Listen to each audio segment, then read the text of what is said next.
My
Yes. Okay. But where is the best place?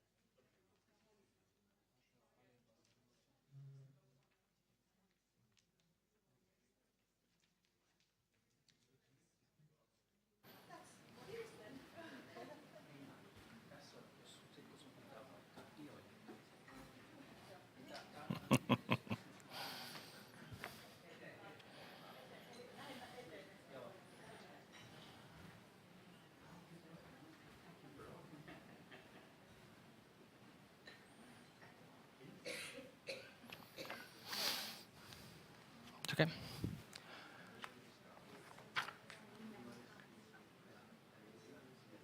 Welcome to this regional seminar. I just want to introduce myself. I'm Frances Pla. I'm working at the Council of Europe. I'm taking charge with my colleague Joanna Poznan of the Faro Convention follow-up, and especially the implementation part. And it's what has bring us together here in Tallinn to discuss between our Estonian friends and Finnish friends in particular about how to develop this convention that was recently signed by both countries, namely Finland in 2018 and more recently Estonia last year.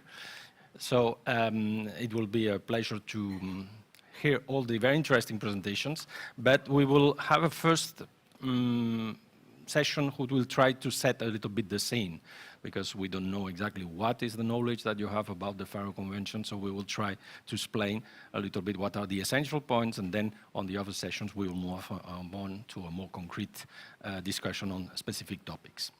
So it's my pleasure to welcome both the persons who are here, but also we are on YouTube, and I hope that there is an important number of persons following us through this new digital way of participating. Of course, you can also participate in terms of questions. I invite you to use, it has disappeared, but it doesn't matter, I will tell you, through the slidepoint.do website, where you can ask questions to the participants. Of course, the other persons, you can ask them directly here. So just a very quick, before giving the floor to my two other participants of this session, namely, first of all, the Undersecretary for Cultural Heritage, Ms. Pi Piu, who will present us what are the challenges that they identify for Estonia in terms of making work this convention, and also Ms. Karvonen, from the Ministry of Education and Culture, head of the Department of Arts of Cultural Policy from Finland, who will present us more the information on the new cultural heritage strategy that Finland has defined and how the principles of Faro enter in this new strategy. So, taking advantage a little bit of the time that is allowed to me as moderator, I will try also to give you some insight of what is the main content of the Faro Convention and maybe the questions that we have to address later on. So first of all, to recall that the Faro Convention corresponds, of course, at a more concrete term that maybe explains better what is inside, because the official name is the Convention on the Value of Cultural Heritage for Society. This point is very important because, as you know, the Council of Europe has other cultural heritage conventions who are existing for several years and who are more based on what is the question that they try to respond is the question how we protect our cultural heritage. But in 2005, the main change was that this convention put the stress on the question of de facto why we have to protect it. And asking this question, it brings in several concepts who are interesting, and in particular, the fact that any policy of cultural heritage has to take on board the people who benefit from this cultural heritage and who give the value to this heritage. So here you can see the four main aspects that are insisted in the Faro Convention. First is to promote a better understanding of heritage and its relation with heritage communities and society.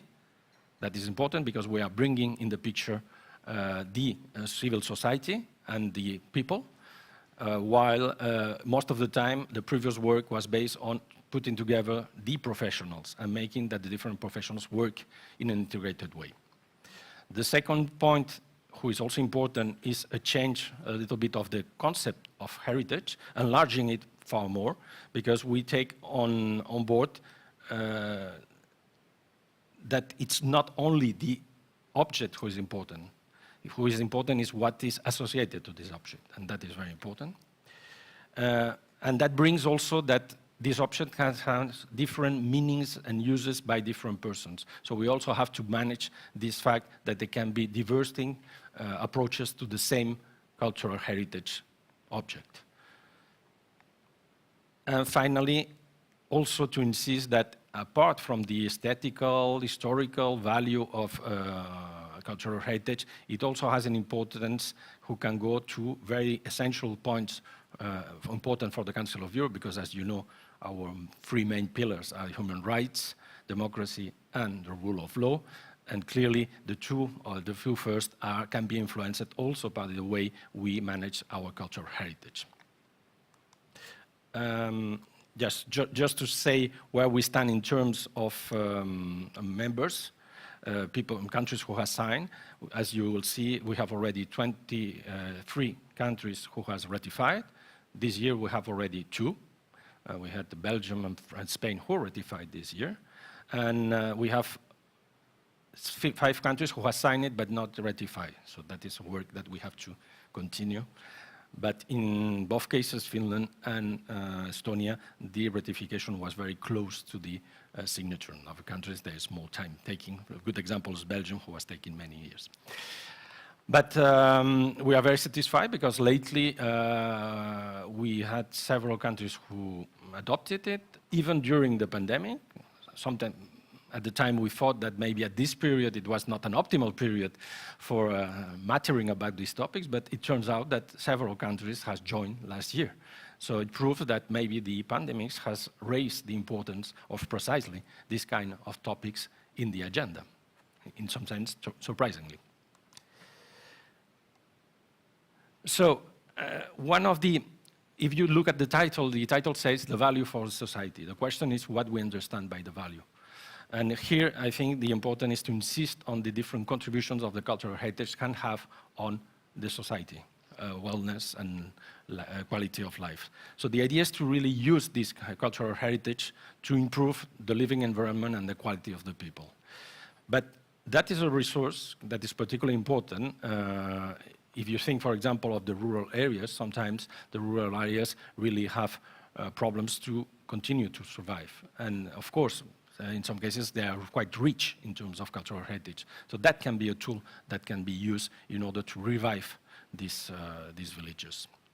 But also one thing is that when we talk about better quality of life and uses, I think we have to open up beyond the more traditional touristic approach. And that is a very important thing, not just to base on the fact that you will have more resources because there will be more tourists. You have to go beyond that. And for that, it's to take advantage of this contribution to democratic participation and social responsibility who can appear, and the role that the citizens can have in this action within the heritage domain. And we're saying that it's interesting to have this approach because it can give us some insights also on a more general concept of democratic participation of the citizens in all the public decisions. It can also help, unfortunately, cultural heritage has also raised many times conflicts between population. And the idea is also to use this cultural heritage on the other way, precisely instead of creating conflicts, to use them to prevent them and to discuss and to avoid them. And that is very important in order to achieve some more cohesive societies. And finally, of course, it allows to have different. We have to understand that we have to have different views that coexisting and to try to find a way to accommodate these different views. So what the Faro Convention can do? If you look, the Faro Convention is what is called a framework convention. So that means that there is no specific obligations for action.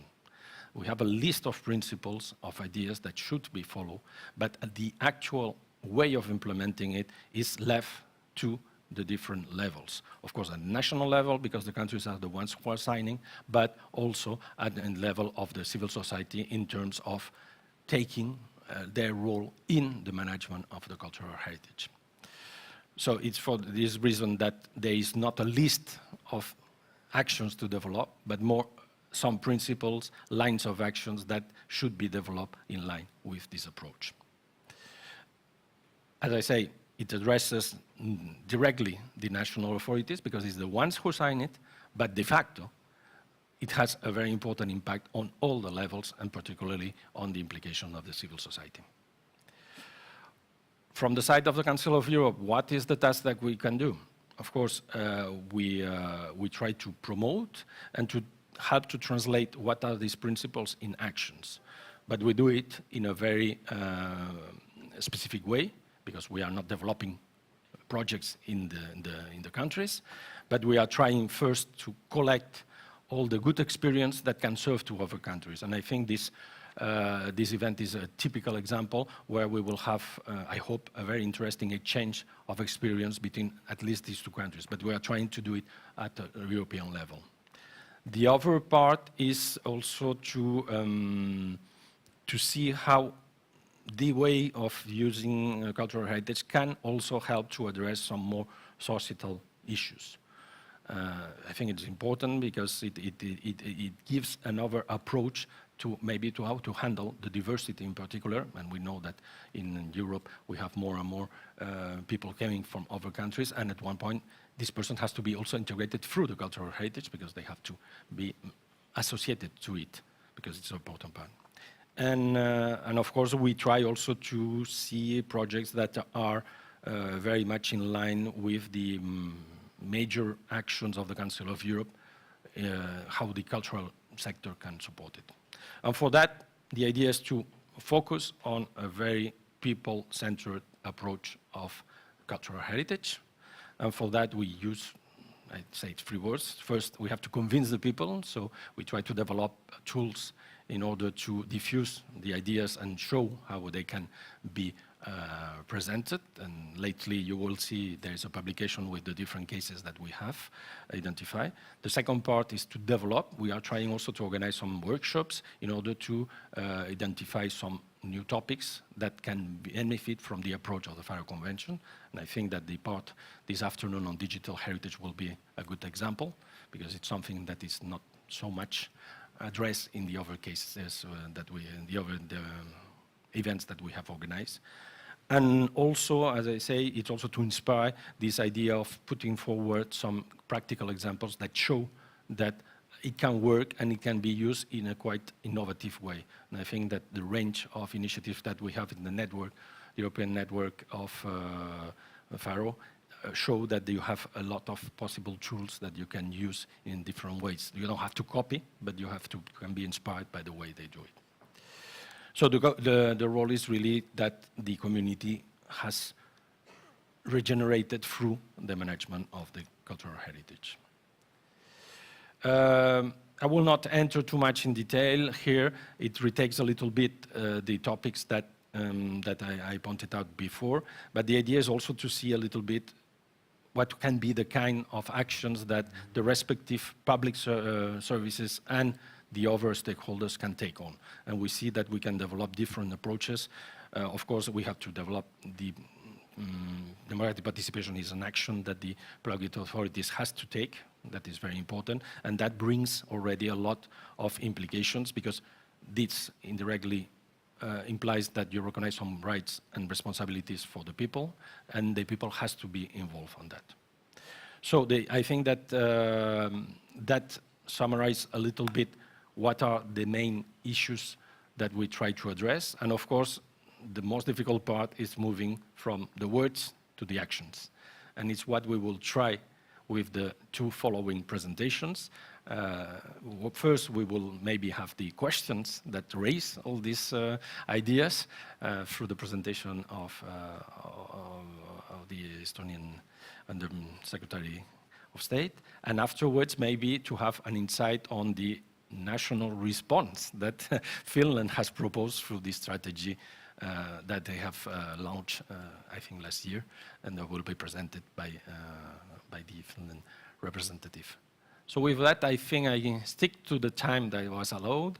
I recall you that if you have questions, you can go through this slide point to ask them, and I will try to introduce it within the different interventions. So without delay, can I invite you, Ms. Fipiu, to join me and to make your presentation? There it is. Thank you. You're welcome. Hello. I'm supposed to stand here, right? There's a red carpet. Thank you, Francesc, so much for this introduction. And I'm not sure I can answer, of course, your questions and show you the examples of actions, because we also struggle with this. But I try my best. First of all, I would like to welcome you all in Estonia. I'm very, very happy that you have come here. I hope we have more time to mingle, get to know each other better with our Finnish colleagues here. And I also would like to thank, to begin with, my colleague Liina Jänes, who has organized all of this. So let's give her a little applause.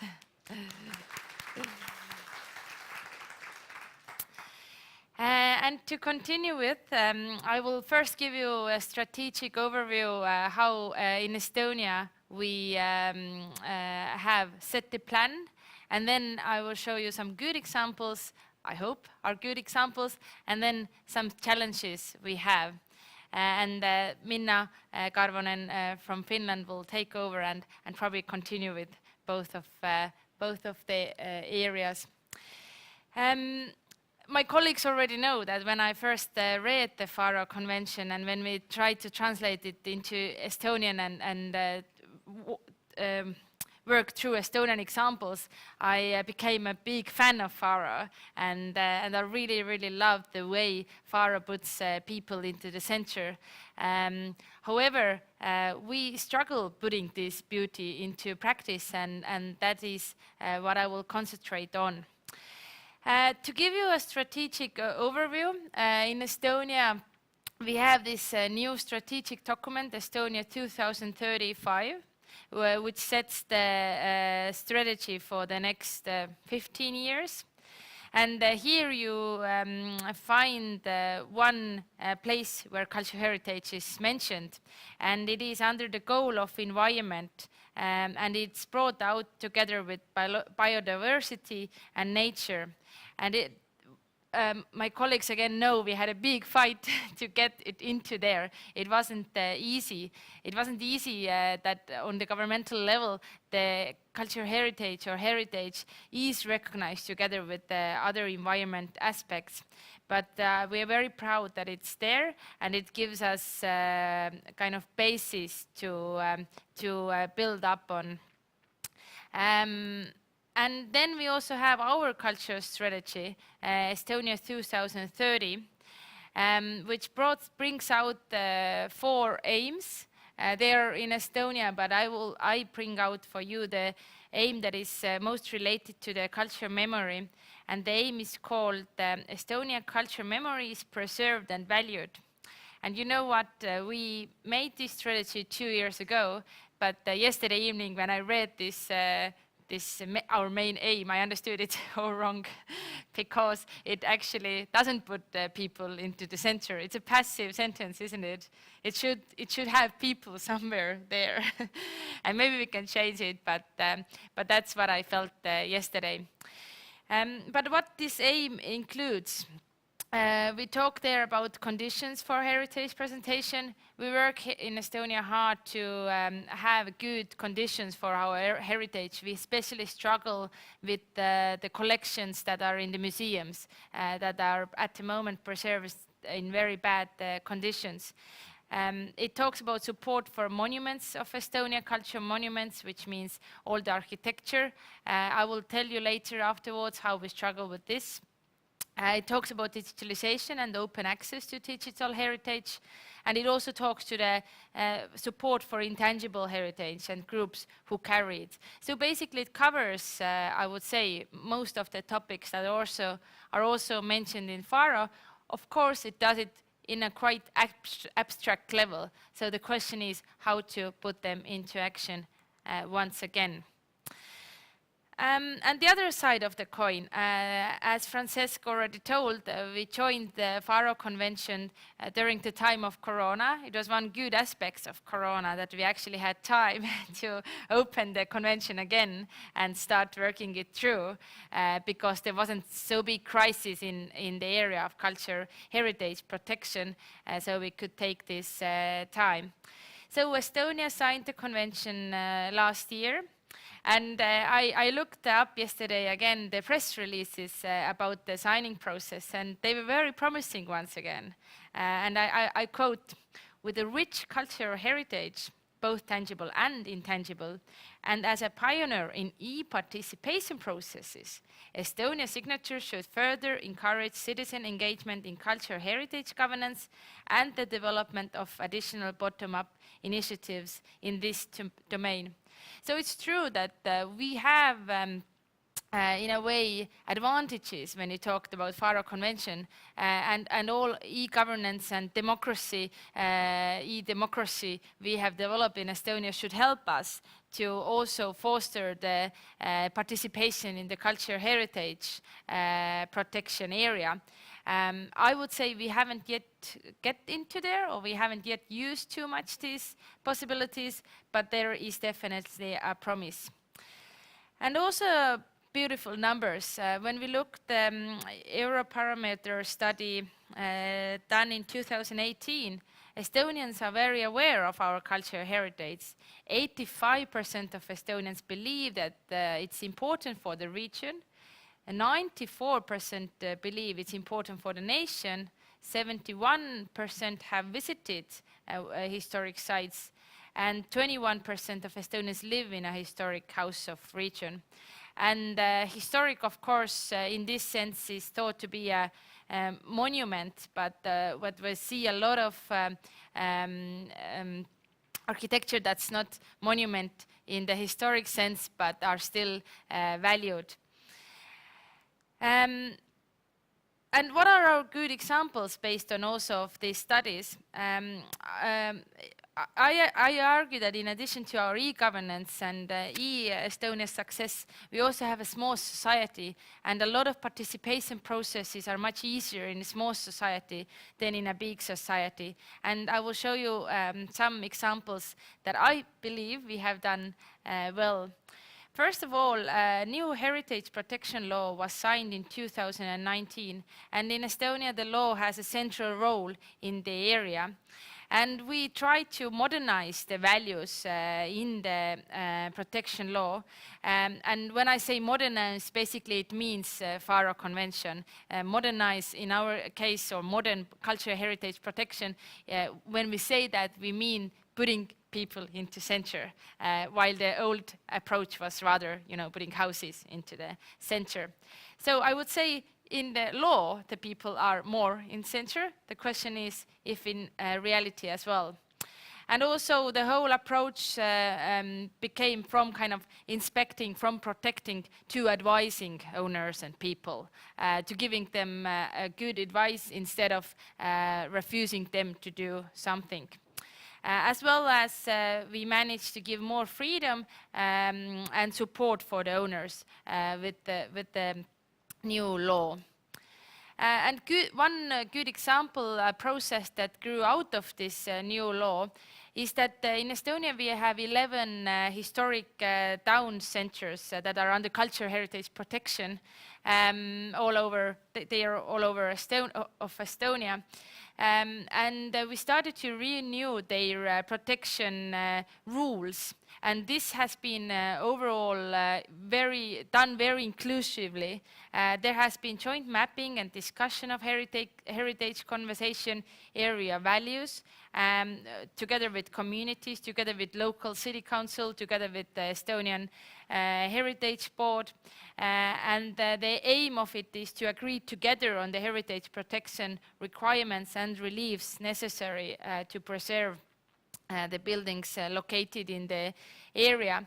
And it includes public debates. There has been quite many articles published, especially in local media, because of course discussions are up. Some people are more happier, some people aren't, but I think the most important is the debate is happening and it's all public. It's not that we told and that's how it is. It's rather that let's decide together. And also when the drafts are made, then the exhibition has been put out. So this is a photo of the exhibition of Pärnu town. Pärnu is very popular among Finnish tourists as a summer capital of Estonia. So we have tried to do this as inclusively as possible. The second process that is very inclusive, however, not maybe including the citizens, but rather including all the culture heritage institutions. Probably in every country we also have our silos in our public sector, which means, the Ministry of Economic is doing it in their way, and we as a Ministry of Culture, we would like to do it other way.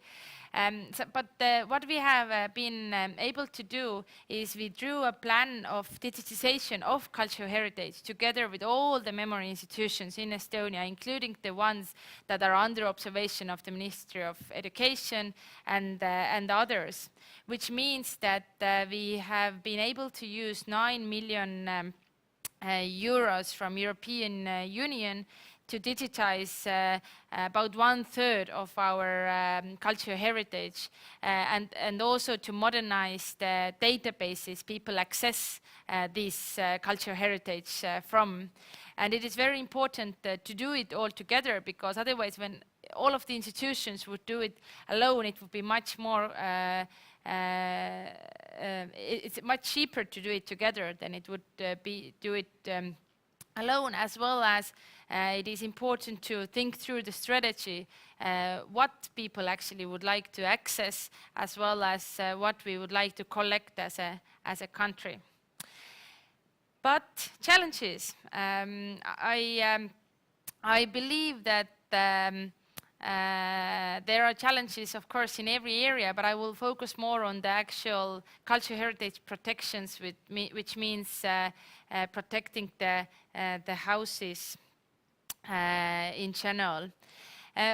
We have a big challenge, and which means that 1/3 of Estonian culture monuments, historic houses, are in a bad or emergency situation.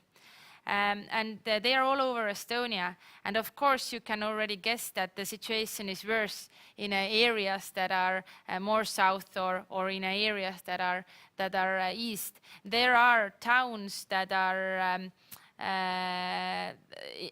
where more than 50% of houses that are under culture protections are empty, as well as towns that have decreased in last decades, in 20, 30, even 50% of people, especially in the south of Estonia here. And this means that these areas, of course, really struggle, including local councils, including owners, because there is no market there. In Tallinn Old Town, you can guess that it is worth buying a property, but in culture, in the countryside, in regions, it's not so easy. And when we kind of dig in, what is the problems, why this problem is not getting any better, then we still see that in Estonia there is no thinking of cultural heritage as a resource. 2 days ago I participated in one very high-end event for civil servants in Estonia, and one very high person in Estonia financial area said that it's useless to support cultural heritage or culture altogether, and we should cut all the support.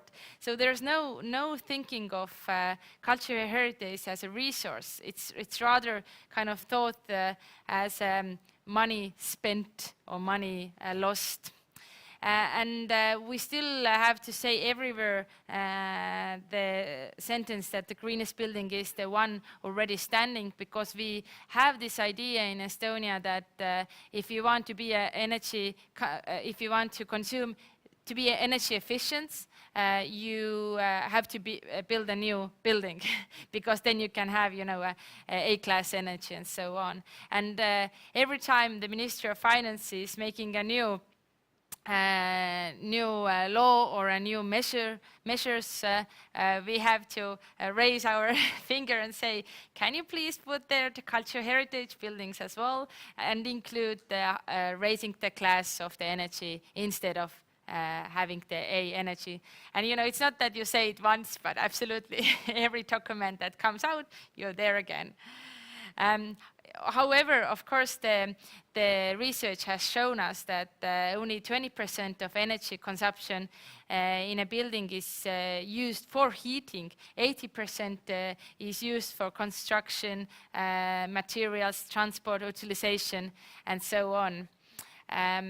But to put yourself into the shoes of the other side, of course, if you're a local council member, you have limited amount of money, or your owner, you have a limited amount of money. It seems to be cheaper to make a new building than to renovate this old building, and it often is cheaper when you just look at the absolute numbers.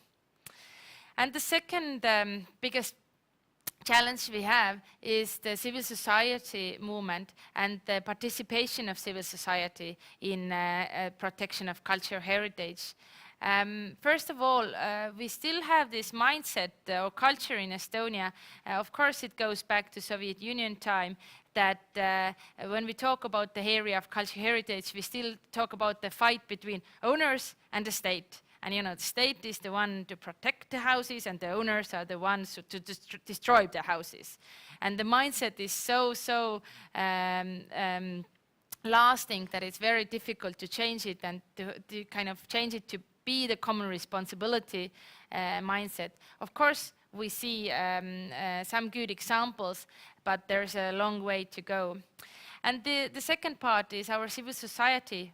Once again, I don't want to blame Soviet Union of everything, as we sometimes do in Estonia, but we had the cut in our civil society, and especially when I look Finland and Finnish civil society organizations. I used to be myself a student representative, and then we had this Suomen Lukinlaisten liitto, and they were, oh my gosh, they were so rich and so big, and the whole time we looked at them and they were thinking, when will we be there?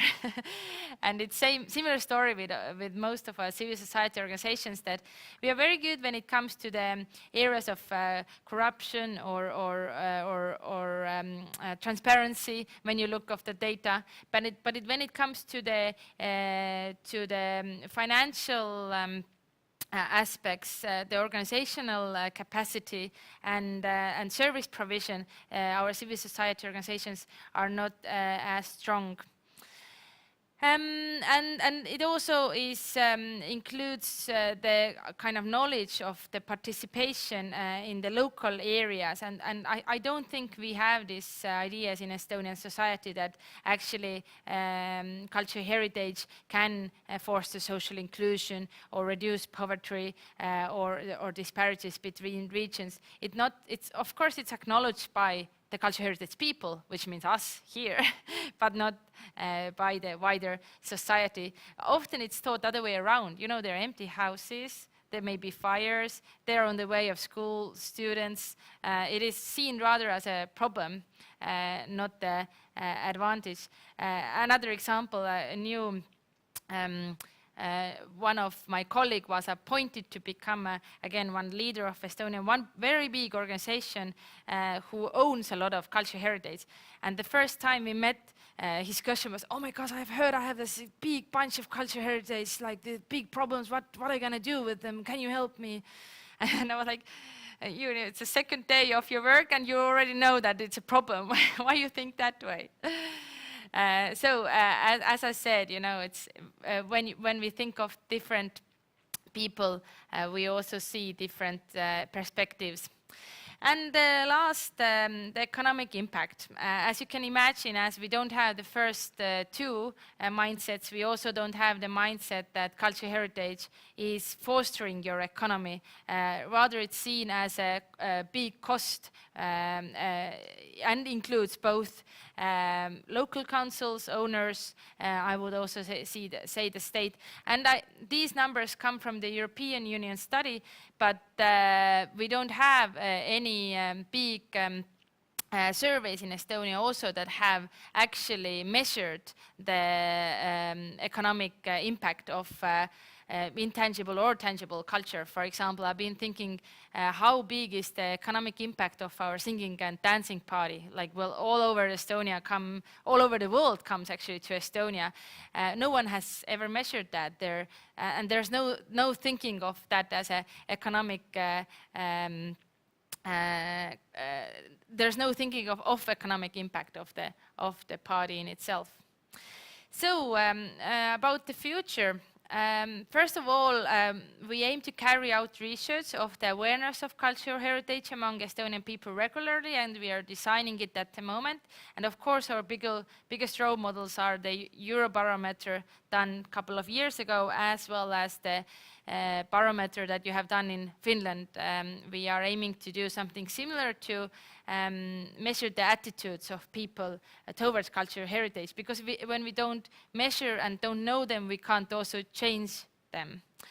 The big question also in our case is the cooperation between intangible and tangible heritage. I told mostly problems about the tangible heritage, but we have separate institutions in Estonia for tangible heritage and intangible heritage, and they work mostly also separately. And there's not many connections between these two areas. However, Faro brings them all together. As I told already, we struggle putting cultural heritage into the context of climate policy and sustainability, and we don't have this awareness yet in Estonia, but we hope to create it. And of course, we question what is the human-centered policy making, and what is the role of the state in it. You will hear this today, good examples from Estonia that are kind of civic actions, but the question is, what is the role of the state? And last but not least, and we can talk about that later on as well as over the dinner, big question in Estonia is that if I remember correctly, it's Article 7 and the dialogue, as well as inclusion of diversity. We have at the moment quite vibrant discussions about our monuments, Soviet Union monuments. And there is a strong will by the government to move them, and it's not done very transparently. And it has become rather question of conflict, not the dialogue, which is exactly what we don't want in Faro. So thank you very much.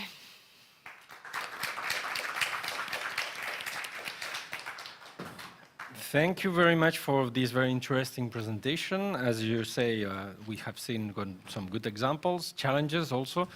First of all, going through Europe, I can, and our Finnish friends can confirm, don't worry, these challenges are for everyone. It's not specifically for you.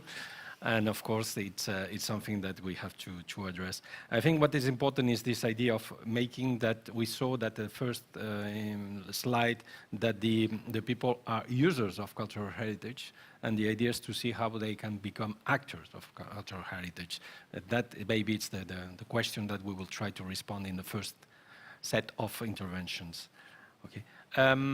Maybe we have a little bit of time. Is there any single question or something that you want? Yes, I think there's questions. You can see. Is there a need for a national implementation for Faro? Are there examples in other member states? You probably can answer the second one. Yeah, I will but, try. Say specifically for Estonia, and maybe we also can have an insight from Finland. But yeah, it's a good question. I know that Minna is going to talk about the strategy for cultural heritage in Finland. And it's a good question if we would need one in our country as well, because I showed you two strategies what we have. And as I said, it's very abstract level there. The cultural heritage is mentioned. So maybe we would also need a strategy for cultural heritage on its own, or implementation of Faro. You may call it either way. Yes, maybe to have a comment. It's true that it's very few countries who are considering to have a specific Faro Convention implementation. The idea is to include these principles, these ideas in the already or developing strategies in terms of cultural heritage, because as you pointed out, there are far more aspects that just bringing the people together. We have also to have the question, the economic question, is asked. Maybe you have maybe too much extreme positions. Some people think that bringing the civil society will solve everything, and others say the expenditures will be there. I think we are in the mid-range, and precisely it's to combine the advantage of both approaches. So that is the point. So I will not say that we need maybe a specific implementation plan, but of course the idea is that in the strategic plans that are set up, the dimensions who are new coming from Faro Convention are integrated as a tool, a resource, as you say, to improve this effectiveness of this cultural heritage strategy. But I think maybe Finland will show us. I think there is another question. Is there any kind of cultural heritage education in Estonia for pupils at primary school or elementary school? Yeah, it's a very good question, but not really. I didn't mention the education part in my presentation, but this is also, of course, something we struggle. However, we are very happy that we have the cultural heritage protection bachelor degree and doctorate degree, as well as master degree, because we don't have this in museology or any other areas related to culture. So we are very happy to have that, but it is here because of the interest of one institution, Estonian Arts Academy, who is dealing with it. Unfortunately, we don't have any big programs for pupils or primary school or elementary schools. It's rather if the teachers are interested or open-minded, they bring these topics to the schools. But we don't have yet any kind of specific programs as such. In a former life, I was in charge of the European Agreement on Major Hazards, and we have also these kind of questions, how we can enter education to face these hazards to the school. And we always have confronted to the curricula. Yeah. And the curricula is the basis of everything. So, and the ones who has worked as teachers, that changing the curricula is a very tough thing. So I always say that, and I think it can be applied in the case of cultural heritage, it's unlikely to have a specific training for that, but the work has to be developed in a way that the already existing topics that are covered by other matters can include that. And yeah, I think that is very interesting and can be, of course, history teaching can naturally bring to the cultural heritage and make understand precisely to the pupils that it's not an old story, it's a present story, and something that can help them in the future. That is very much important to emphasize that cultural heritage is not the past, and it's the vision that we say, all things, okay, we throw it away and we rebuild. No, we have a lot of things who are incorporated inside who will be lost with the loss of the building. And here the importance of the link between the intangible and the tangible is essential.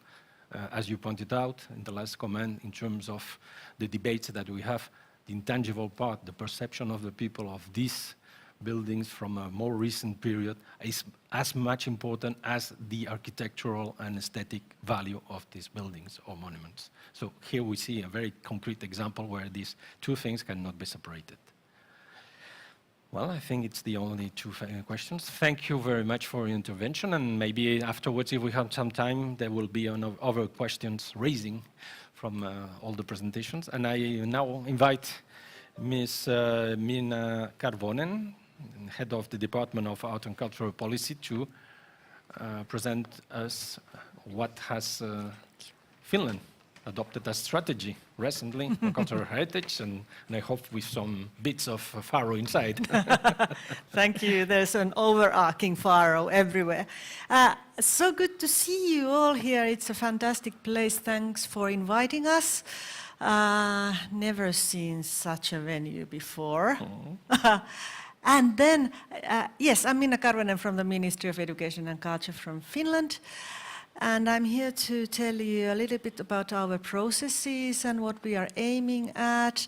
And when I was listening to Merili, I thought, well, I mean, really, things are not that well in Finland. We have the same challenges. I don't know about the economic impact of the cultural heritage. And now Tiina Merisaro, the big director from our heritage agency, is like, doing this. So yes, I mean, and thank God we are good neighbors, so there might be things that we could solve together.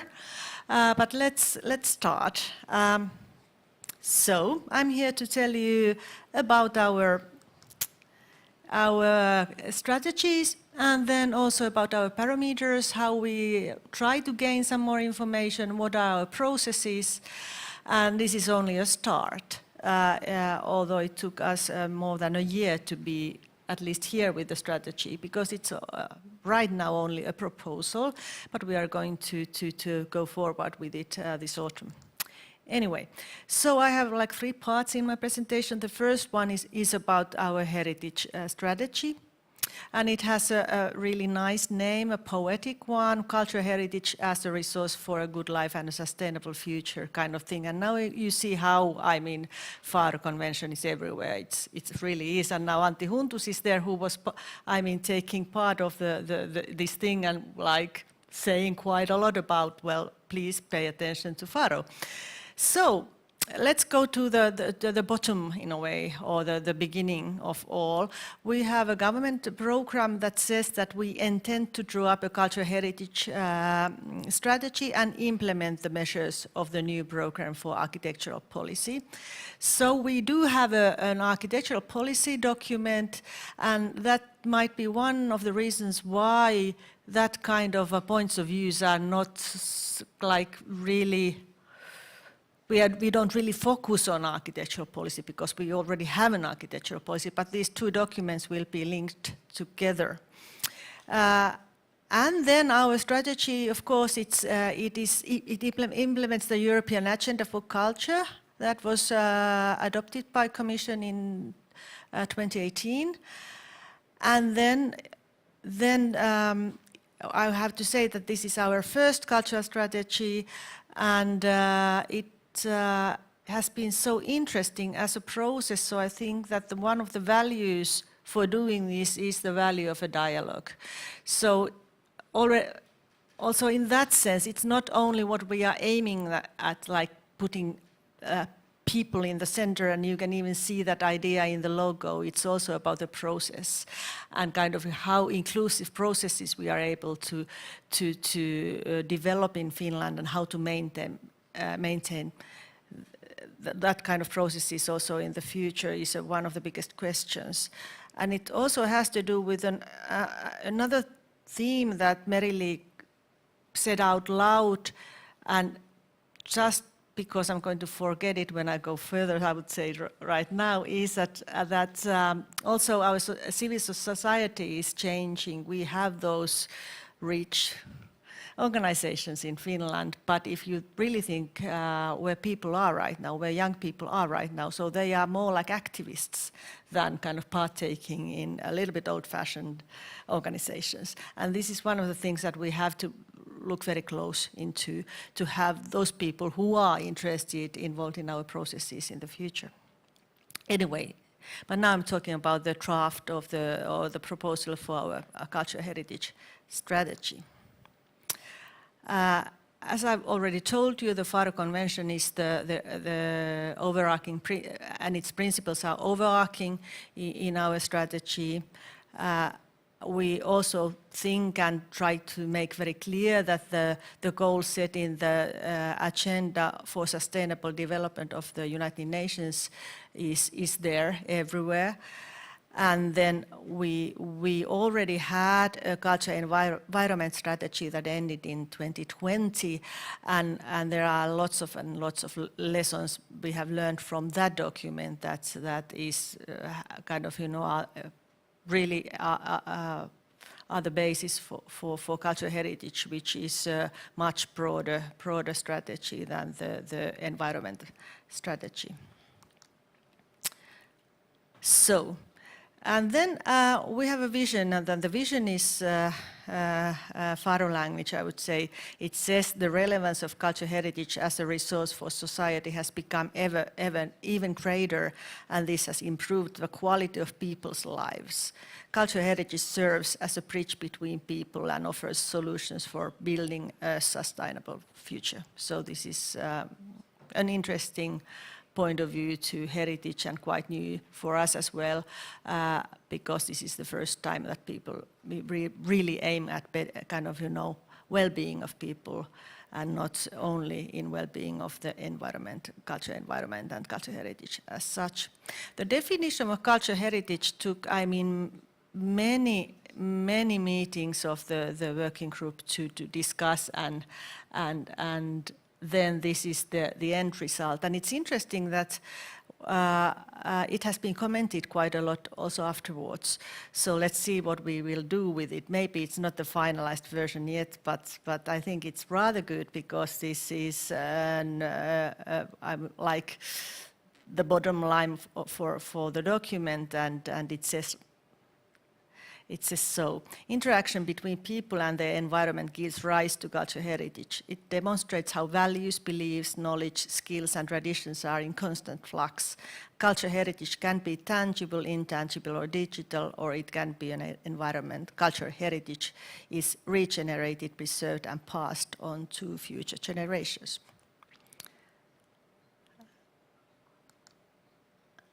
And then about the themes and priorities of the strategy. Themes of the strategy are related to promoting sustainable development, increasing inclusion and identifying diversity. The strategy highlights the importance of competence and education, research and reliable information, and describes economic opportunities and needs related to cultural heritage. And it includes guidelines for measures, but one of the kind of comments we've heard many times is that it's too abstract. At the same time, it's really a strategy, not an implementation plan. And this kind of, you know, what kind of documents is usable, good, and kind of, you know, have a lifespan to 2030. That's a tricky question. If it's too abstract, you can implement it in many ways and it doesn't interest anybody.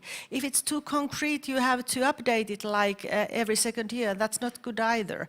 So what we have done now is that we have these guidelines for measures, and then we are going to have an implementation plan. So this is the way we are going to make the process solid. Then about a little bit about the themes. The first theme is cultural heritage as ours and everyone's. And the goals in these themes are everyone's right to cultural heritage is realized. We work actively to promote cultural heritage. The second one is the preserved and protected cultural heritage reflects a diverse society. And the third one, we recognize the wide societal significance of cultural heritage. Cultural heritage is a resource that increases everyone's well-being. And I would even say so that when we are going to have a new government next spring, and there are heated discussions about the value of cultural heritage, the usefulness of cultural heritage, the whole kind of thinking why we kind of, you know, focus on it so strongly in Finland right now. I think that this connection between well-being and culture, and well-being and cultural heritage, we will make that very kind of, you know, obvious, and we are going to really draw up lots and lots of papers about this connection, because this connection is so important with our kind of societies, where there is kind of smaller and smaller generations of young people, more and more elderly people, how we are going to really talk about the well-being, how we are making well as a society because of cultural heritage. So this will be one of the things that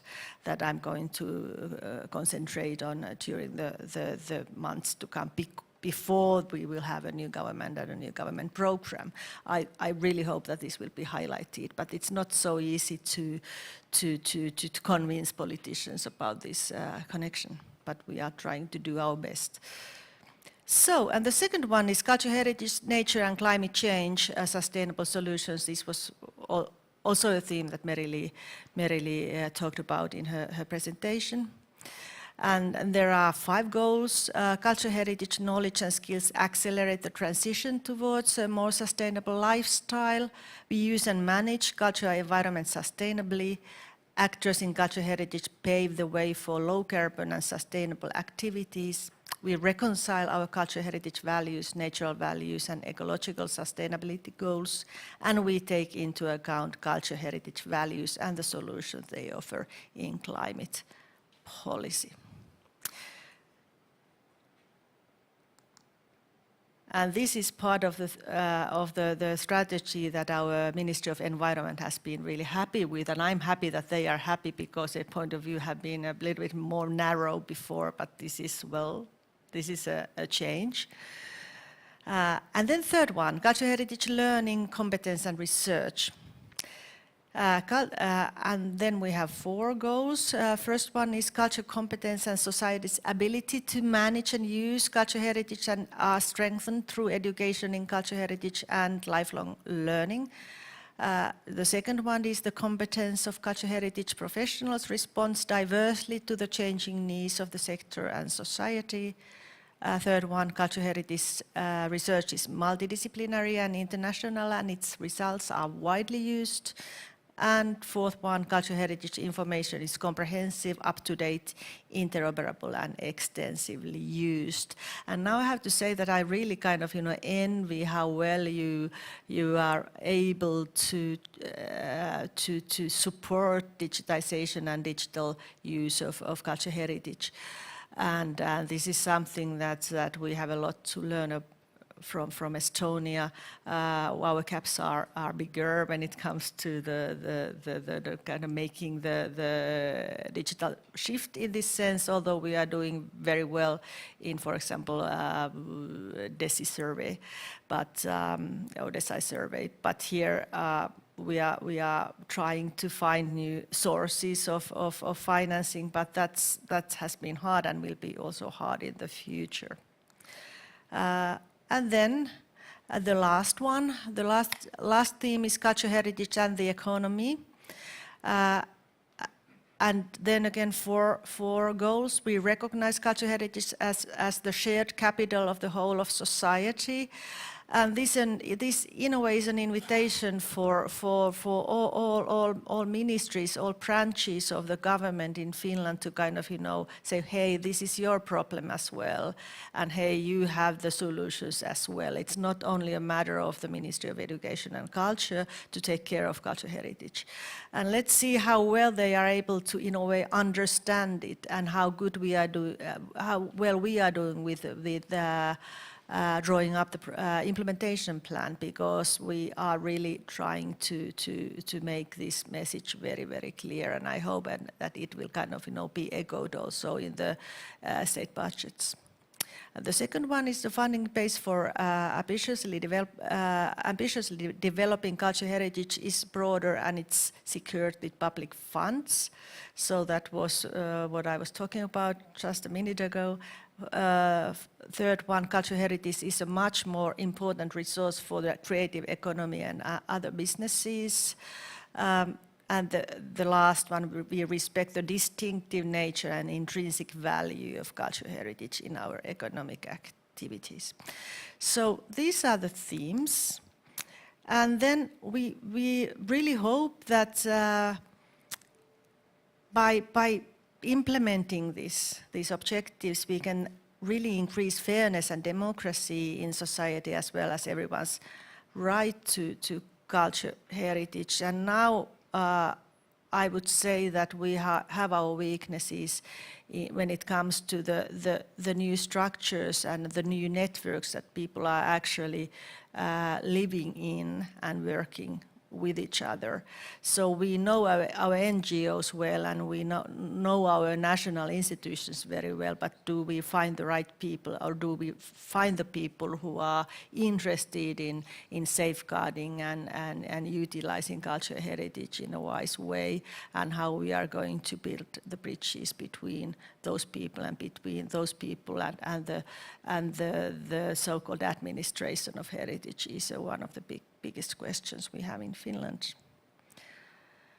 We hope that these measures accelerate the transition to a more sustainable lifestyle, and we also need ways to measure this, because this is only, I mean, it's beautiful jargon, and of course I think that these are the values, these are the goals, and these are the aims, but in a way, without the good measures and more knowledge about, for example, economic impact. So, I mean, how we are going to convince anybody when after 2 or 3 years. So there's a lot to do, although we have been able to really create this strategy in a very, very good and sometimes very heated dialogue that I'm very proud of, because Finns tend to be polite to each other and hide the difficult issues. And this time we have been very, very transparent and open, and I think that's a solid base for the future. Partnerships between the cultural heritage sector and private sector should generate new business and economic prosperities, but these kind of partnerships are almost hard to find in Finland, or they are basically projects that not something that is like sustainable. And this is one of the things that I'm a little bit worried about, but I see great opportunities in making that happen.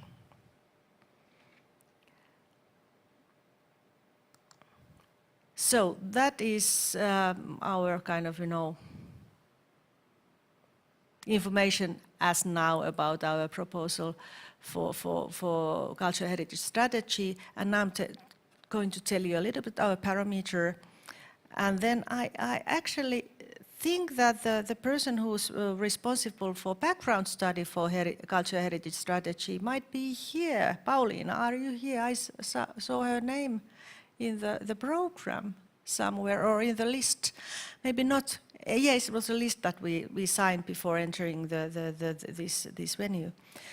Anyway, so we have we commissioned a background study in spring, almost 2 years ago, and it was really an interesting paper, and I hope that you have time to read it. And then the key contents of the background study are about the contents that we try to find an answer in the proposal for cultural heritage strategy. And so there's nothing really new for you, but I think that it's a beautiful list of both means and goals, and also some threats.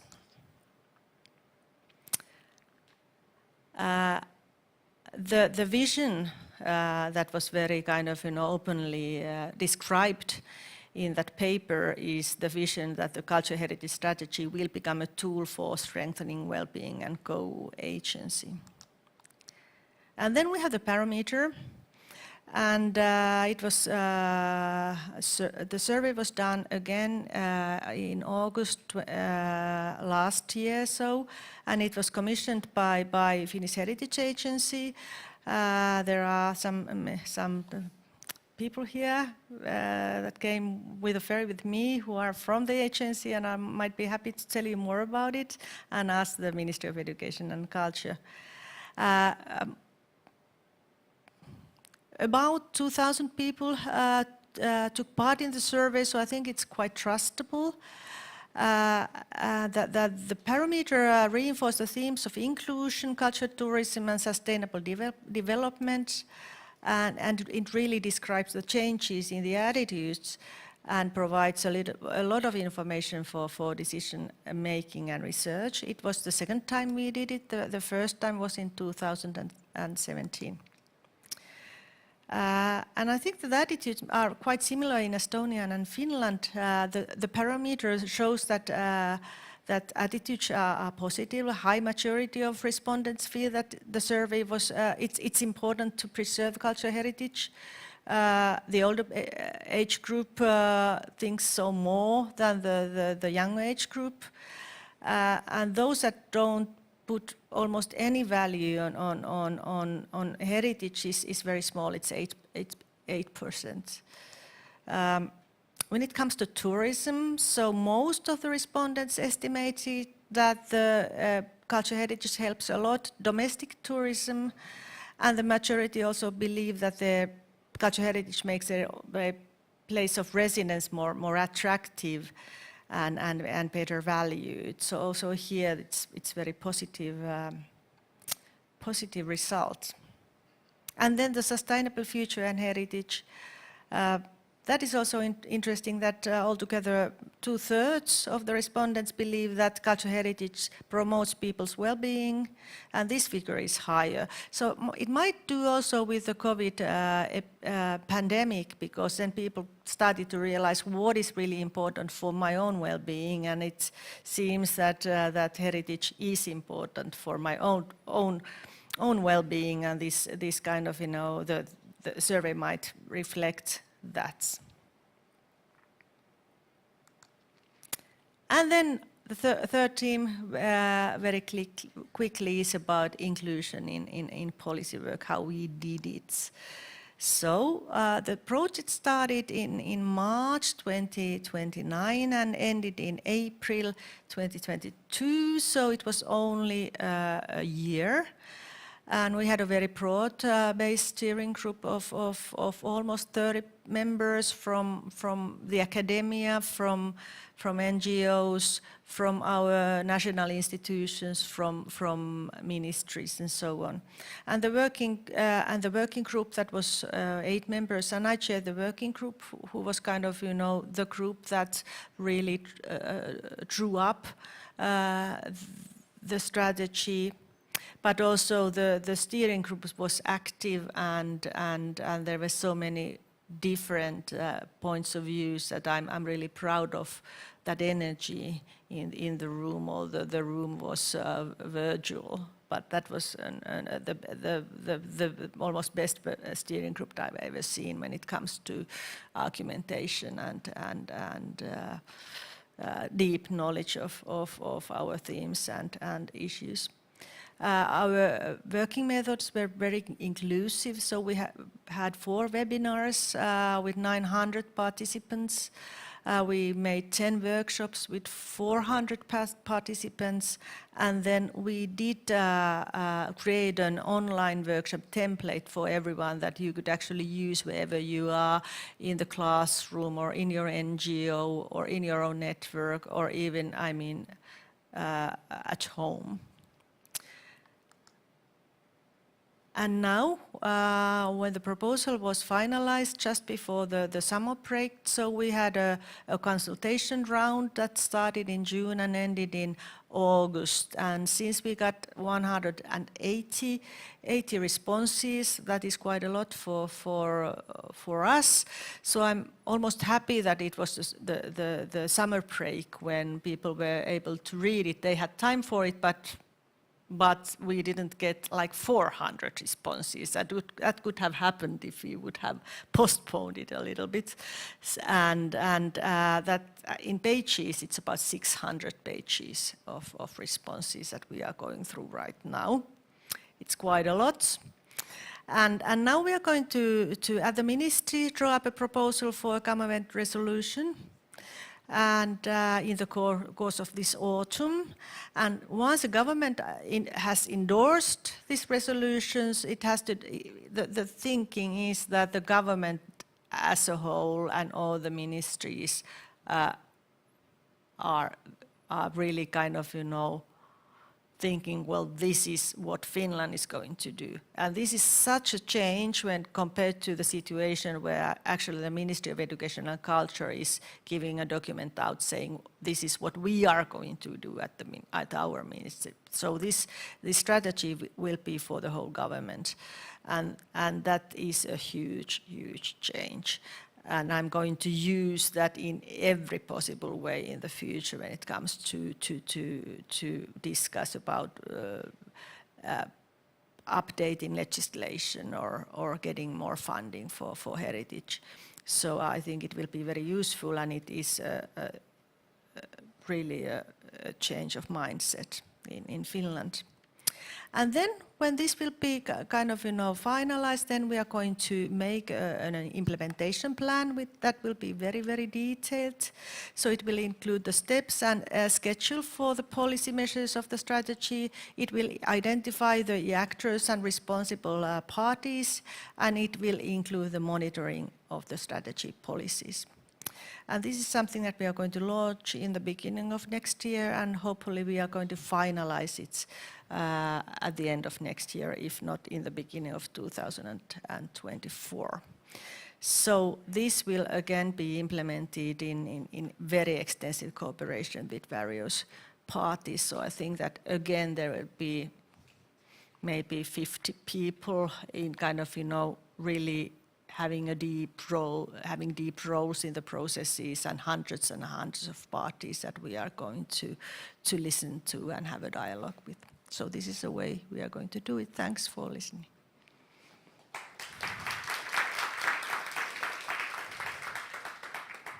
Thank you very much for this presentation. I think it responds a little bit to the question that was asked before about how we can try to define something to implement the Faro principles. I think the response is to put it a lot of bits of Faro inside the general cultural strategy. So thank you very much. We're a little bit ahead of time, so very quickly, if there is one question in the room. No? Yes, Marlene? Thank you. You very briefly mentioned that the elections are coming, and it's a topic of election as well. We haven't managed to get the cultural heritage. It's not a sexy topic for politicians so far. How have you done it? What is the story there? What angle is that the politicians are talking about it? Yeah, this is a very good question. Actually, in our kind of, we've already kind of published some papers that are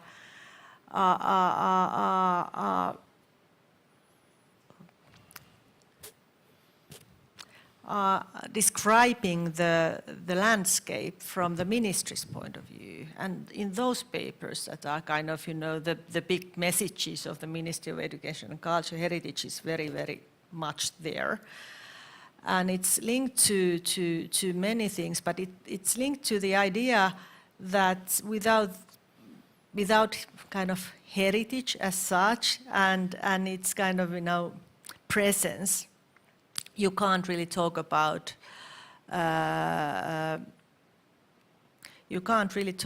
this kind of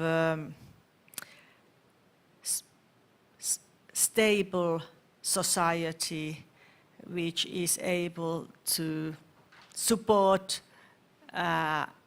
development of democratic, kind of a democratic society and its development. This is one of the things. And without it, you actually can't really think that the well-being of people is more or less secured. And then as a thing that has its intrinsic value, that's the third kind of, message we have. Well, it has to be there. For example, you have to take a very good care of your national memory, and that is what heritage institutions are about. Not the memory as such, but as that you will have the memory that you can kind of, dig deep into in the future. So these might be the messages. We are doing well, but this has to do with the thinking in kind of how we kind of, think about it in the Ministry of Education. So there it's highly valued, and more valued than ever in my career. But I can't promise that that message will be the message that is kind of, will be kind of, seen in the future government program. So what we try to do is, of course, we do our best in lobbying. And I had just a nice dinner with the parliament and the committee of the parliament who's responsible for culture, because I think that, yes, in the future, no matter what party those politicians are kind of, representing, so they are the ones who know more than any other people in the parliament about the culture, so they will be our kind of, runners in between, so to say, or matchmakers in the future. So we have to use all the tools we have to make a change, and I don't know how well it goes, but it looks good. And then, as I already said, the link between kind of well-being at the national level, because I think it would be kind of really naive to say, well, your well-being or my well-being is kind of, really connected to heritage, but the well-being of the people, I mean, when I think about the whole nation, is strongly connected to cultural heritage as such, and its kind of usability and its presence and its accessibility. So this will be one of the biggest themes, I think, in the future. And if we lose that, we are not able to really express the connection well, if we are not able to really find good argumentation for that, so we might lose the game. Because of price of the well-being, so to say, so the price of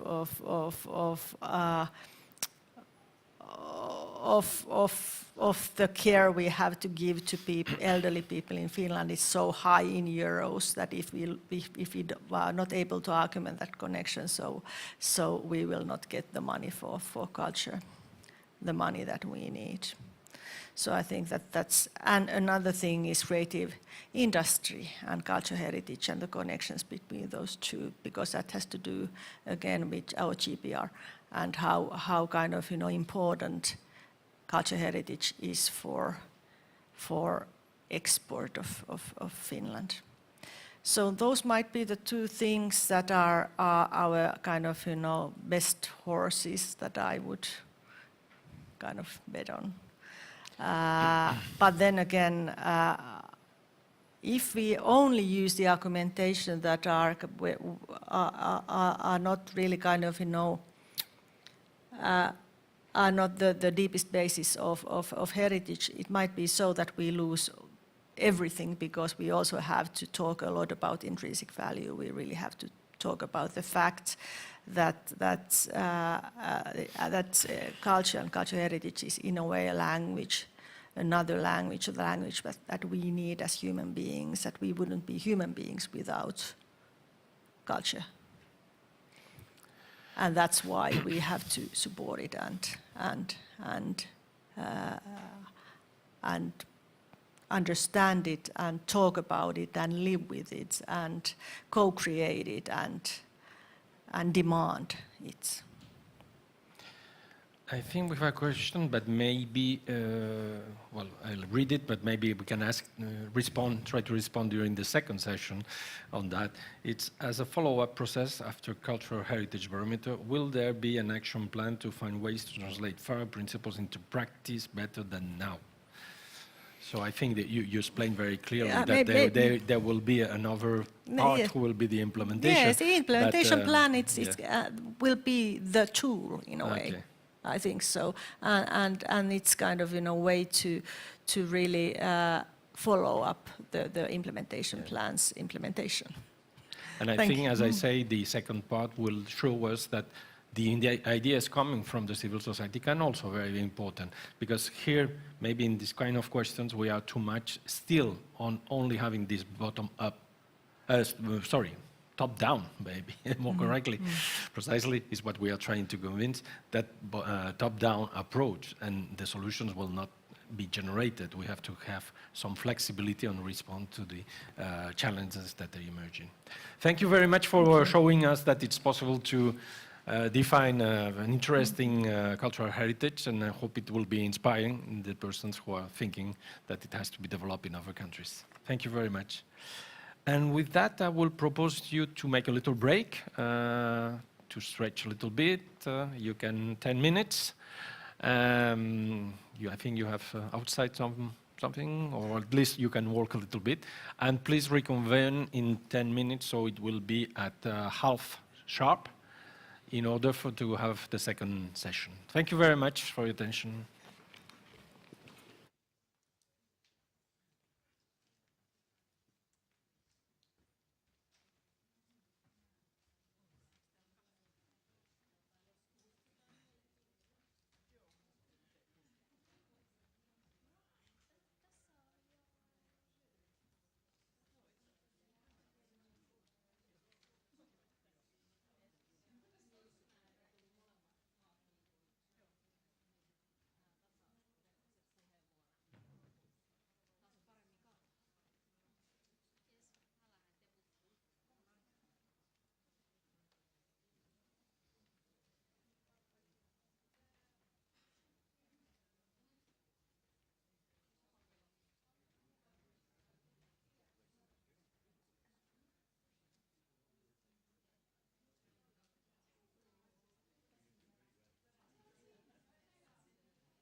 So, good morning again.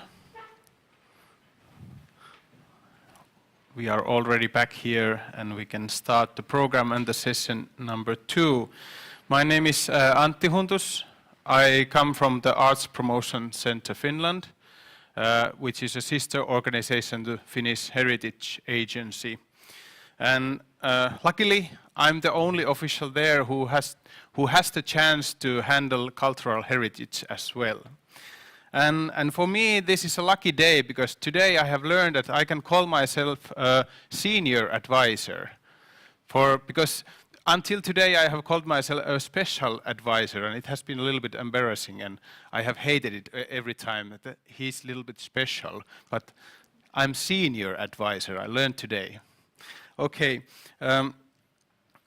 we are going to talk about empowerment of communities, people, places and stories. So we are going to dig a little bit deeper into those good practices or best practices and how to implement Faro Convention. We are going to have four good examples from 3 different countries on how they have done it. Or in Finland, in Estonia, we said that we haven't implemented it, but these examples will show you that we have already done excellent work, and in a way you could say that we have put it Faro into practice. It's nice to see Ulla Salmela here and Hannu Matikka. Some of the Finnish officials have made a group called Faro Lovers. So basically what Minna Karvonen said before, it was nice words, thank you. We are in love with the Faro Convention and we are waiting for the Faro action plan in Finland to take place. And it was good to hear that maybe as a part of this implementation of cultural heritage strategy, we are going to have also a Faro Convention action plan. Yeah, but I would like to ask now to join me here at the stage, Maria Derlos. Your presentation is coming from Tallinn here, and it's going to be a development of local heritage through community activism. So we are going to the Lasnamäe district with your presentation. Yes. So welcome. Thank you. Do I use this one? Yep, you can. Okay, thank you. Hello, my name is Maria, and I will talk a little bit about my experience in community development in Lasnamäe, which is the biggest residential district in Tallinn, in whole Estonia, and how it is connected to community heritage. And I have to admit that it is totally a new concept for me. I never thought about that what I have been doing is somehow heritage development or this kind of contribution to it, but as much as I learned it when preparing for today, I understood that it's very much so. So I hope it will coincide with Faro, also a new thing for me. So yeah, I'm from a different maybe background and topics. So the experience is connected with a non-profit organization, Lasna Ideas for Lasnamäe district. It's initiative that we started with like-minded residents in 2014. I'm myself a resident of Lasnamäe, and yeah, this is somehow a resident activism that was manifestating there and still is. So as a background, just to understand the place, the Lasnamäe is very much this identity of Soviet prefabricated modernist planning, envisioned as this grand master plan, and really is a magnificent architectural plan and also heritage. But yeah, for me it's very intriguing. I studied myself urban planning and architecture, so my perspective is a bit different maybe than for a general public that sees it more like this sometimes, as this more gray and concrete jungle, not a very pleasant environment. It's not considered as such very often. And yeah, it has stigmatization. It has, of course, very relevant topics that are there concerning segregation, for example, and also integration challenges, because most of the population is Russian-speaking, and how to have the social cohesion between different language groups and social groups. And of course, this presumably alienated environment of everything is the same, and it's kind of a copy-paste planning. But even though all those topics are relevant and of course present, it's not how the everyday life manifests there. It's not something that a resident thinks about. And actually, for me, the everyday life in Lasnamäe is very different. It's much more colorful. It's not that gray. It has very many values that locals see. It's really vast and really beautiful, picturesque views. It's smaller and green, actually really green courtyards, and interesting places that you can discover, like this basement shop called Monopol. It's funny, and it is kind of smaller things that make the kind of difference and is the part of the everyday. So when we started in 2014, we were really fed up about the narrative that Lasnamäe is considered very in a negative way, and we really wanted to shift the mindset and the public narrative. So one of our messages was that Lasnamäe is really a normal neighborhood. It's not better or worse in kind of in general way, but it has its disadvantages and it has its values, really local values. So also we wanted to show that local people do have an impact on how their neighborhood is developed, and also they play a role, an active role in its development, because also it has been considered that the changes come rather top-down, maybe also something to kind of connected to how the planning was done, also very top-down, but it's not something that should be always as it is. Also, we wanted to put an emphasis on the common in the way that the public space is the thing that we concentrated on, and also common as common topics. So for example, we never really talked or wanted to create a dialogue whether we should have more Russian education or Estonian education. It's something that really divides us, but we wanted to find more things that are in common. So the public space and a good living environment is something that everyone wants, despite who you are or where you come from. And really, yes, to create the dialogue and discussion, what is Lasnamäe, what is intriguing there, and how we could really value it. So we started to ourselves also to appreciate where we live, and also to rediscover ourselves, those really local values that we have. So it was also a journey for us. And how we did it, some just examples that I will go through. We started to do different kind of urban walks and bike tours and different kind of events where we could talk with people and show people and discuss, yes, how this area was planned.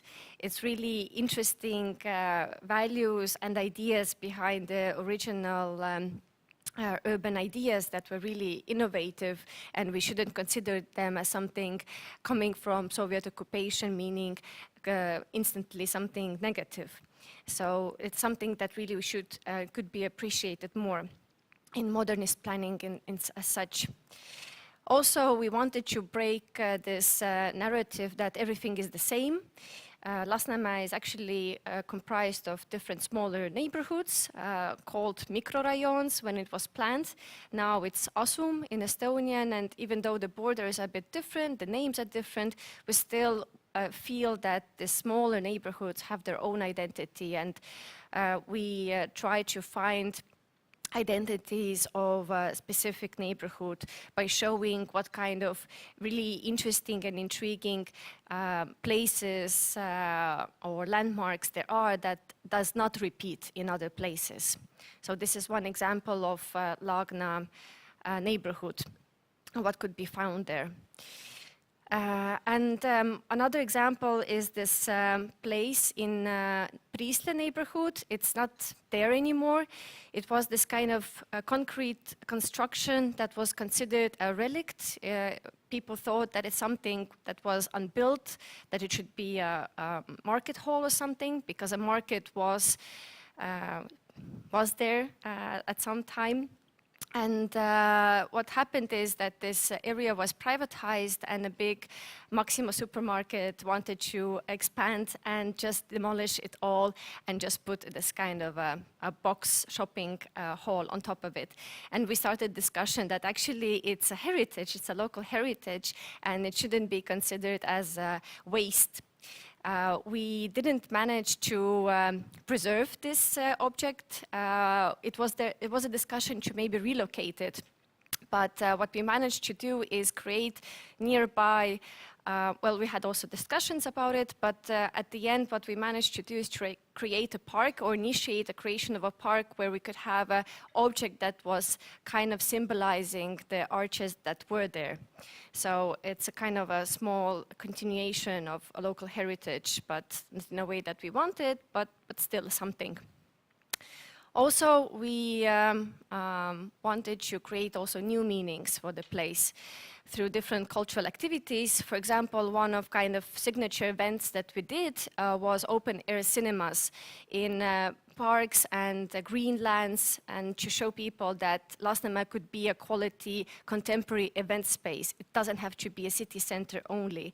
And we showed different movies that were considering Lasnamäe as their topic of the film. So locals know Sügispall, Siipjalgapesa, Anthill, and Nullpunkt, for example. And they were all to show people that Lasnamäe is also a place that is interesting for filmmakers, and we should also appreciate this area. Another really long-term project that is still ongoing is a community garden, and it's still present. And what is important here is that on one hand, we reused former kindergarten courtyard that was just abandoned, let's say. We gave a new meaning, and also we proved that a community garden could be something really appreciated and a long-term project in an area like Lasnamäe, where people usually consider vandalism as a big problem, but actually you just need to trust people a little bit more and to talk with them a little bit more, and not to consider everything in a very negative way in the beginning. So this project also kickstarted a community garden movement in other parts of Tallinn, where usually you could find, or think you could find, a community garden like Kalamaja or other hip areas. So this was also an important and powerful message to change the narrative. Yeah, and different cultural events to bring very big kind of stars that people like, and to bring also Tallinn Music Week, that is a really big event here in Tallinn, not only to city center, but from city center to Lasnamäe. And to just wrap up, so the impact, have we managed to actually change something? I think all those things that I showed were maybe just like a small bits that maybe changed the narrative, so it did shift it. But I think the public image in general has been changing, and I kind of feel that our society has become more mature, that we are not going into the simple notions that everything Soviet is bad, or Russian-speaking population is always something problematic. So we have changed this narrative, I guess. And also I feel that people have this appreciation of public space, and they know more how to demand something better. And also it's very positive that also the municipality has started to talk differently about the neighborhood, not only by how we mow the grass or push the snow away, but really how we could talk about the bigger picture and the image of the area. So yes, thank you. I hope we can discuss further. Yes, thank you, Maria. I'm sorry about this tight schedule that Yeah, we it's have. okay. I'm a The little 10 bit minutes over. it's really tough to make your presentation in Yeah. 10 minutes, but it was great. I don't know about you, but I'm making notes all the time and listening very careful of those examples. And from this I collected these urban walks and bike tours and the dialogue with the people, which is very important, and giving value, sharing values, showing the values. These are the dig deep examples of Faro Convention. Thank you. So now another example from Finland. This time Greta Lesel from Pirkanmaa Provincial Museum is going to give us a presentation from this very interesting concept of adopting a monument. Welcome. Thanks. Hello, very nice to see you all. I am Greta Lesel from Tampere. Excuse me. And I'm going to tell you something about adapt a monument. Do you hear me? Because I have a little bit problems with this, so it's okay. So, and you see this too. So I need my glasses just a moment. The Adapt a Monument program encourages people to appreciate and preserve their own surroundings. It's a chance to start a new and interesting hobby as a caretaker of our cultural landscape. Taking care of the monuments is voluntary work that involves old buildings and archaeological monuments. Adopters do not own their items, but they take care of them and monitor their condition. So, but we really like that it should be very joy for everybody. So we really want that our adopters would having a pleasure of seeing a very concrete result of your own hands, getting a meaningful hobby, feeling good after doing something good for environment, spending time outside with your friends, learning to read the sign of history in your environment, seeing a beloved building or place saved and living again, getting to know history, getting you as association pleased to meet for free, other reason. Of course, it's not always so easy, but usually the museum do everything what is not so nice. For example, adoption is based on signed contracts between volunteer group, landowner or building owner and a museum. Building needs slightly different contracts and practices as there can be also monetary values involved. Principle, however, is that no one benefits financially, but everybody involved benefits or other ways. For example, landowner is freed of some maintenance obligation, volunteer group gets a meaningful hobby, residents of area get a nicer, more interesting environment, and most gain come, of course, to the cultural heritage, as the moments are reused, maintained, appreciated, and valued.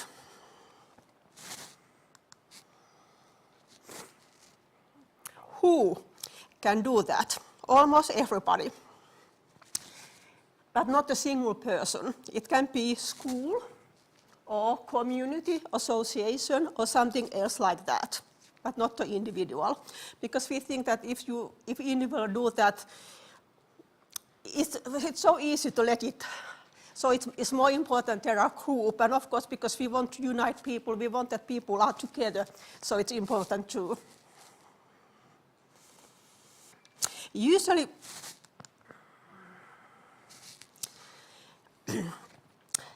a management plan is written to each adopted site, defining how it should be maintained and monitored, what kind of activities can be arranged there, and what kind of safety issues should be taken in consideration in maintenance and organizing events. The plan takes into consideration of condition of site as well as abilities of the volunteer group. The plan is often drafted together with volunteers. So we have very old people, they can do a lot in this place, but for example, if they have some master builder or something like that, he can do a lot.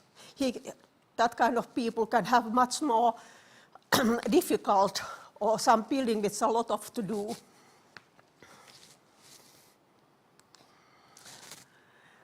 So working together is one of our main reasons, and sometimes we have camps too, where we arrange there's some lesson and we do something together, and we have coffee breaks and things like that, and usually people like them a lot. It's one, and then you don't need to be full-time. You don't need to have a long-term adoption. You can come for a weekend or one day or something like that. Here is the balcony. It's one of the first our adopted sites. And we have from churches to Iron Age burials. We have a very small, for example, Bronze Age, grave mounds and things like that. So there are a lot of different. Here, adopters do not repair themselves. They collect money and use experts. They rent that place, for example, wedding, and there are some concert tours, and after that, they are using experts who rebuild it little by little. It belongs to parish, but they don't do anything for that, so I think it's thanks to our adopters that it still remains. It's coming better condition little by little. And then the other example. So they are Reuhariniemi, and these adopters founded association for this. It has its own Facebook pages, and volunteers have presented in the countless group of Finnish foreigners visitors. They collect stories about adoption, and they appear in newspapers, radio, and even television. The volunteers keep it clear of vegetation and organize an event on the site every November on All Saints' Day. The site is lit by small fires, someone plays the drum, and people from the surrounding neighborhoods come to pay their respects for the people that once lived there. A deeply moving event. Previously, the caves were nothing but the piles of stone in forests. Now people know them. The invisible has become visible. So they don't do so much work there because it doesn't need a lot. But everything else, which is very important, that we have that information to spread everywhere. Because there are a lot of people, new people who have been there, and they never know about prehistory of Finland. They don't know that very next to them, living places, there are some prehistoric monuments. So little by little, I think everybody in this area knows about them. This is two other examples. It's an old cellar and a former city port. And for example, in this old cellar, there was some water damage, and it was, I think it would be ruined now. But our adopters collect money. They ask a lot of from the city, and little by little, this has been repaired. And now it's a tiny art gallery, which is open summertime.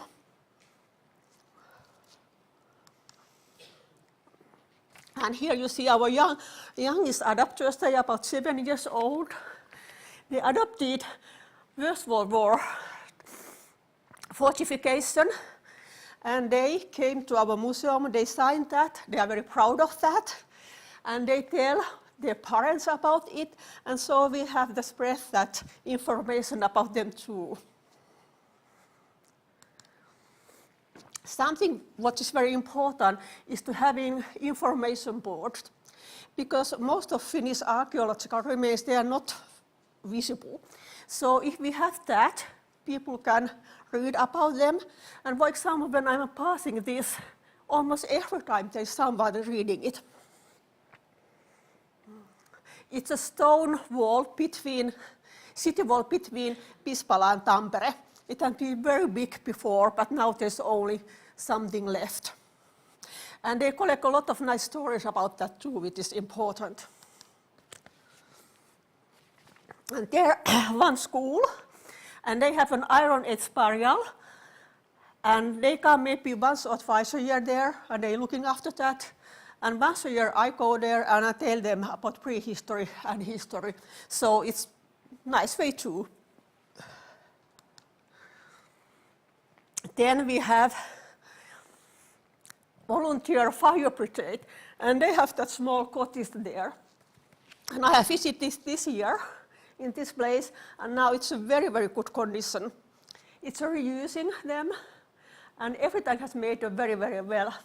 I'm sorry that I have no photo about that, but maybe you can imagine that. Then we have one nature conservationist who adopted the hill fort, and they have two aims. They like to have, of course, they care of that hill fort, but at the same time, they want to look after the threatened species. Though, two very nice things at the same time.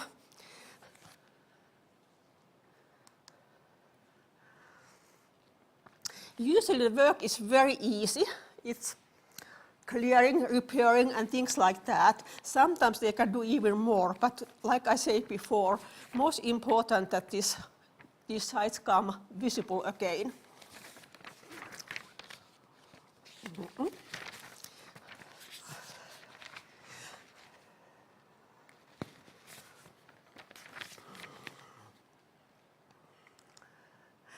Then we have, once we have a camp for asylum seekers too. They came, we do something work with hands, and I could tell them something about history and prehistory of Finland, and I think they like it a lot. And in the end, it was possible for them to fish too, and that day it was very important for them. So we can use this too if we want to have some asylum seekers or something else. We could this way to tell them about history and prehistory of Finland too. It's one way to do it. And thanks for all. This is end. Äitä. I should have that äitä, but now I say it to you. Äitä.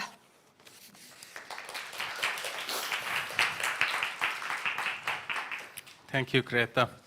I picked up this management plans for my notes. This was a very good example of how do you make the rules and how do you define what is possible and what is impossible, and use the management plans as a tool between the experts and the citizens, or yes, the authorities and citizens. Thank you. We are a little bit short of the schedule, so we are going to have the discussion panel afterwards, and I invite all of you for presentations to the discussion panel, and we are saving the questions for that part. But now we go on. We are approaching this subject now in a little bit dramatic way. We are talking about crisis. How can you implement the Faro way of thinking in a case of emergency? And I would like to invite here Linda Lainvo, who is now coming to give us a presentation of this interesting matter. Thank you so much. I try to be not so dramatic, but unfortunately the topic that I'm going to discuss is a bit dramatic. So I'm going to tell you a story about a church and saving our heritage and identity, and doing it together with the community, because we cannot do those things alone as heritage professionals, because the heritage belongs to all of us. So I'm going to take you back to a very cold February day in 2021. And there was an arson attack on a church in Narva-Jõesuu, which is a quite handsome little town in eastern Estonia, close to the Russian-Estonian border. And here you can see some images of the church. From the outside, it doesn't look that bad. Here you can also see on the left picture, you can see the hole that was made by the arsonist in order to attack the church. However, what happened on the inside was much, much more traumatic. The interior was fully damaged, so basically the same chandelier that you see on the left side corner is the one that you see in the middle on the after fire photograph. And really the interior of the church got some very serious smoke, heat and water damage. So what happened was obviously that everything that was still there, that wasn't completely burned, was either taken out from the church, if it was possible to take it out, and then it was stored in the next building, the priest's building. However, the conditions were very critical. The outside temperatures at that time were under minus 20 degrees Celsius, so it was really, really cold. And we had tens and tens of icons, wooden objects, textiles, metal objects that were soaked from extinguishing water, and we basically had no safe place where to store them. So what happened next? The officials from the National Heritage Board arrived the next day. Actually, the local ones were already there, making pictures, sort of creating the understanding of what was going on and what can we sort of do, what should be the next steps. And at the same time, the officials in Tallinn were then planning on sort of salvage process and also like immediate conservation efforts. What we did was we managed to get a contract with a local museum in Narva so that they would give us a space that we can use to store those objects. And then we had to have a plan of what to do next. And so, what was our plan? Basically, what we did was that we organized the largest joint conservation workshop in Estonian history that involved, in general, over 100 people, conservation professionals and students. There were more than one, so don't believe the slide. But also congregation members of the Narva-Jõesuu Orthodox Church and local community. Why is that important? Because usually, and very often, the case is that since conservation is a very particular, very specific operation, you often can't include people who aren't trained for it.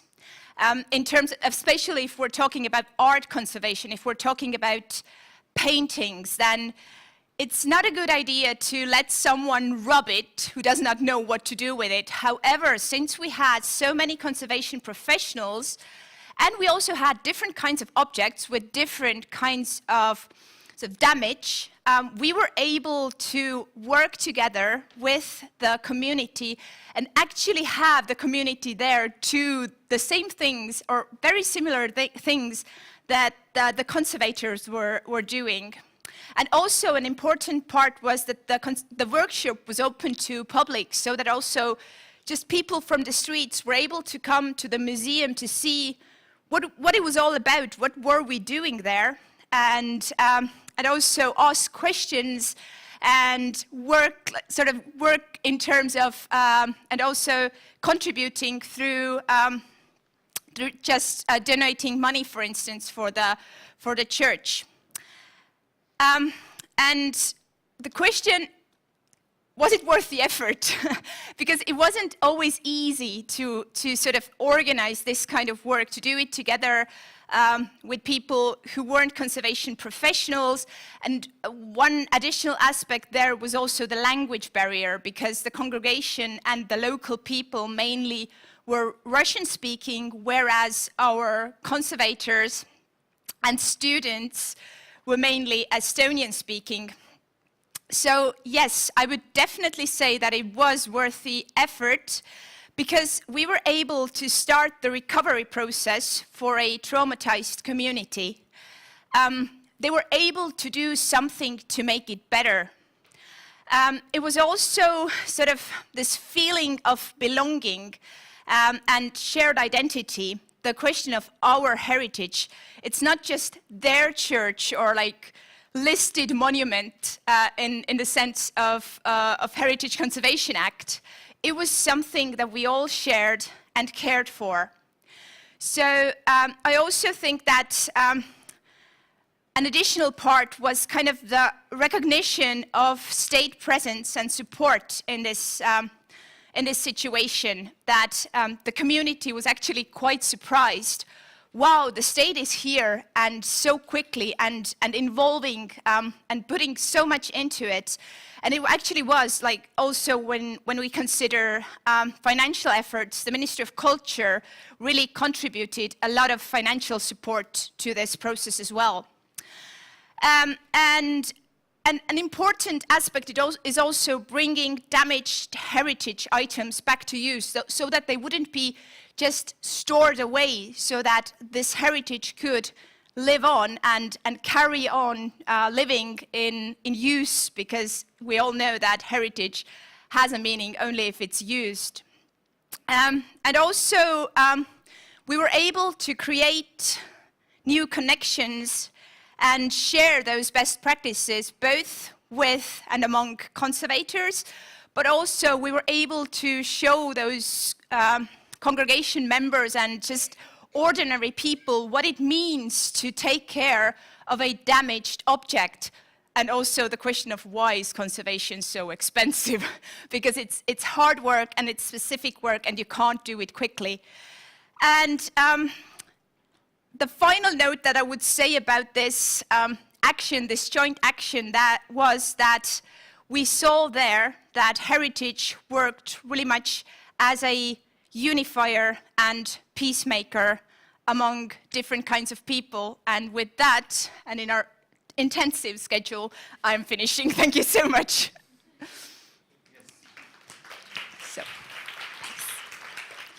Thank you, Linda. Yeah, it was a really encouraging example. Thank you for this. I was thinking that when we are heading towards more, you could say, disturbing times financially, we are very worried about financial crises that are ahead of us. We are worrying about climate change. We are worried about energy crisis, and etc. This encourages us. We need more hands.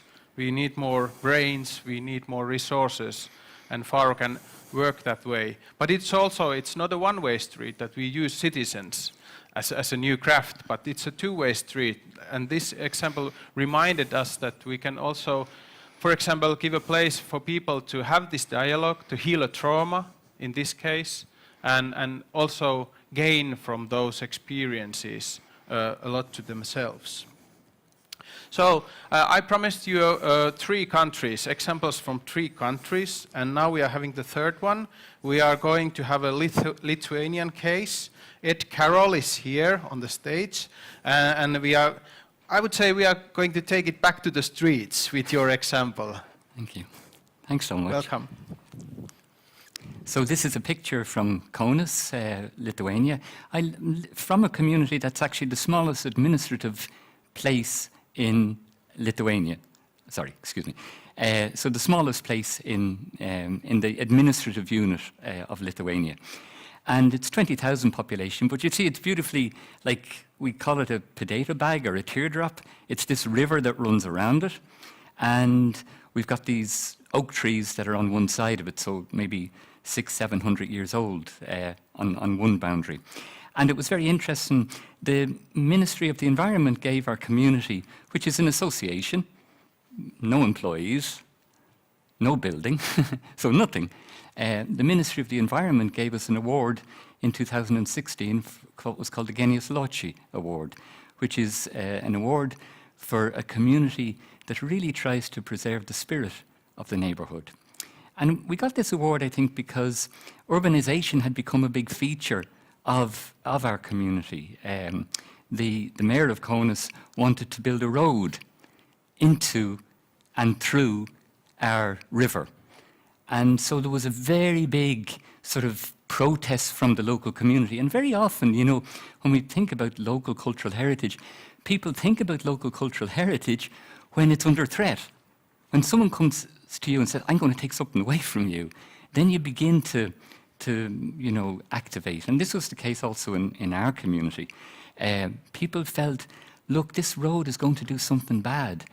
And, you know, I know, like, Julia Hakkonen had done these pamphlets in Helsinki, also, I think, some last year, and they were awarded, I think the pamphlet production was awarded a special prize of the Architectural Association in Finland, because there's something about urbanisation at this point in time that really is a very big challenge for cultural heritage, and very big challenge when we say cultural heritage as object.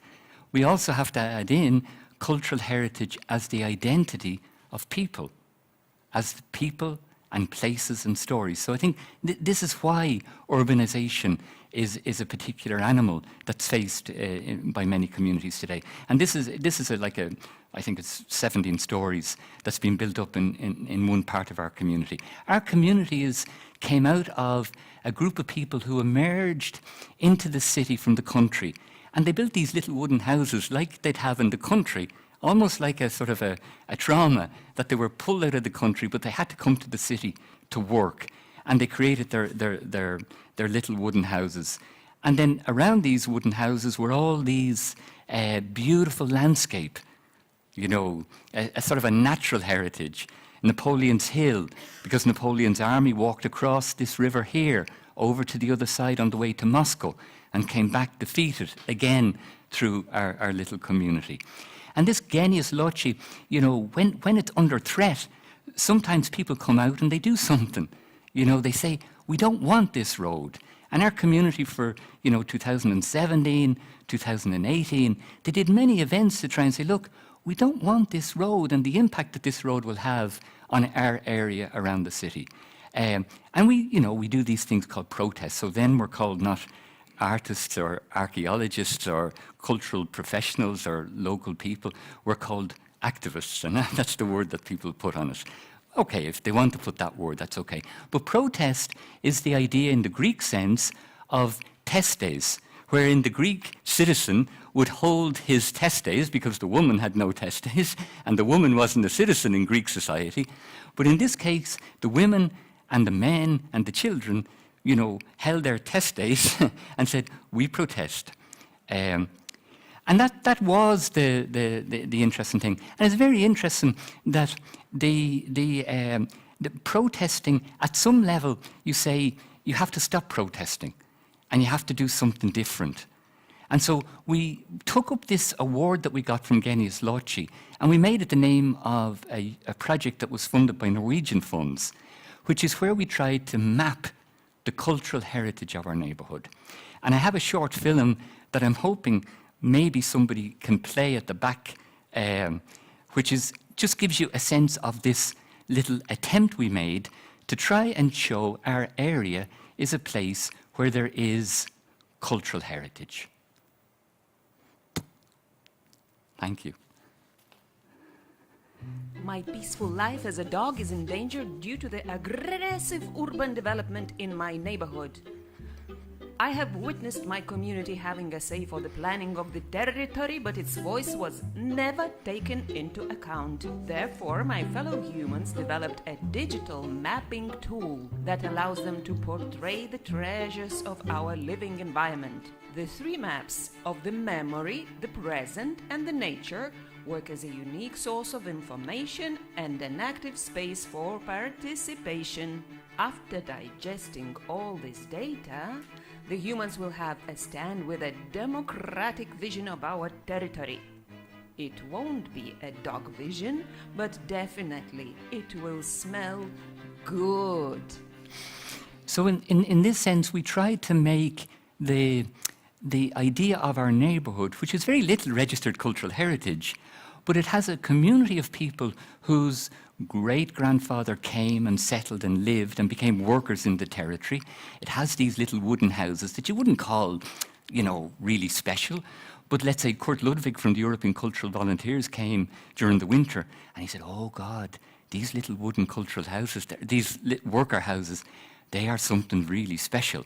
So he's a specialist, so he must know something that I don't know. So anyway, this was something that I think is very interesting.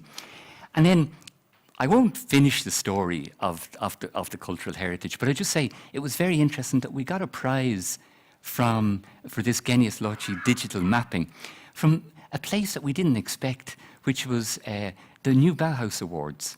gave us a prize last year in June to say that this was a good example, a digital example, of someone who really was creating a sense of belonging for a local neighbourhood. But it's a sense of belonging that's really a pinhead sense of belonging. It's not big macro. It's not big strategy. It's about a pinhead that has the power of a pinhead to make local people feel we're connected. We're not isolated individuals. We have our identity. Okay, small numbers, 20,000, it's not a big community, but I think it's important. The other thing I just want to, and this is a little bit like cubism, I wanted to just show the cabbage field, which is like a little bit like the cellars that we saw earlier on in your lovely presentation. These are cabbage cellars. It's the little fragment that's left of a cultural heritage site. We brought the mayor to this site when he had just become mayor, the mayor of Kaunas. He's a very important person. And we said to him, look, you know, we'd been working on this site to try and reclaim it. It's public land. It's the only part of an old fortified barracks, a huge army barracks that hasn't been privatised. We said to the mayor, look, mayor, let's do something special here. The mayor came in his Porsche in 2017. We were lucky because UCLG Network, they awarded us a prize for culture in Mexico in 2016. So this is a good example of how to take public spaces and try to reclaim them as public spaces. But we knew the mayor came, his entourage came, and we said, nothing's going to happen here. And we were right, actually. It's 2022, and this place looks exactly as it is today. And that was taken in 2017. But we decided, let's do something special with it. Let's create an opera. So we created what was called the Cabbage Field Opera. And from 2018 until 2022, again, we took this same thing. No heritage, no value, working with local people. Let's write a libretto. Let's write a story of Shanxi, but from the little lens of this cabbage field. Let's try and perform that opera. Now, it took us 4 years to make the performance, but we got 37 people to travel from Kaunas to Luxembourg just last June, the day before we got the award from Bauhaus. So the day before, there was, you know, the 37 of us working on this opera called the Cabbage Field Opera, which in some ways was taking the black box of a neighbourhood that has no cultural heritage really, but opening up this black box and seeing, oh, this is something really special. And what I think is very interesting about this opera is that I'm not trying to promote Shanxi. I'm not trying to promote this as something that you should do. What I'm saying is you need to look at your pinheads because there are pinheads in your place, and you will find a lot better and more interesting examples than that. Thank you.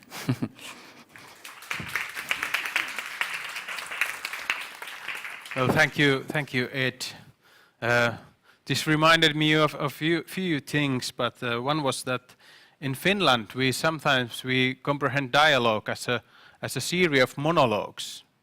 We don't all the time remember what is dialogue all about, but Ed reminded us that it's about listening. And there was a very good example of how to listen to people. What do they want before going there and telling that you want this or that? And also I love those maps and their perspectives and the very fact that you included artists also. This was very, very fascinating. So now we have heard all those 4 presentations, and I would like to invite all the speakers back here to the stage. We are going to have a panel discussion, and for the audience I would like you to remember the site sli.do, where you can write your questions and they will appear here on the screen, and then we can pick them for the panel. But please welcome all the 4 speakers, freely, relaxed. Yes. And I will join you now. And you still also, you all have mics on, yes? So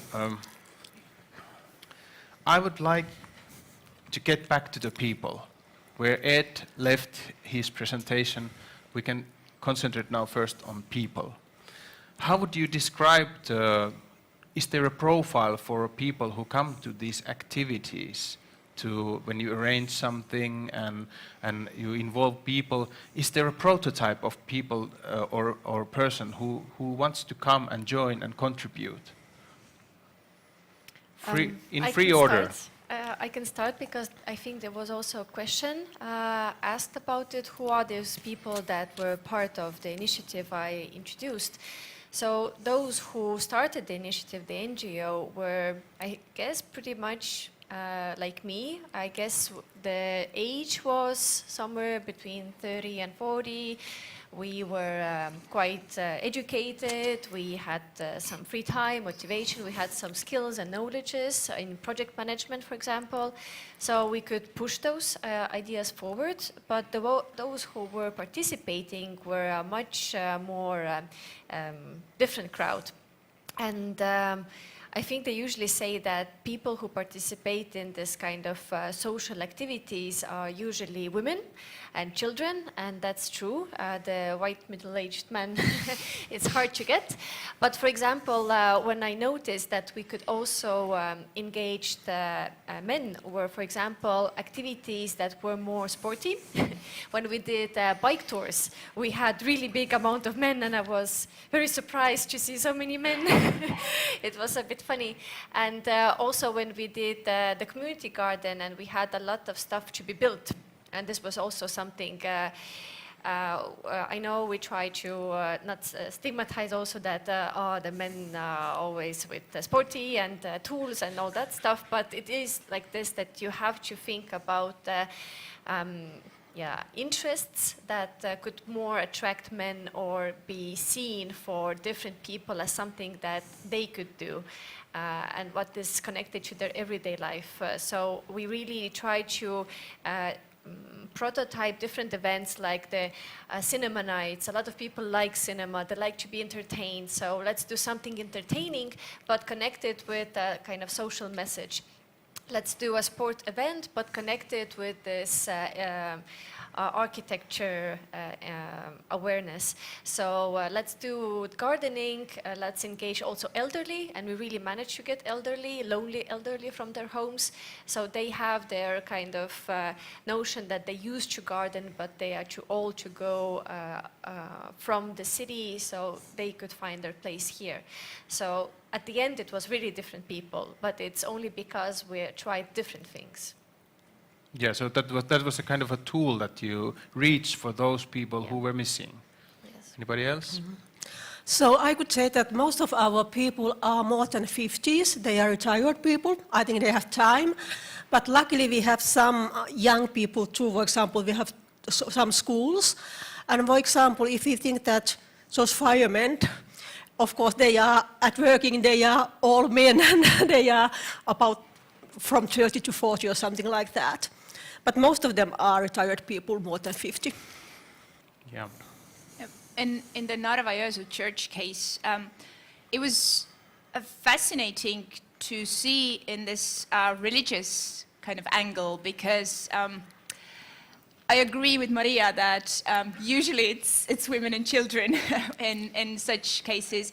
However, in our situation, the church was so meaningful to so many people, and I also met young and middle-aged men who came to the workshop saying that I was baptized in that church, my child was baptized in that church. So it's very important to me that it gets back into order. This church is important to me as a religious place, and therefore really the variety of people that we saw there was very different from, let's say, the stereotypical this kind of heritage event, and also the men, let's say, were very eager to contribute financially to the restoration of the church as well.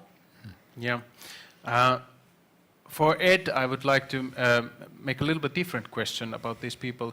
There can be also critical voices, like you had a protest there, and what about if there are angry people or critical people? How do you handle them?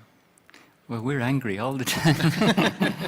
You know, and like the only thing we could agree in our community was that we didn't want a road, but there were so many other opinions that it was very difficult. No, like I think I think I'm going back to Mina's lovely presentation on the strategy and this notion that everyone has a right to participate in culture. We say this, blah, blah, and that, it's normal. But actually, you know, nobody has a right. You have to invest your time. Like if you want to understand Van Gogh, you have to spend some time understanding it. You can't just pick it up on a Wikipedia in 2 seconds. And I think one of the things is around how to have people more critically developing a sense of how to really participate in culture, not just be the nice colour. Like, I'll give this example. The European Capital of Culture spends €3 on communications to get people in, €2 on management, administration, and €1 on artistic creation. For me, that is a completely wrong symmetry. It should be the other way round. And I think unless we have experiences where people have a chance to create or co-create their own cultural experiences, I think, and that's why I loved your example, that these people who have no experience were restoring, the frame of a gilded piece. This is the type of experience we need to shift towards, it seems to me. Yeah. Okay, thank you. Let's stay with the people for a little while. If we go to the fundamental needs of the people, or the basics that people need and get from these events and these social mingling and having an effect to their own lives. Okay, now that was a little bit already answering the question, but what are the basic needs that you find that people are going after when they participate? I can start again.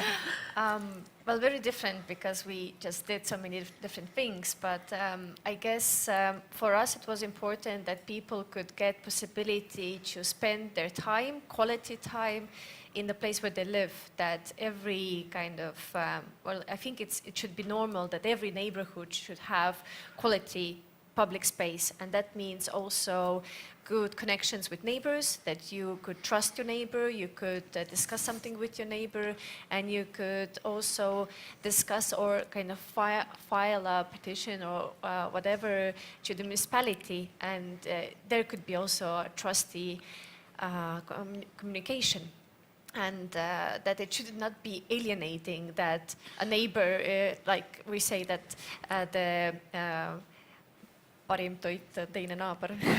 Like the best kind of food is my neighbor. That you want to be better than your neighbor, you want to overthrow your neighbor, like the neighbor is the enemy, but actually the neighbor is your best friend, because if something happens, if there's a problem, the neighbor is the closest person who could help you. And this kind of notion also that we should be able to cooperate, to listen, because I also agree with what you said. People usually what they want is to be heard. They want to demand something, but they very seldom want to listen what others want to say.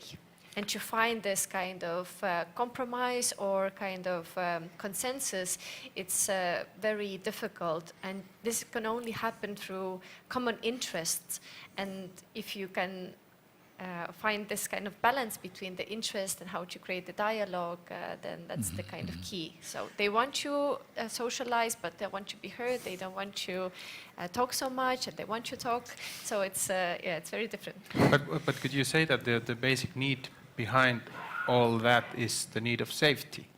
If you have to rely on your neighbors and you want to know your surroundings and belong to your surroundings, there's a basic need of safety there.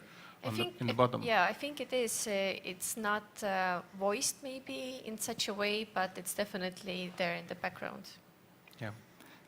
I don't know about safety. I know it's a very nice neoliberal value. Everyone wants to feel safe, so let's have a gun. Let's have a tank in our. Like there are other values that are important, And I think that in terms of Faro, has this lightness of touch, but it's also very tough. You know, it's about democracy, it's about participation in democracy, it's about rule of law, so it's about cooperation and solidarity. These are other values that I think are important. And I think, you know, if I was saying to this group here today, you know, you speak about Faro, okay? And you're doing Faro, like you're already in the Faro network, I can say, because I can see from what you're doing. But okay, if Faro is that important, okay, let's arrange a 10-day school for people who practice Faro in Finland and in Estonia. And let's sit together and create, but very specific thing, because I think the pinhead that I'm talking about here is you are right that Faro is picked up by civil society. But it's not picked up by a civil society that's already 90% funded by the state. It's picked up by another type of civil society, which is this young, I'm not young, but this younger, you know, slightly not wanting to appear in the official register, but wanting to be present to something. And I think that's a strategy for learning together how to make Faro. Because I can say this to you, Ed Carroll in Kaunas can't do Faro on his own. I need you. And I need you in your eco-museum. And I need you. So once we get over this thing that I'm promoting me and you're promoting you, and that we're actually doing something which is promoting the rule of law, democracy, and participation in that process, I think that's really key, it seems to me, as a process. Yes, So, thank you. so we have made some survey even, but usually it's very easy, like we want to work together. We respect our environment, we want to do something good for our neighbors and what are adopted monuments. They are usually quite active people in other ways too. But for example, some of our adopters said to me that here we come, I don't remember it, but it's that here we come, relax and calm down. And so I think because usually they are in a very beautiful places, so it's very nice to come there, and maybe it's calm down, having something yourself, doing something with your hands. Yeah, I'm a little bit obsessed about these basic needs, but yeah, go ahead. You have. Okay, if I just zoom into this particular example that I was talking about, then once again I need to return to religion. Because what I saw there was the very great importance of this religious aspect. We can continue discussing about what is the basic need that religion gives us, whether it's security, I don't know. I think that we have a different view to that, all of us. But in our case, in Narva-Jõesuu case, the religion was very much the binding place there, and this gave the meaning to so many people who participated. And that was sort of for them the catalyst that made them come along. Yeah. What I would wrap up from all of this is some kind of a being alive, being connected, being heard. These very fundamental needs that we have. And I could maybe add, I have been thinking about a lot, because when people participate, for us it may be maybe volunteer work, but usually it's work. And for people who participate, who come, this is their free time. And what usually people want to do in their free time, they want to relax, feel themselves good. So maybe some want to do something very meaningful also, and they're very aware of what they do. But very often it should be something that they could connect with pleasant pastime spending. And I think in all of those activities, this kind of lightness and humor is very important. And that's what I really liked in also this video. And this is what catches people and makes people to participate. It's to talk about very important topics and very hard topics, but through this kind of a sense of lightness and really this humor that would attract people, because people are kind of drawn to those kind of emotions. And this joy is really important. And when it's becomes not joy and this very hard kind of thing. People don't want to participate. Oh, this topic of integration, I'm so sick of it, you know. But when you talk about it in a different way, then people actually talk about it, but in different language and using different words. Okay. Can I add one thing also? One thing, yes. Then we So go I forward. think I like the trust, because we have to trust on people and they have to trust on us. And very often when I go somewhere else, for example, France or Spain, and I speak about Adopt a Monument, they ask me how you can trust on people. And for us it's very easy. Why not? But maybe some places and some countries it's not. But it's very important part of our convention if we want to really have it. Yes. Well, okay, now this is really a little bit boring, and I'm sorry about this, but let's go to the governmental level for a while. Ed mentioned here that we should have a 10-day summer school, or school at least. Do you think that the Faro Convention is clarified enough in a national level? Do we need these kind of clarifications or summer schools or more best practices to clear our minds that what is actually Faro all about? Because it's about so many things. You can speak behalf of your own country or in general, if you like. Well, Faro, in our country, there was interest in ratification of Faro some years ago, but in the last period, it's gone off the boil in some ways. And I think that part of that is, again, this branding of culture. Our culture minister is much more interested in getting us UNESCO designated, town and this sort of stuff. So it's always this branding of the city and branding of, as a way of the big picture. And I think ultimately there's a choice really in this governmental level. Do you choose to how do you balance the big picture with the pinhead? And for me, this is a very big question. How do you develop things at the national level, at the regional level, but really at the pinhead level, at this local level as well? And I think if you really want people to re-enter their sense of being citizens, and to be active citizens, I don't know how you can just not really develop a program that's from the ground up as well as from the top down. And I think one of the challenges, we've had histories of public-private partnerships. We've had no history of public-social partnership. In other words, public-community partnership. We've had no horizontal level partnerships. We have no history. We still don't have a train between Tallinn and Kaunas. Come on. Yeah, I've been in public service for 8 years. I was in public service, and I would say that within those 8 years, I actually saw a significant shift within the mindsets of many public servants working on the field of heritage.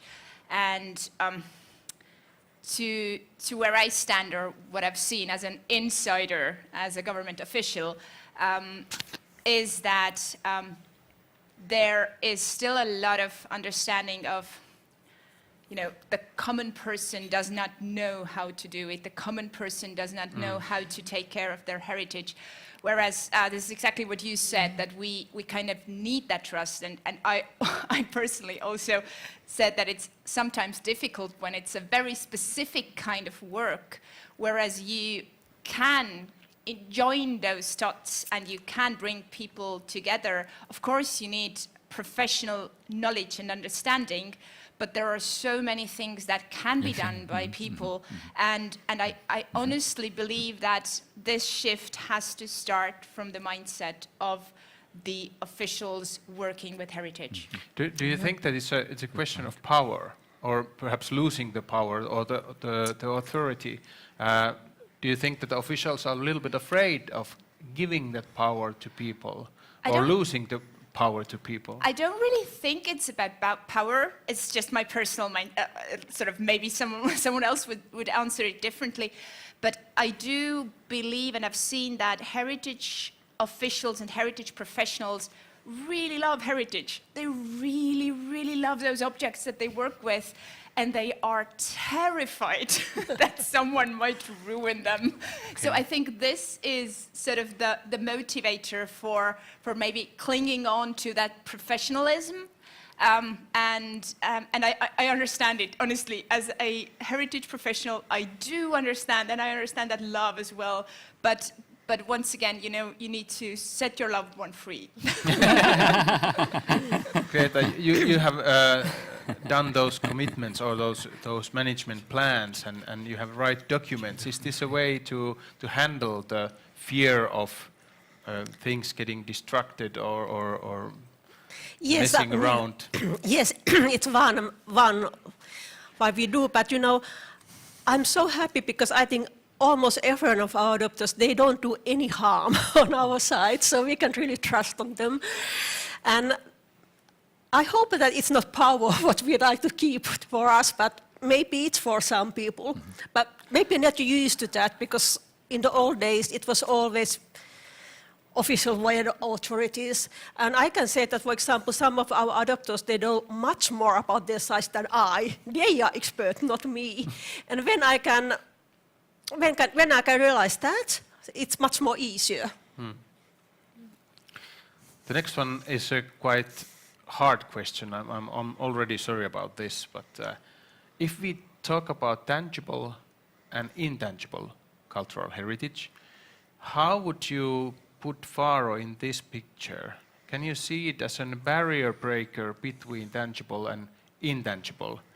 I'm not sure how is it deal with in your home countries, but in Finland they are quite separated these at this moment, the tangible and the intangible. How do you see Faro in this picture? Yeah, it was a tough one. Sorry. Yeah, I guess I'm sorry. I guess you're right, because in Estonia as well, the two sides are very separated. Or like we're trying to bring them closer together, but they're still quite separated.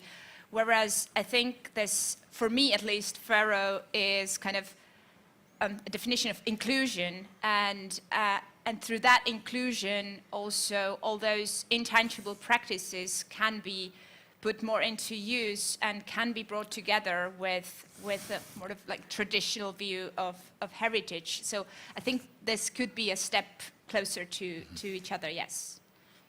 Yeah, I would be very specific on this and say, you know, in some ways Faro is like a three-legged stool. It's intangible, it's tangible, and it's natural. You know, and this is I think these three things have to dance with each other. The other thing that I think is important, trying to find a way of not looking at things at the lens of an object all the time. Like artists, I'm an artist, so I make an object, and it's a beautiful object. I'm the creator of this object, but I want you to experience this. Now, do I put all the focus on me? Do I put all the focus on the object? Or do I put the focus on you as the audience for this? No, what we try and do is we dance. We have some fun and we try and dance around. And in some ways, I think that's the trying to tie down.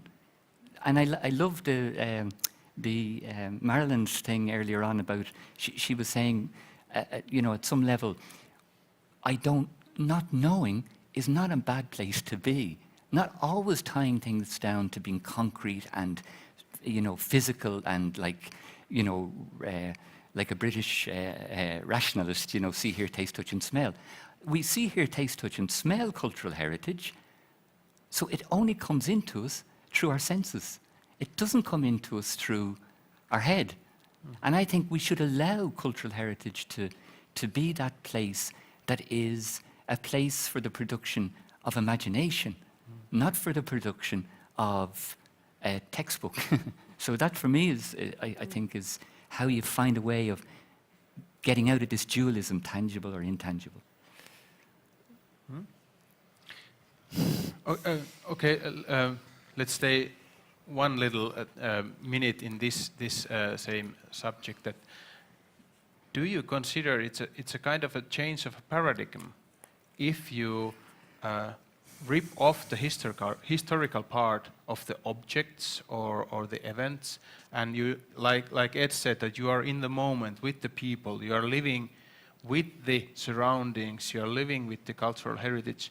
It's a kind of a manifesto to this idea that used to be. We changed the paradigm. We see it happening right now, not a few hundred years away. Something has value in this moment. I feel that it's a change of paradigm to these old cultural policies. How do you feel? Yes, I think it's a different, and I think now it's more discussion. It's not from top to up, but we discussion with people, with sites, archaeology remain. It's some kind of, everything is together in some way. And we have to change our minds too, if we really can't be like that. But yeah, in terms of if we look at heritage, how it is in the moment, it's not only about the modern time, but since the senses, it's always through memory and what has happened. Then as long as you have people who can share the stories, they're still connected with a lot of historical events. And yeah, it's very interesting, all those initiatives where you collect memories, because one thing is how an object was constructed historically, all the facts and everything, but we not that often think and collect memories and the personal stories behind it, that this is actually what makes a difference, what makes it important for people. Again, that it's not just the church and it has this architectural image and it's important, it's unique in the area, but my child was baptized there. This is a memory. And it's not connected to the thing that, oh, the materials are so unique there and it's this paint that was used there. This is not, it's not a part of the memory. Yeah. So, yeah. When it comes to conservation, and also something that I saw very often during our conservation works, was that people were like, it was a huge room and people were like, shouting to each other, hey, come here, look at this pattern. You can't believe how beautiful it is. So this is very present, this beauty in this object that has nothing to do in that moment about the history or the background of the pattern, whatever. It's just there, and it's just taking you with its whole to its magnificence. And I think this is kind of what we see when we, or feel when we talk about presence. Yeah. Now, dear audience, if you have questions, now it's a good time to ask them. Gentleman over there, go ahead. Oh, thank you. Thank you for this very nice presentation. So, a lot of people are doing sometimes Faro without knowing the Faro Convention. So it was my case in the North District of Marseille. And I have a question. You say that people want to participate, but my question, if they want to cooperate, so to take part in the decision making also. Not only to participate to the activity, but for example, in my case, it's a cooperative of residents. So the residents of the North District of Marseille have the majority inside the cooperative. So they take part into the discussion, but also into the decision. And they also take part in the decision about urban planning, about touristic development. So to say that they want to participate, but they want also to be part of the cooperation between institution and civil society. So basically, how far can the participation go? Can the citizens be in a different way part of the decision making also via this Faro Convention or via Faro Way, if I understood correctly? I'm not sure about specifically Faro, but what I see is, and we are moving towards greater participation in all topics that are connected with everyday life, and actually it's everything. Our everyday life is the urban planning and also the heritage and cultural life. And people are want to take part, they have more skills also to take part, and also both municipal and government institutions are seeing values in creating those platforms and asking people more often. It could be through questionnaires, which is really easy thing and very common thing to do, but also through dialogues, different forums, and also asking people to give ideas. So this has been becoming more popular. It takes more time for decision making, and it's more expensive usually for the decision making. But I see that there's more appreciative value that people, decision makers see, and they're doing that, and then people also become more educated in taking part. This is also really, it's not just that I'm shouting somewhere yes or no, but I should really dig into this topic. I should have time to go in, and then I can participate. Yeah. Okay. Actually, we are quite on schedule, so I will stop it here. You will find all these, our four marvelous panelists during the lunch break, I presume, and then you can ask more questions from them. And now we can give a warm hand to all our presentations. Thanks. Thank you. Thank you.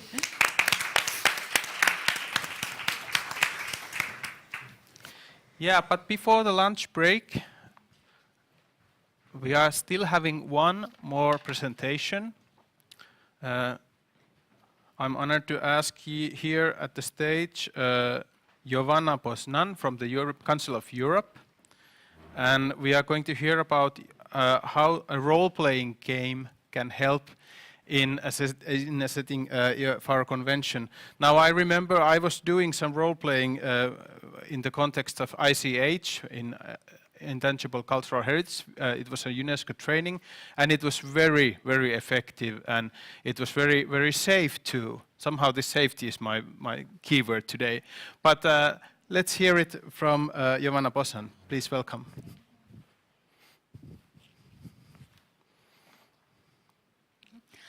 Well, first I must say that actually this presentation comes as a thank you very much.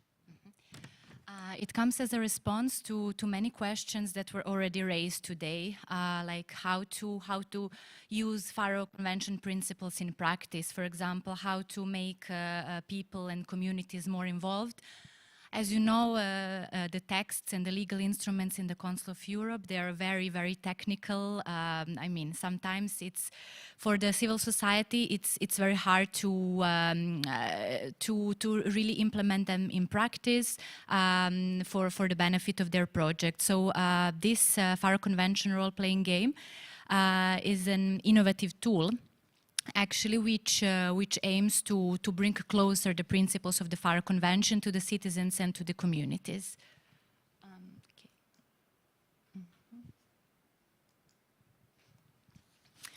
So the role-playing game was actually developed in the framework of the joint project with the European Commission, entitled "The Faro Way: Enhanced Participation in Cultural Heritage." It is one of the outcomes of this project, and the game was presented in December, last December 2021, when this project ended. So, what are the main ideas behind this game? I mean, of course, we wanted to promote the Faro Convention in innovative ways and really to bring it closer to the public, to the users, because as you know, we work with governments, but also our main group is really the civil society and how to involve them in heritage management processes and also decision-making processes, which Prosper mentioned in the previous panel. I mean, this game also came as a result of, it was developed during COVID, and actually there was a big challenge how to access cultural heritage in this time. So there were many initiatives for digitalization of cultural heritage. Beside the Faro Convention game, we also did a MOOC of the Strategy 21, which is another of our tools. So in principle, this COVID context also played a major role in developing this game. The game, of course, aims at offering a better understanding of the Faro Convention principles, but also to foster a dynamic involvement of heritage communities and civil society in decision-making processes related to the cultural heritage. With the game, we also wanted to emphasize the important role of authorities on local, regional, and national level in supporting these initiatives, and also underlining the need for cooperation between all these actors, which many times it's lacking. The game also disseminates the good practices by heritage communities that already apply the Faro Convention. In a way, it really seeks to offer an opportunity to every user of the game to discover their own Faro Way. Because many times we, in the Faro Convention, we speak about subjective meanings to heritage. So it's not really the value of heritage in itself, but the value that people see in it. And here we speak also about the possible different interpretations of one single heritage. And of course, the Faro Convention is very much fostering this idea. As for the target groups, we started with the civil society and heritage communities that will be the users of this game. But of course, we also wanted to target governments. Maybe it's a bit more difficult to imagine the officials to play this game. But actually, we did have a good feedback also when we presented the game in Portugal, in Lisbon. So we also want to target the governments on all levels, also heritage professionals, heritage experts, but also the society as a whole and every individual who really wants to discover the principles of the Faro Convention. Here are some of the key messages. As you can see, I will not go through all of them, but we speak about how to protect the heritage, how to identify with heritage, how to discover, how to use our cultural rights that, of course, every citizen has. We speak also about education for heritage, cooperation, the importance of cooperation between different stakeholders, and so on. If we would have to define what is the main learning outcome of the game, it would definitely be, as I already mentioned, how to apply the Faro Convention principles in practice. So the 4 principles of developing democratic participation, improving the living conditions, fostering social cohesion, and of course fostering the mutual understanding between different communities. So before, I would also like to really show you the trailer of the game. But before putting the video on, I would just like to make a short summary of what the game is about. So actually, as in Faro, we speak of the importance of different perspectives to the heritage. Well, each user has the opportunity to take the role either of a civil society representative or the mayor of the city, so the representative of local government. And then they are put into different contexts that are based on already existing Faro initiatives. Apart from the game, we have the interactive map, which shows the already existing Faro projects by different Faro communities. And then there is also a short quiz, 10 questions of the Faro Conventions for the ones who are still discovering the convention to get to know better its principles, and of course for the one who know it very well to confirm their knowledge. So the third and most important part, of course, is the role-playing game, where, as I said, you can choose 2 different roles. You're put in the context of, in this case, it's an imaginary city of Fora, and as Ed and many others already mentioned, cultural heritage projects and initiatives, they're often a result of a common challenge that needs to be faced, and they come as a response to this. So in this case, there is we have the abandoned castle, so like an imaginary case, and the user has the opportunity to develop different heritage projects around this in order to reuse this heritage. So here an important message is also the sustainability of this heritage and giving it new uses and multiple uses. In the first phase of the game, the user actually speaks to different stakeholders. And here, of course, the message is the importance of having everybody on board. So the user can consult different heritage experts, local government, heritage communities. And here we wanted to convey also the importance of really the participation in heritage management processes and consulting everybody, having different points of view in order to develop heritage projects. And after this consultation, the user has the opportunity to make the set of decisions and to see actually through this game how one can really develop the heritage project and how he can use or she can use the Faro principles in practice. these decisions, just to give an example, it's, for example, what funding to use, which actors to involve, etc. And the last phase of the game, it's really the debrief, where one can see the consequences and the results of the project, of the decision that were made. The idea of the game is not really to say, okay, this is a good decision, this is a bad decision. It is really about maybe giving some advice whether a certain decision was in line with the Faro Convention principles or not, and how it can be done differently. So the idea of the game is really to have an opportunity to be replayed several times and to see how different set of decisions in relation to heritage project can bring to different results. As I said, the game was presented in Lisbon last December, when the joint project with the European Commission finished. And this year we have been working a lot on communication campaigns, on disseminating the game further, and also to receiving the feedback from the users, because for us this is the most important thing, because the idea for this Faro game is to be an evolutive tool, which can be complemented with new features based on the feedback that we received from the users. So without further delay, I would just ask to put the trailer of the game, and also we can share the link, because we would also really like to have your feedback on the game, and it will be shared like together with other presentations. Thank you.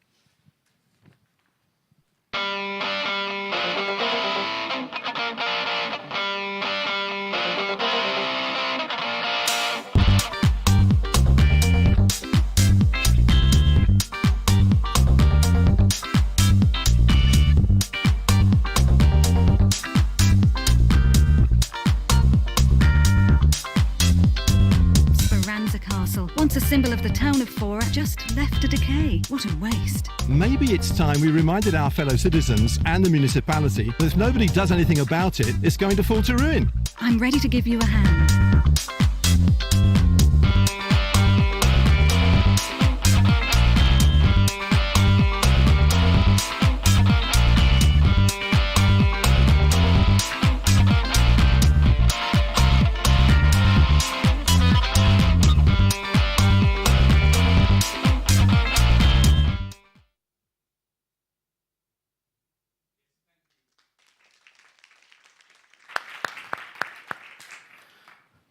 So, ladies and gentlemen, it's half time and it's time for a lunch break. I will ask details from Lina. How are we going to arrange this lunch? Yeah, the lunch is served just outside here, where the coffee break was. You are all welcome, and we will resume here in 1 hour. So you all heard. So back here at 2 p.m. and have a good lunch, and thank you.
Is my microphone? Cool. Hi, everybody. I'm Mihkel Kaevats. I work with the wonderful team of the Cultural Heritage Department at the Estonian Ministry of Culture. I thank everybody who has already been on stage for such an interesting morning. I hope you had a nice lunch. So let's dig into digital possibilities of researching and cherishing cultural heritage. And our first speaker with a slightly longer presentation will be Thomas Aigner from the Time Machine organization. He will speak on big data of the past as an invaluable treasure for society. And Mr. Aigner is a historian and an archivist. He's the director of Archives and Information Management Department of St. Pölten Diocese in Austria. He's the president of ICARUS, International Center for Archival Research, and the major driving force behind its international activities. And he's the vice president of Time Machine organization and responsible for governance and community management.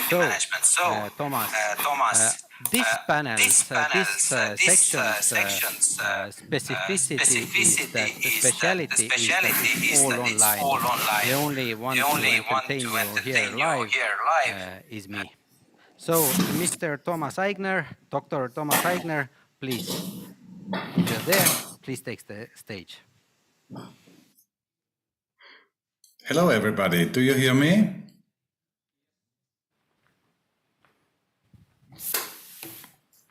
Hello, do you hear me? Yes. Oh, wonderful. Cool. Great. Okay.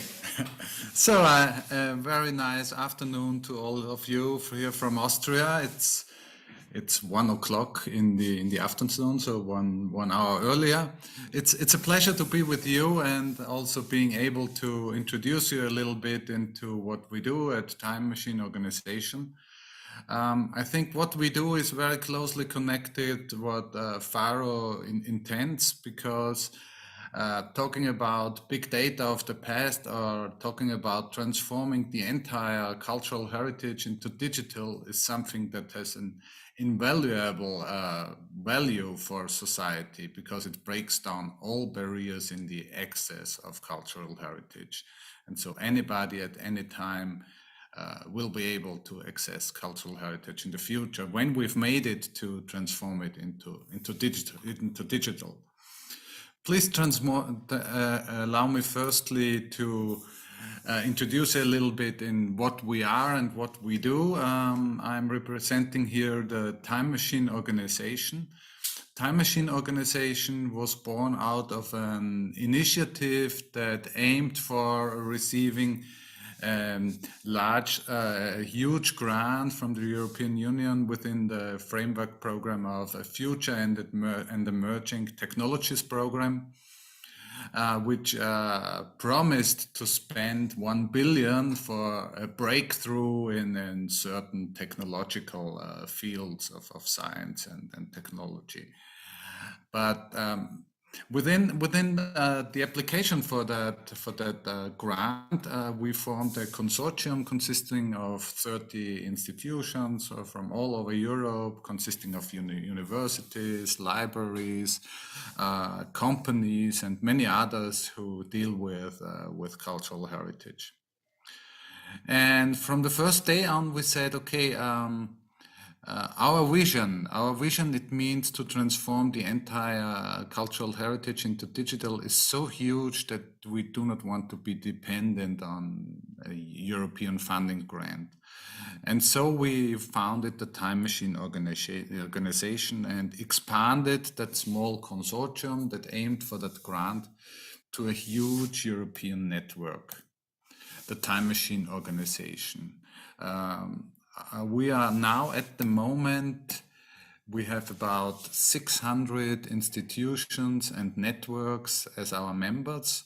So those are public authorities like ministries, those are research institutes, those are educational institutes, those are libraries, archives, museums.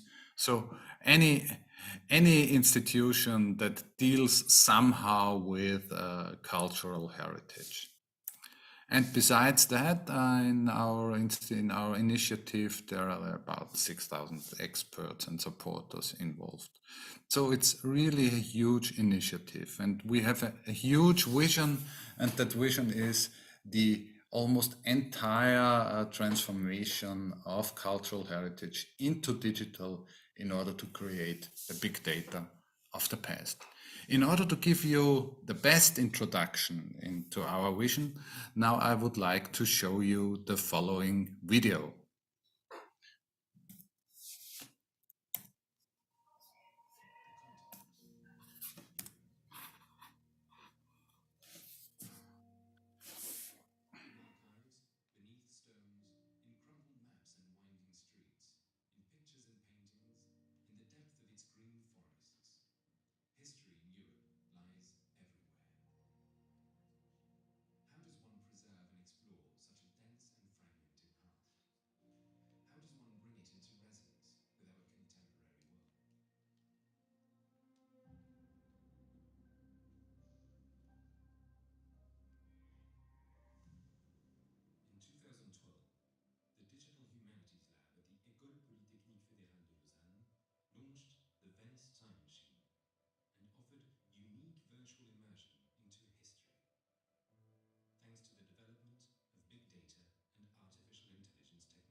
Temporal exploration tool accessible to all.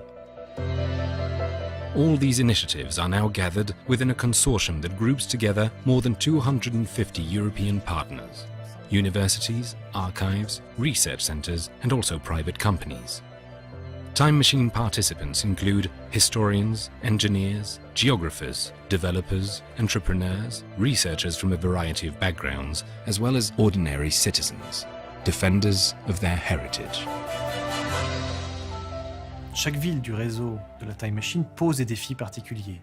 Et donc chacune des équipes qui reconstruisent Paris, reconstruisent Budapest ou reconstruisent Amsterdam ou Anvers nous permettent de développer des compétences spécifiques. I believe that the Time Machine is the future, how we will do digital humanities and humanities in the future. What we are striving after is really building things that are used to gain new insights. First step, collect and aggregate data thanks to digital tools and automate everything in order to carry it out on a massive quasi-industrial scale. So we have all those data, we have to store that properly and manage it properly, but we also have to make sense of the data. If you just present to the people thousands of terabytes of data, it's meaningless. Today, science and technology can profoundly transform the cultural heritage with an impact on research, education, new applications, economy, and society at large. Il y a cette idée d'être capable de fournir à l'utilisateur final des moyens complètement innovants de naviguer évidemment spatialement, même si ce n'est pas aussi évident que ça encore aujourd'hui, mais aussi de pouvoir naviguer temporellement. The past thus becomes an invaluable resource to develop new tools of knowledge, an essential testing ground to train algorithms and consolidate progress in artificial intelligence. The Time Machine will also provide Europe with a unique ability to preserve endangered heritage. Il doit y avoir une prise de conscience sur le patrimoine qui doit au moins être comparable avec ce qui est en train de se passer sur la chute de la biodiversité animale. Quand un site disparaît, ce sont des pans entiers de connaissances que nous ne pourrons plus jamais utiliser pour comprendre le présent et anticiper le futur. Preserving the past in order to withstand the test of time, but also to cope with the worrisome trends in living conditions on Earth. and respond to the wayward ideology affecting our times.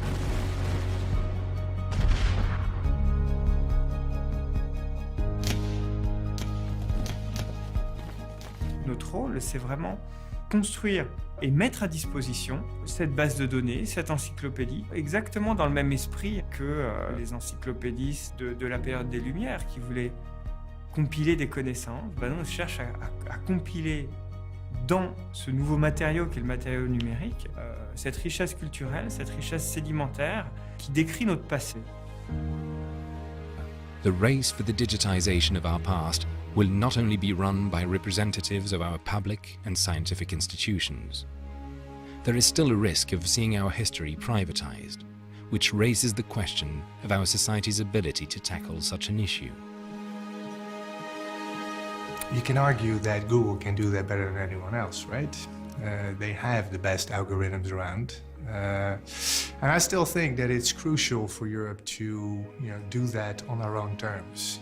If you imagine that an algorithm will only crawl those aspects of our cultural heritage that it finds most relevant to its advertisers, you only get a very partial idea of what the truth is.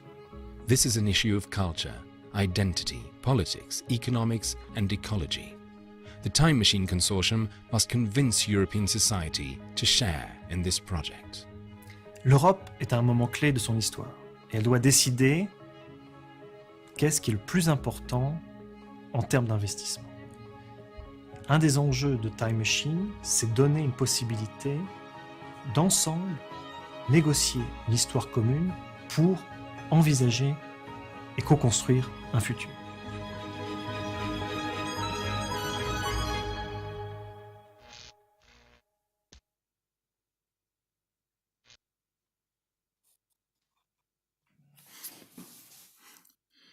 So I think you could get some impression of what is our vision. Our vision is simply to create the big data of the past.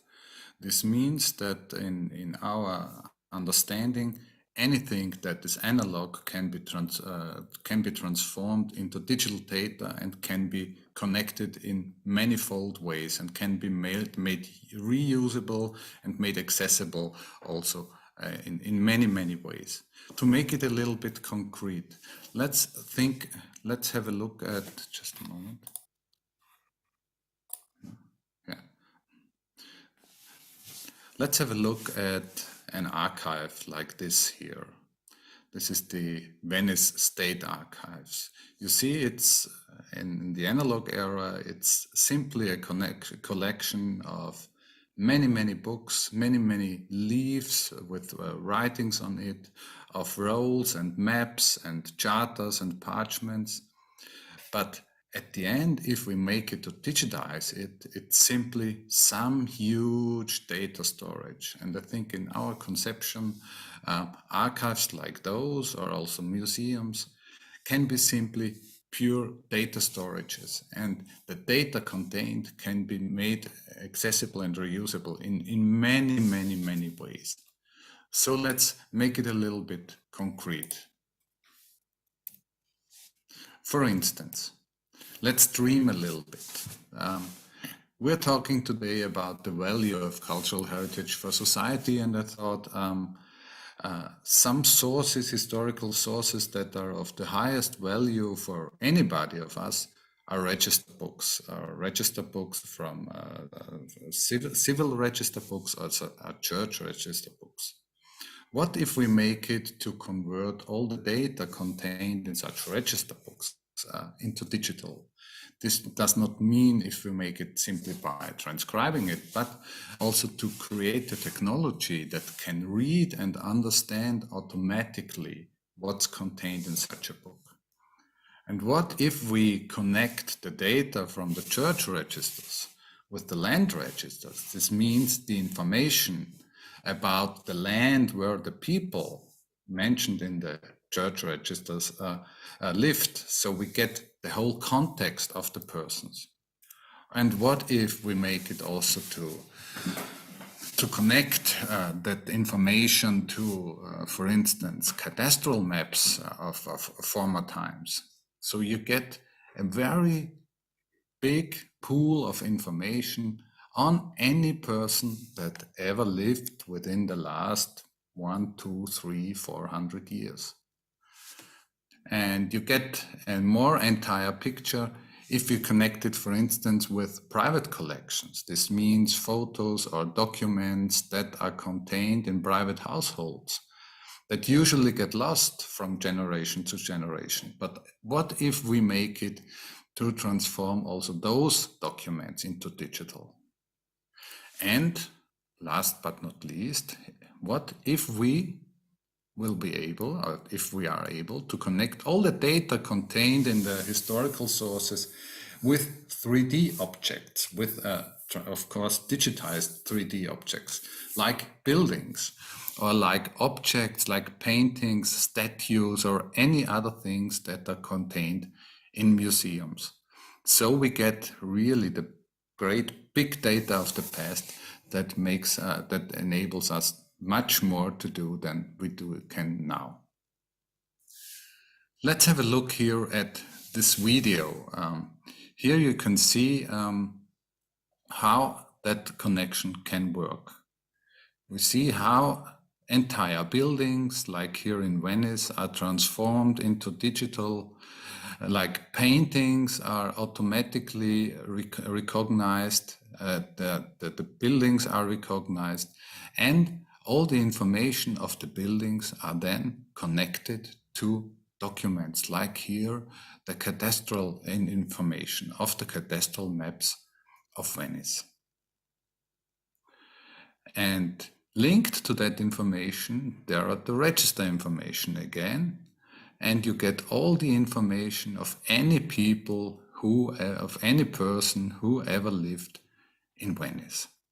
So creating the big data of the past, I think it brings a revolution for society in the accession of historical data, of cultural heritage, and also in working with cultural heritage, because many, many more people are able to see and access historical or cultural information than they do now.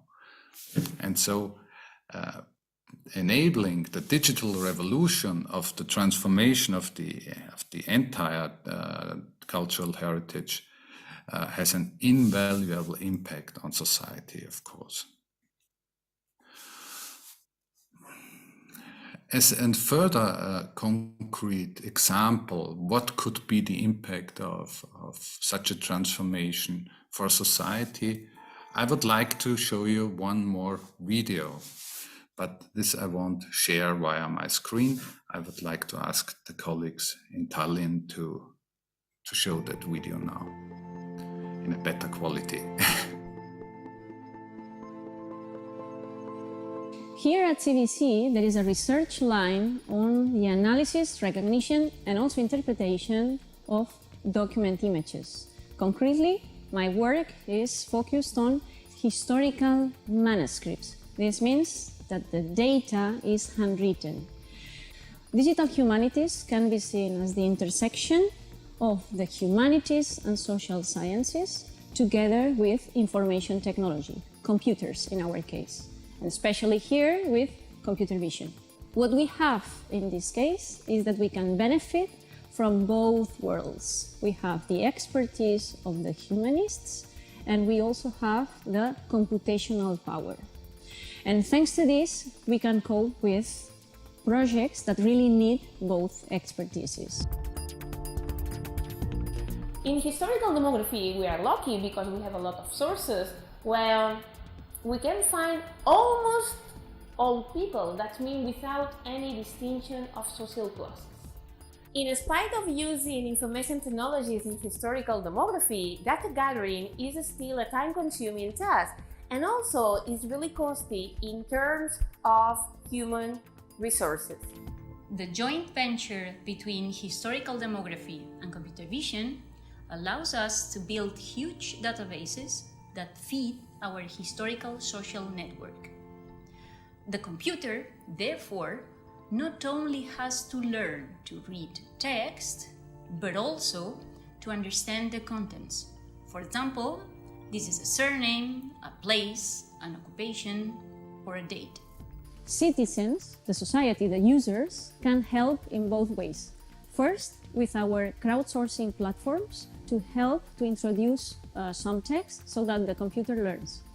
And second, this crowdsourcing plus gamification creates this game sourcing, which helps us to transcribe and validate with video games.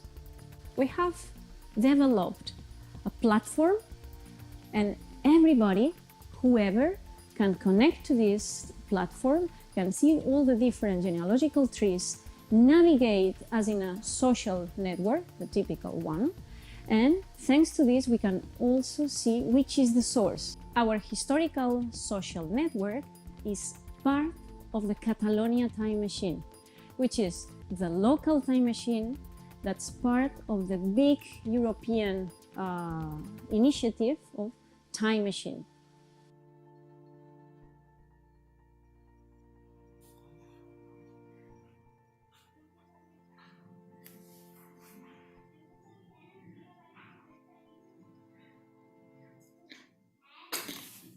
Thank you very much for showing the video. I think it's really an impressive example of what big data of the past can be all about and also can mean for society and many, many people out there. And it shows another aspect that creating the big data of the past does not only enable a better access, but it also changes totally the way we work with cultural heritage. I think this applies not just for historical sources, this applies of course also for any other cultural objects or artifacts that will be available or that are available digitally. So in our case of the shown Catalonia time machine, we see that a lot of documents had to be digitized. The information was extracted automatically or semi-automatically by the computer out of the documents. But the important point is that all of that would not work without the involvement of people, with the involvement of people sitting at home and checking and correcting the extracted or the automatically read information from the computer. So this means society is deeply involved in processing the data and is deeply involved in processing the digitized cultural heritage for a better use for anybody. And you see here in,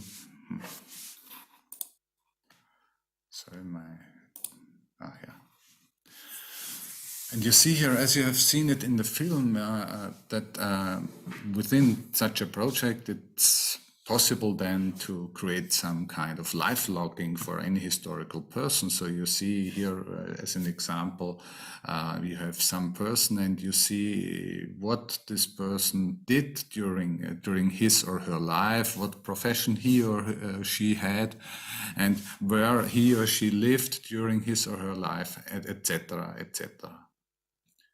Here, for instance, you also see how those persons are connected with places or documents or images that are available also in the big data.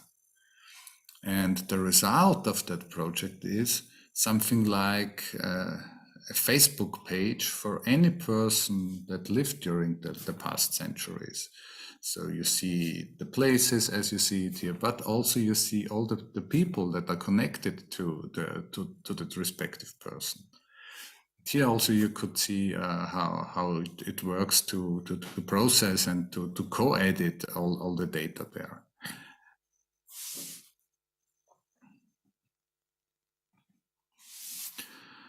To make it short, what are the consequences for society if we transform the meta consequences? So far, cultural heritage or historical documents have not been accessible to really many people, because in the analog era, historical objects mostly are bound to certain places, and you have to go there and to look at it there, or you have to visit a certain archive in order to access a certain document. So this means that historical memory has been accessible only for very, very few people. Now in the digital era, where everything can become digital and can be connected, for the first time in history, that historical memory really has the potential to become accessible and reusable for anybody. And this also means that the previous one-way road from the institution to the user or to the customer can be abandoned by a valuable partnership by both. So this means that now in the digital era, the institutions holding and keeping the cultural heritage artifacts and objects, they need the partnership with society, with the consequence that both work together in order to make more out of the cultural heritage, and both work together also to take together the responsibility for what will be done in the future with cultural heritage. Thank you very much for your attention. Thank you, Dr. Thomas Aigner. Thank you for being in time also, and I guess we have time for a few questions. Is there some from the... Yes, please.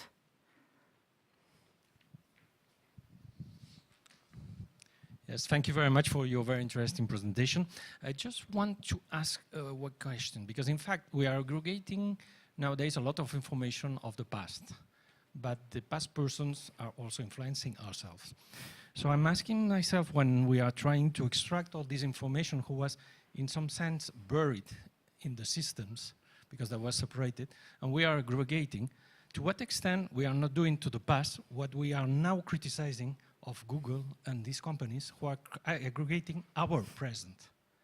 And that I'm thinking, for example, of historical issues. For example, if we have ways to define that one person was of a certain origin in the past, the family and so on, that can be problematic. So how do you consider that we can avoid this kind of bias use of the material? It's all the question of data collecting. Data collecting is nice. The question is what you do with it. So do you have thought about this problem in terms of aggregating a lot of information that has no meaning, and certainly because you aggregated, it has a meaning, but possibly a negative for certain persons? Thank you. Yeah, I think everything that I said is very closely connected to a lot of philosophical, ethical, and also juridical questions. And I think, first of all, we need to be very careful with data that is in some connection with still living persons. Secondly, we also need to think about information that could be historical information that could be critical also for present events or present things that are going on in the present. But basically, I think we need to work on an as large as possible openness of all the data, of anything that is already open and available for the public, to make it also digitally available. And I think all the ethical questions connected need to be discussed and solved in parallel at the same time. Thank you. Is there another short question? So, Dr. Aigner, I will ask one myself. How do you compete with Google and Facebook for people's attention? That's a good question. I think at the moment, we do not compete with them at all. because we do not aim for creating a parallel universe. We aim for enabling the European institutions to drive forward the technological development of new tools and innovations in order to process the data, but also in order to make the capturing of data much more cost efficient and much more cheaper, so that we can digitize much more for much less money. And yeah, honestly, we have no strategy at the moment for that, because it's still a little bit too far away. But I think I think we should not exclude Google or all the others from that process, because they are also part of the game. So, seen from the current point of view, I would rather think about how can we have a fruitful partnership with companies like Google in order to drive everything forward. Thank you again for a very inspiring presentation. Let's give a big hand to Dr. Thomas Aigner. An applause. Next up is somebody on the same track, Mr. Ilkka Jokipi from the National Archives of Finland, and he's responsible for the handwritten text recognition services at the archives, and also maintains research databases. So how to present the lost cultural heritage in a compelling way? Oh, sorry. Voluntary work on the war diaries in the Finnish National Archives. My bad. Okay. Hello, everyone. I'm Ilkka Jokipi, and I work at the National Archives of Finland. And I'm here to tell you about the voluntary work on war diaries. We had this large project during summer. And the war diaries are a popular source for researchers as well as citizens. And the collection of war diaries is more than 26,000 individual diaries. And all of them are digitized, or at least almost all of them. We have more than 1.2 million digital images made out of this war diary collection. And the war diaries are official documents that are made during the Finnish winter continuation and Lapland wars, so Second World War material. And every unit from company upwards had to keep a war diary, and they are mainly written on printed forms and have 3 columns with date, time, and content. And as you can understand, the information varies quite a lot. When there was fierce battles in the front, there are quite short entries, and when it was quieter, then there is more nuanced narratives in the war diaries. And the project, this volunteer project with the war diaries, was the first large-scale handwriting project at the National Archives of Finland. And we've had some Zooniverse project before, but nothing with, this is the largest with this kind of artificial intelligence angle in the project. And our aim is to create a large data set of from those war diaries that have been digitized. And because of the entries are linked with date and time, and the digitized material is in tabular form, that poses some difficulties also to the project, because for some reason table recognition is quite hard for artificial intelligence. And if we manage to create a good data set, it would be very helpful for citizens and individuals who are seeking information about their relatives, because I've done that for my own relatives, and it takes quite a long time to find the information if there is none something. And also, I think the data set would give many new opportunities for research, because, for example, one could find out what happened on the whole front on one specific day, or one and on a time of day. For example, on the image there is this 22nd of October 1939, this kind of mock-up. One could also do this kind of map visualizations with the data, because everything it's possible to link with geo coordinates, the whole data set. Yes, but our project was about to create the handwriting models for this data set. And we had this large crowdsourcing project. It started in the spring this year, and we had some advertising in social media, but then some newspapers picked up the story and picked up our project and wrote a story about it, and then quickly we had almost 200 volunteers, and in the end more than 100 participated actively.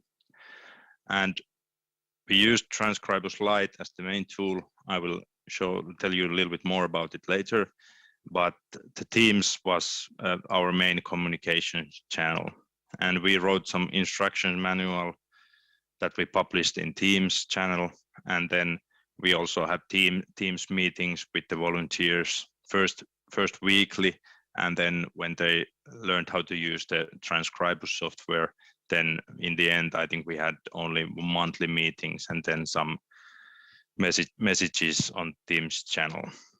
So this communication was quite easy to arrange for this kind of large crowd also.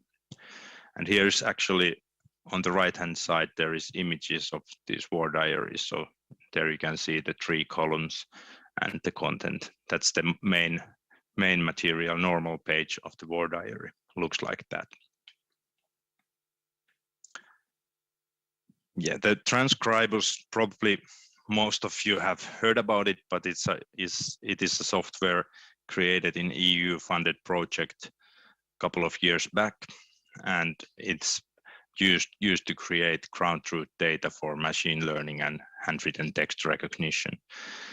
And we use this light version of Transcribers, which runs in web browser, and there is also this expert client it's a desktop software. So there's images on the right hand side.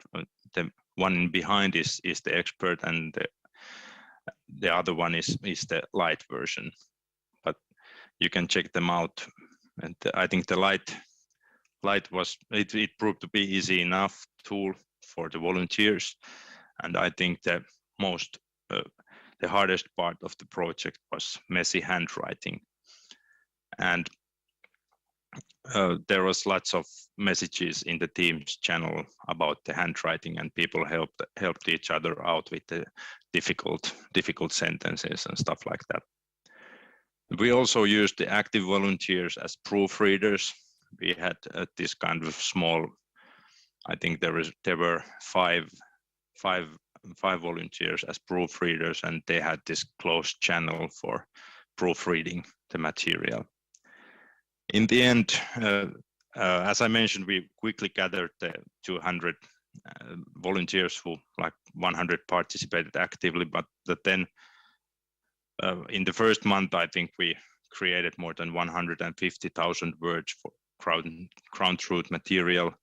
But after that, the pace was getting faster, and when the people learned to use the software, so during the summer we gathered more than 1 million words I actually checked today, it was 1,097,000 today. So there's lots of ground truth material. And the ground truth material is needed to train handwriting models. And we have tried to made like first tests with the handwriting models. And we trained, the first model that we trained had character error rate of 5.8%. And there, I think we used maybe 30% of the ground truth data. So when we can go through all of the data and proofread the rest of the material, I think we can achieve quite a good results with the machine reading of the war diaries.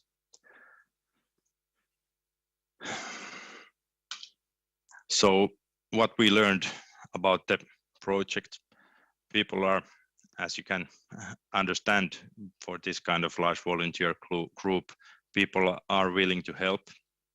And there's also, it's clear that there is increased motivation when working with material that is related to one's own family history. We had this one specific channel in Teams where people could request material that they wanted to transcribe. It was usually from their, for example, grandfather's company in the war, and one wanted to transcribe that specifically. I think we uploaded more than 50 diaries per requests by volunteers.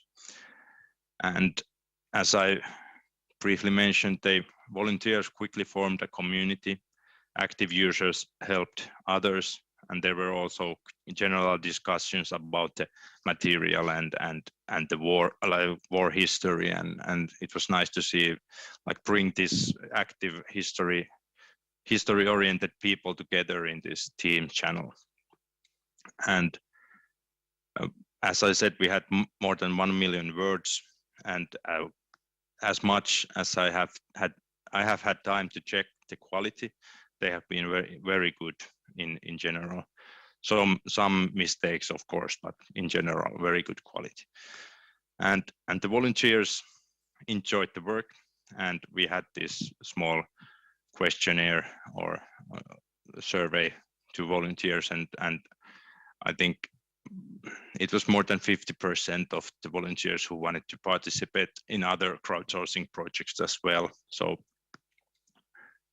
So we have this pool of active volunteers who will participate in our next project, but we haven't decided yet which will the next one be.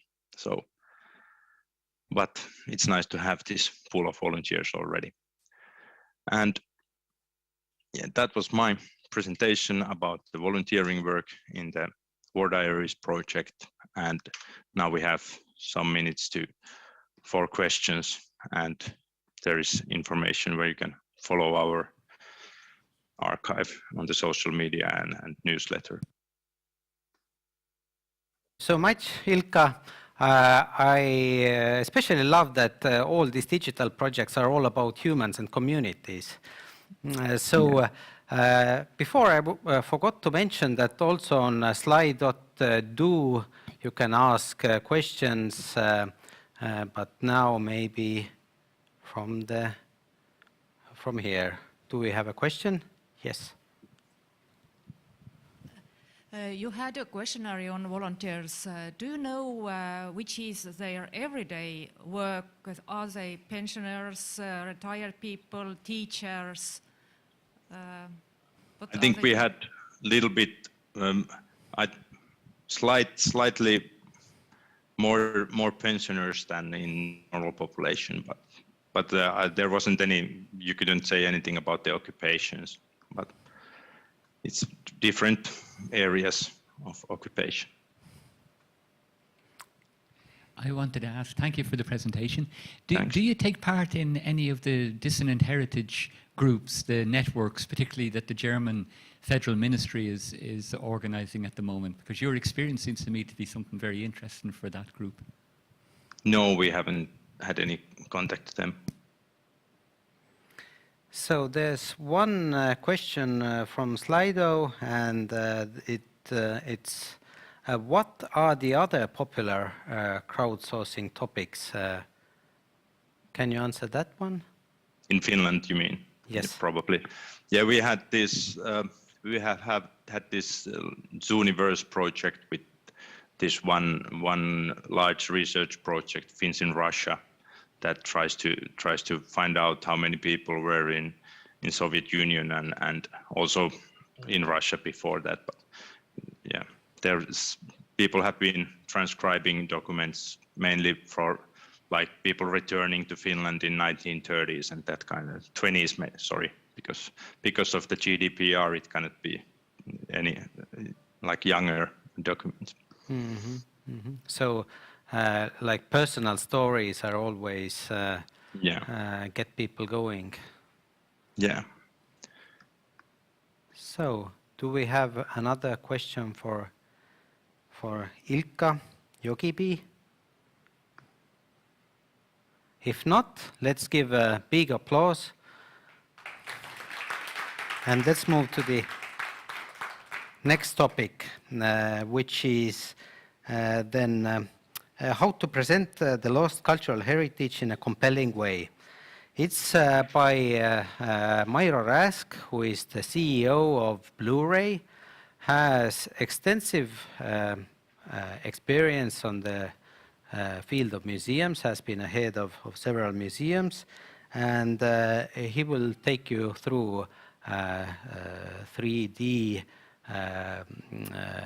experiences, user experiences, visits that the company offers for museums and other memory institutions. So, Mairo Rask, are you there? Yes, hello. Hello to everybody. My name is, as you said, Mairo Rask, and I'm the head of a company called Blu-ray. But at the moment, I had little technical issues here. Sorry.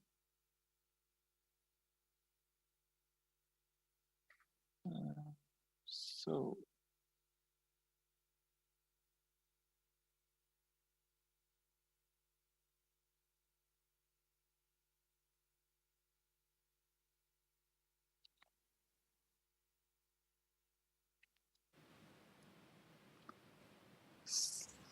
So, my presentation will give a little overview how to present the lost cultural heritage in a compelling way. Peeking into the past isn't difficult at all. You can look at old photos, read books, or you can just look up into the starry sky, and what you see is history. We see the stars as they were at the moment the light left them. The supernova on this picture happened no more than about 670 years ago. A person's life lasts about 650,000 hours. And in the end, we don't remember days, only moments. But some moments from the past of mankind are like supernovas, worth of a second look. So, how to present those moments worth of remembering in a compelling way? The life on Earth is about 3.8 billion years long, longer than the age of oceans and mountains on Earth. And if we wish to see more than the starry sky from the past, we need the help of modern technology. Our passion is to visualize history. We are focused on recreating worlds that no longer exist. We find that the best way to do it in a compelling way is to use VR. We have developed 2 time portals or VR attractions that we operate ourselves.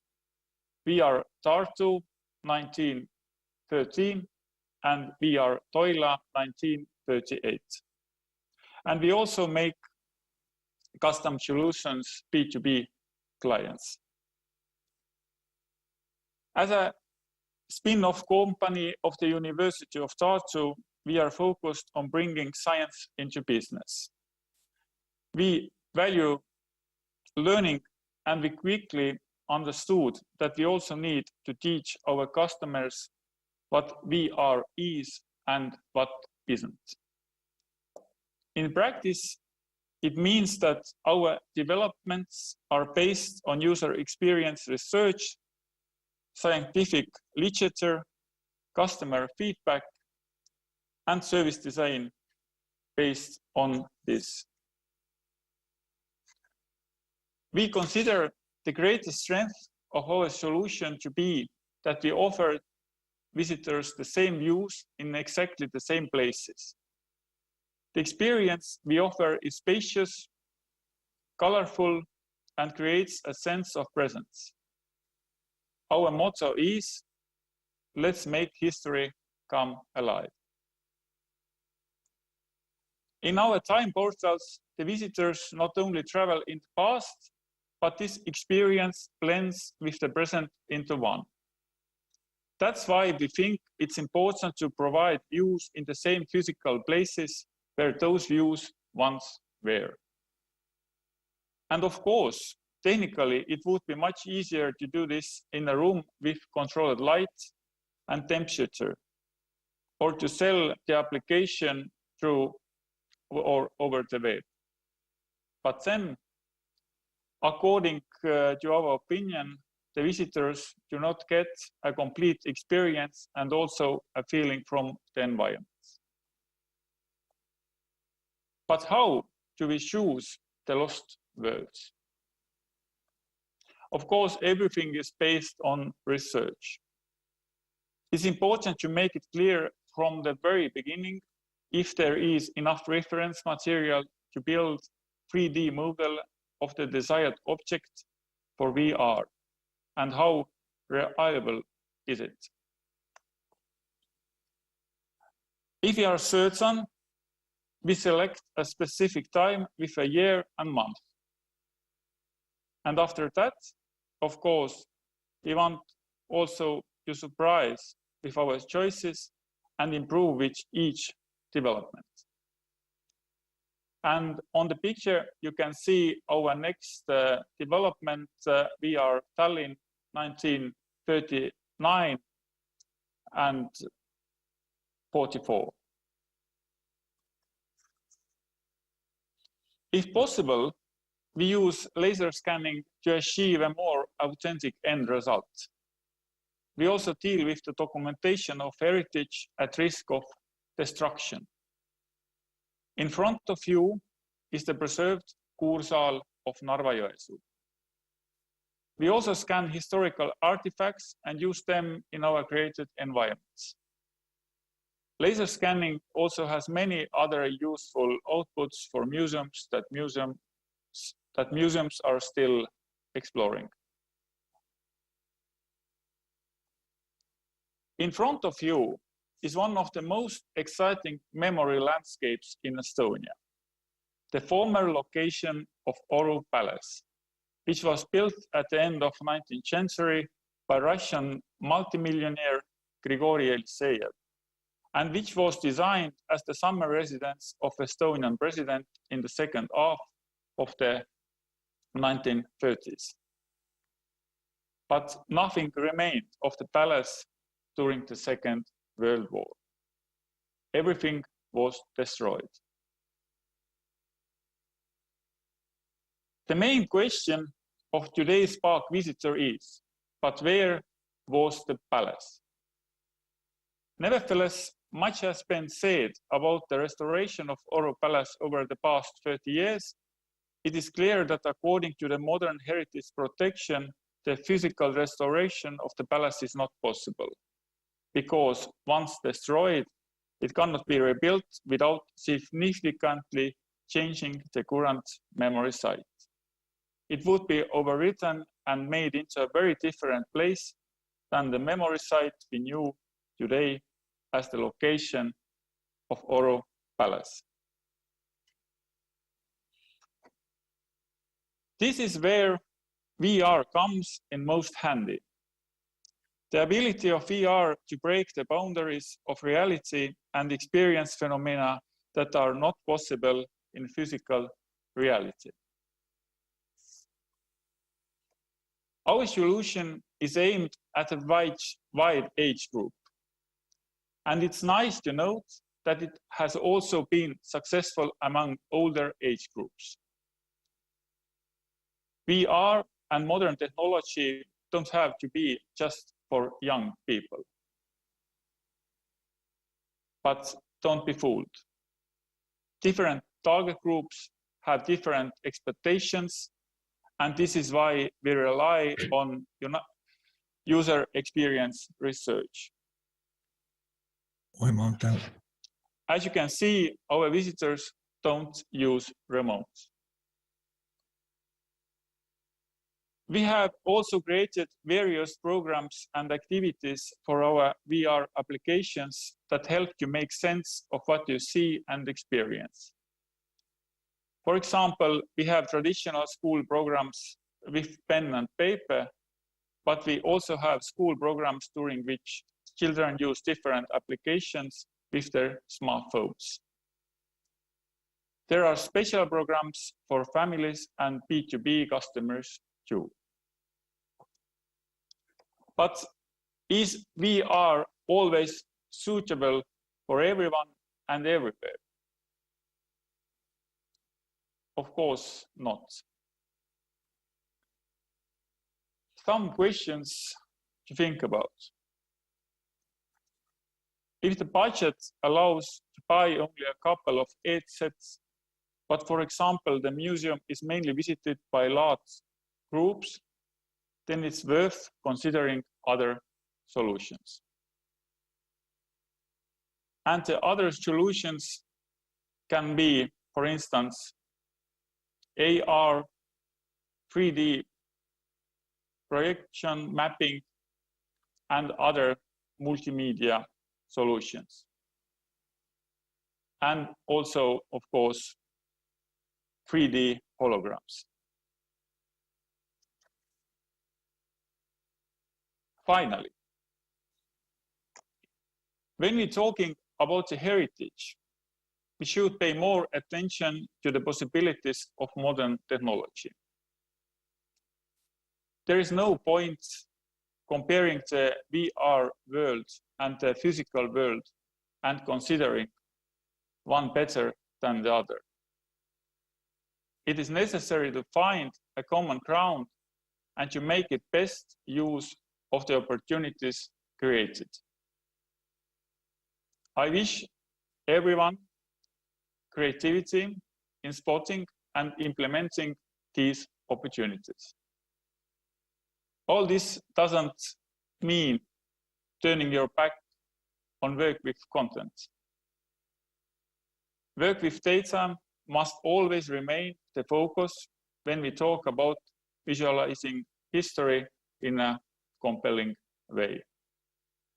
Because when presenting lost cultural heritage, one must always be as authentic as possible. Thank you.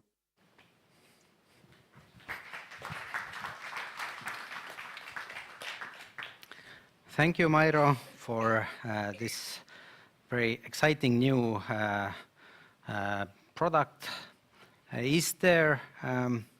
Are there questions here in the hall? Yes. Hello, thank you, Mairo, for your interesting presentation. I have a question. I don't know whether it's you or someone else who can answer this, but I'm curious about the long-term storage of these 3D models and VR solutions, how it is solved here in Estonia, for example? Where are they stored? Because it's a lot of data that needs to be stored somehow. Yes, that's true. At the moment, we storage our data by ourselves. And of course, we need quite a big space to storage it.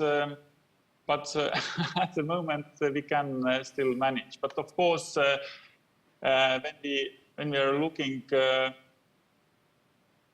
forward to the future, then of course, also all these laser scanning projects also need, because of the amount of data, much more space, storage space than the common digitalization materials, for instance, archive materials or photos.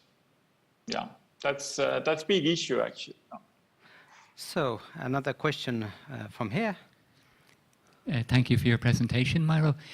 From what I understand on the presentations, yours and the previous ones, is that the digital format, this use of artificial intelligence, is about trying to communicate some part of cultural heritage. So what it's trying to bridge is a question of communications, of distribution, of the value of, let's say, the artifact or the particular heritage.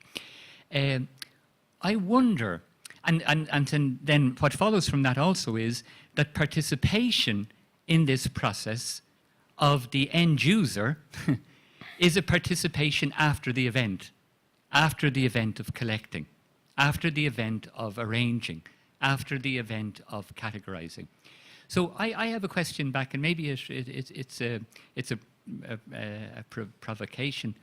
What could it look like if the job of digitalization didn't see itself as subservient to the role of communications?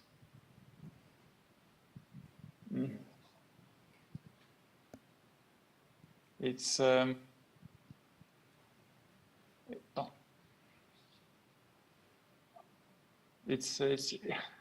for me it's hard to say. I think in our solution, the most important thing is to who is an IT engineer, and it seems like a really big fan of underwater archaeology, and he makes it possible for people who don't know how to dive see underwater cultural heritage and shipwrecks and so on. So, Mr. Markku Luoto, are you here? Can you hear me? Yes, we can. All right, then I'm not there, but at least my astral body is there. I'm sorry I couldn't make it in physical person, but I have a bit of a flu, and as they say, nowadays it's more socially acceptable to fart in a bus than to cough in a bus. So I remain here. Small correction, I'm very far from engineer. I did study maritime archaeology in the university as well, but merely I'm characterized as an entrepreneur. However, it's true that I belong to the nerd masses, so to say, that the computer background is major part of my character, but not in an academic way, so to say. I'll start a little bit continuing to the previous subject, but a short introduction of what I represent. The Maritime Archaeological Society and Institution of Finland. So we are an official NGO, as the Finnish law has this one specific law for learned societies, which status we acquired 2016. So the Finnish government, for example, cannot pass laws regarding the underwater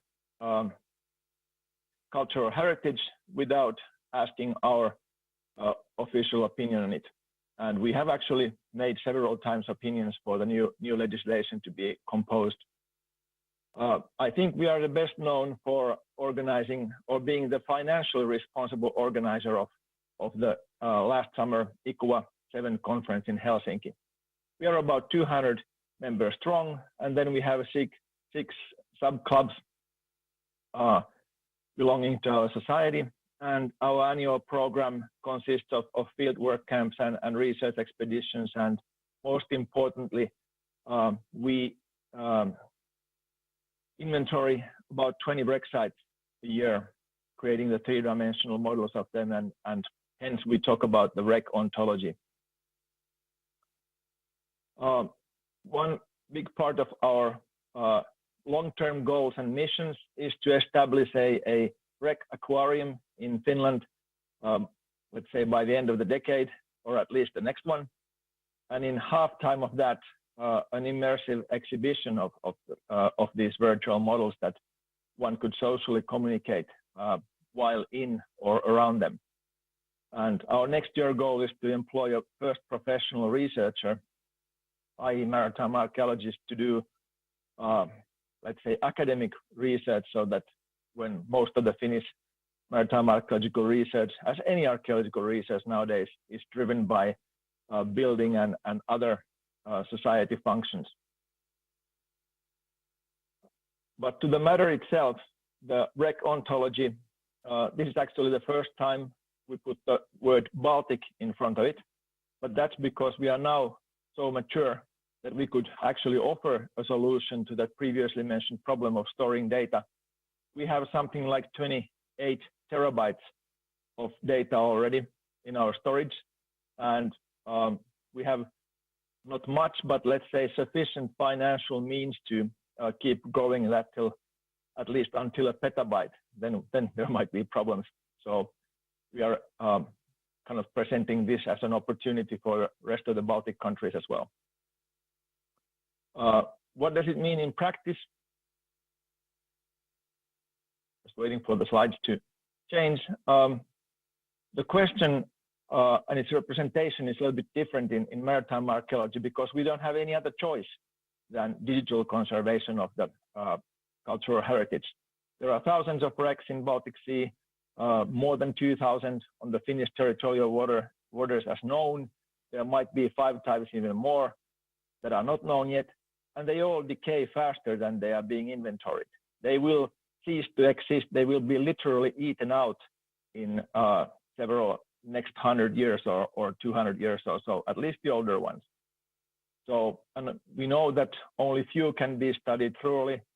During the last 60 years, there is only a handful of wrecks that have been studied thoroughly according to, for example, the ethical standards set forth by UNESCO and others. And even less of those can be physically exhibited. So the only option is our mission to record the wreck sites on a superhuman detail for future generations and to create an immersive 3D model for the present generations, of course, accompanied with dating. Now, what I mean with superhuman detail is that I think that everybody agrees that with 4K videos, we are already recording the details on the wreck sites to a sub-millimeter scale, and the camera already sees more than a human eye, even if we put our nose into it. The resolution is better, the color space is better. So we are, let's say, creating a future-proof scientific research material, which is all open, and not only open, but published in the internet. Anyone can have access to it.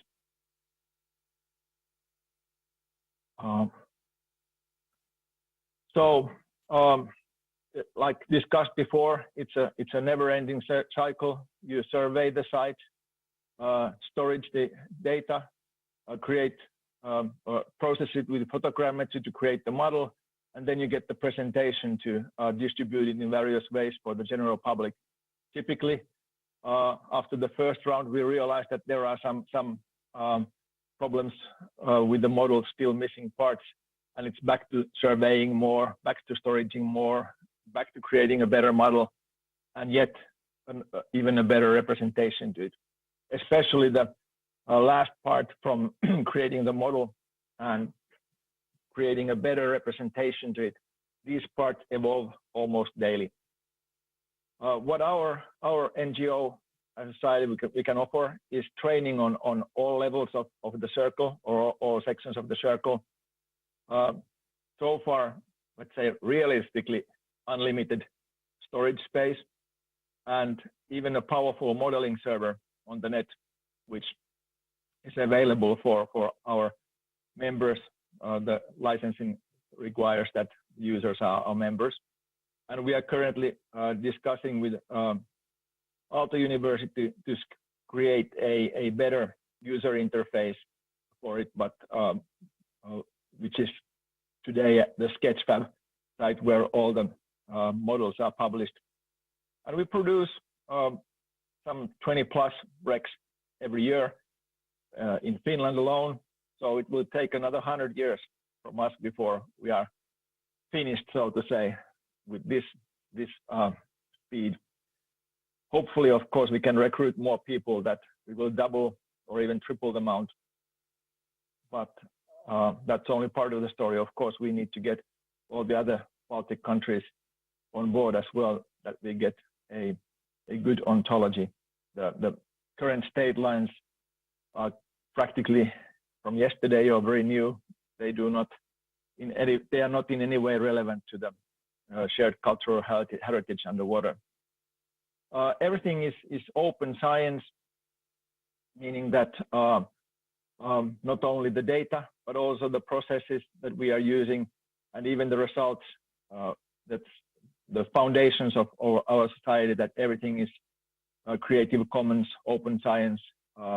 And I think we have managed to work quite well. We even have some commercial photographers who are still working with us, so that they retain part of their rights that they use commercially, and then the other part is for free. This is our Sketchfab site. So here you can see kind of the representative models, the consumer models, so to say, for all the recs that we have recorded. The ones with a gray background, they are still work in process, and the ready ones are the ones with the green background and our logo on it. So anyone can download these 3D print, do whatsoever, as long as the origin is mentioned. And then for professionals or scientists who want more detail, we can, or the models are in their, how would I say, raw material form in our portal, and we can help them to access the fine detailed data if they want to create a better model. These models are made so that one can use them on a web browser or even on the mobile phone. So they are lacking the finer detail, because the current representation technology is not yet capable of showing models with hundreds of millions of points.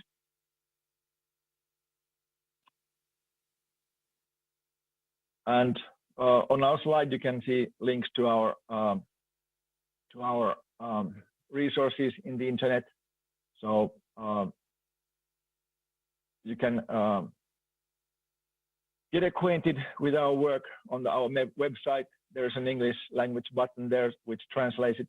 And then there's the MAS portal where all the data is available, and the Sketchfab where you can see kind of a visual index to it. And oh, I almost forgot to mention, then we also run the Porkkala Rec Park, a physical rec park with 11 recs in Porkkala area, which has actually a very good connection to Estonia as well, because that has been the classical place to cross the Gulf of Finland, being its narrowest there and the main main park site is the southernmost island with a lake in it. So that's where they usually fetched drinking water. So this is something that I hope in the future that we will get some kind of connection to Naissaari and start researching the Baltic connection between the Baltic Finns, so to say. All right, that was my worth of 13 minutes. Any questions?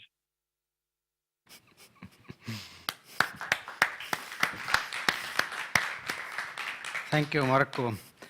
Does somebody have her or his hand up? Some questions for Markku? Well, you definitely got me, my inner kid, up and jumping. How often do you have to go back and correct some details? It seems that sometimes, circumstances might be different, and maybe you don't get the perfect solution at first. You are absolutely right. When it's a good water, let's say, not good weather, but good water, visibility at least 3 meters, and a simple wreck with not much erection from the bottom, then usually 1 hour dive is enough, and it's fully recorded. But then again, if you have a wreck like Frau Maria, which sits intact, then we've spent tens of hours or even 100 hours in photographing it, so that we will get all the details done. So it's between 1 and 100, I would say. I think the mean is somewhere in let's say 5 to 10 hours, but it's only a handful of wrecks that require more work. Mm-hmm. Is there another short question?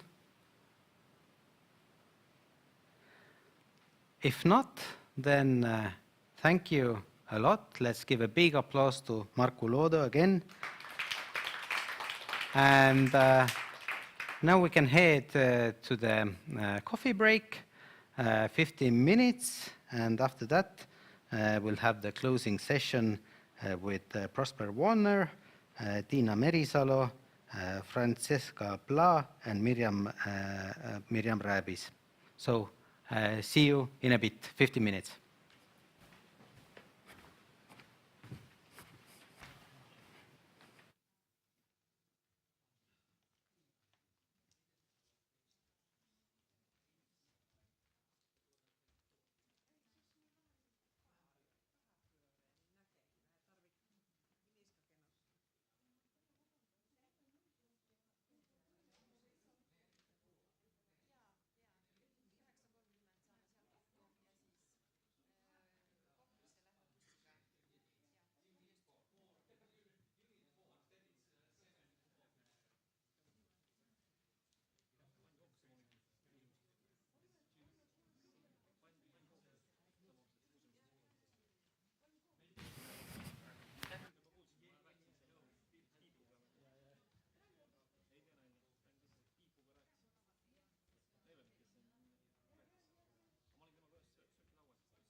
Prosper, 3 secondes. Yeah.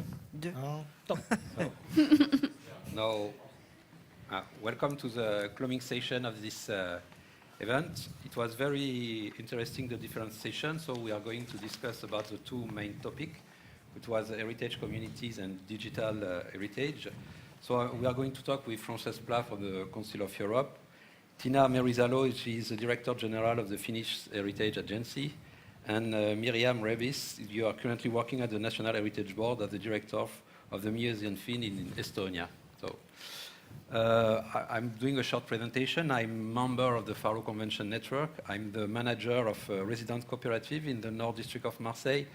The project is very similar to the one we have the presentation in Tallinn. So it's a residence, it's a cooperative of residents, and since 12 years we are trying to apply the Faro Convention in the North District of Marseille, and we share our history and we share offers of hospitality in the North District of Marseille, a very popular neighborhood. And I'm also finishing my PhD on digital sociology, so yeah, we'll have some question about the digital aspects. And I'm doing it in a platform cooperative. It's a web platform. The name is Les Oiseaux de Passage. It's difficult to translate in English. And it's a platform of around 80 heritage communities sharing their hospitality and stories. So, but before to ask you a question about the two main topics, heritage community and digitalization, I have one question because the main topic this year for the European Heritage Day was sustainable heritage. So it was the topic in all Europe, and a lot of people during the different presentations talk about the link between culture and nature, and it seemed to be very strong. And in my heritage community, since 3 years, we have also this change. Before we were focusing a lot about migration, industrial history, and now we are a lot of focusing about the link between nature and culture. So my first question was, why is it so important in Estonia and Finland? And it's come from the field, it's come from the institution, it's because of the climate change. So it was my first curiosity.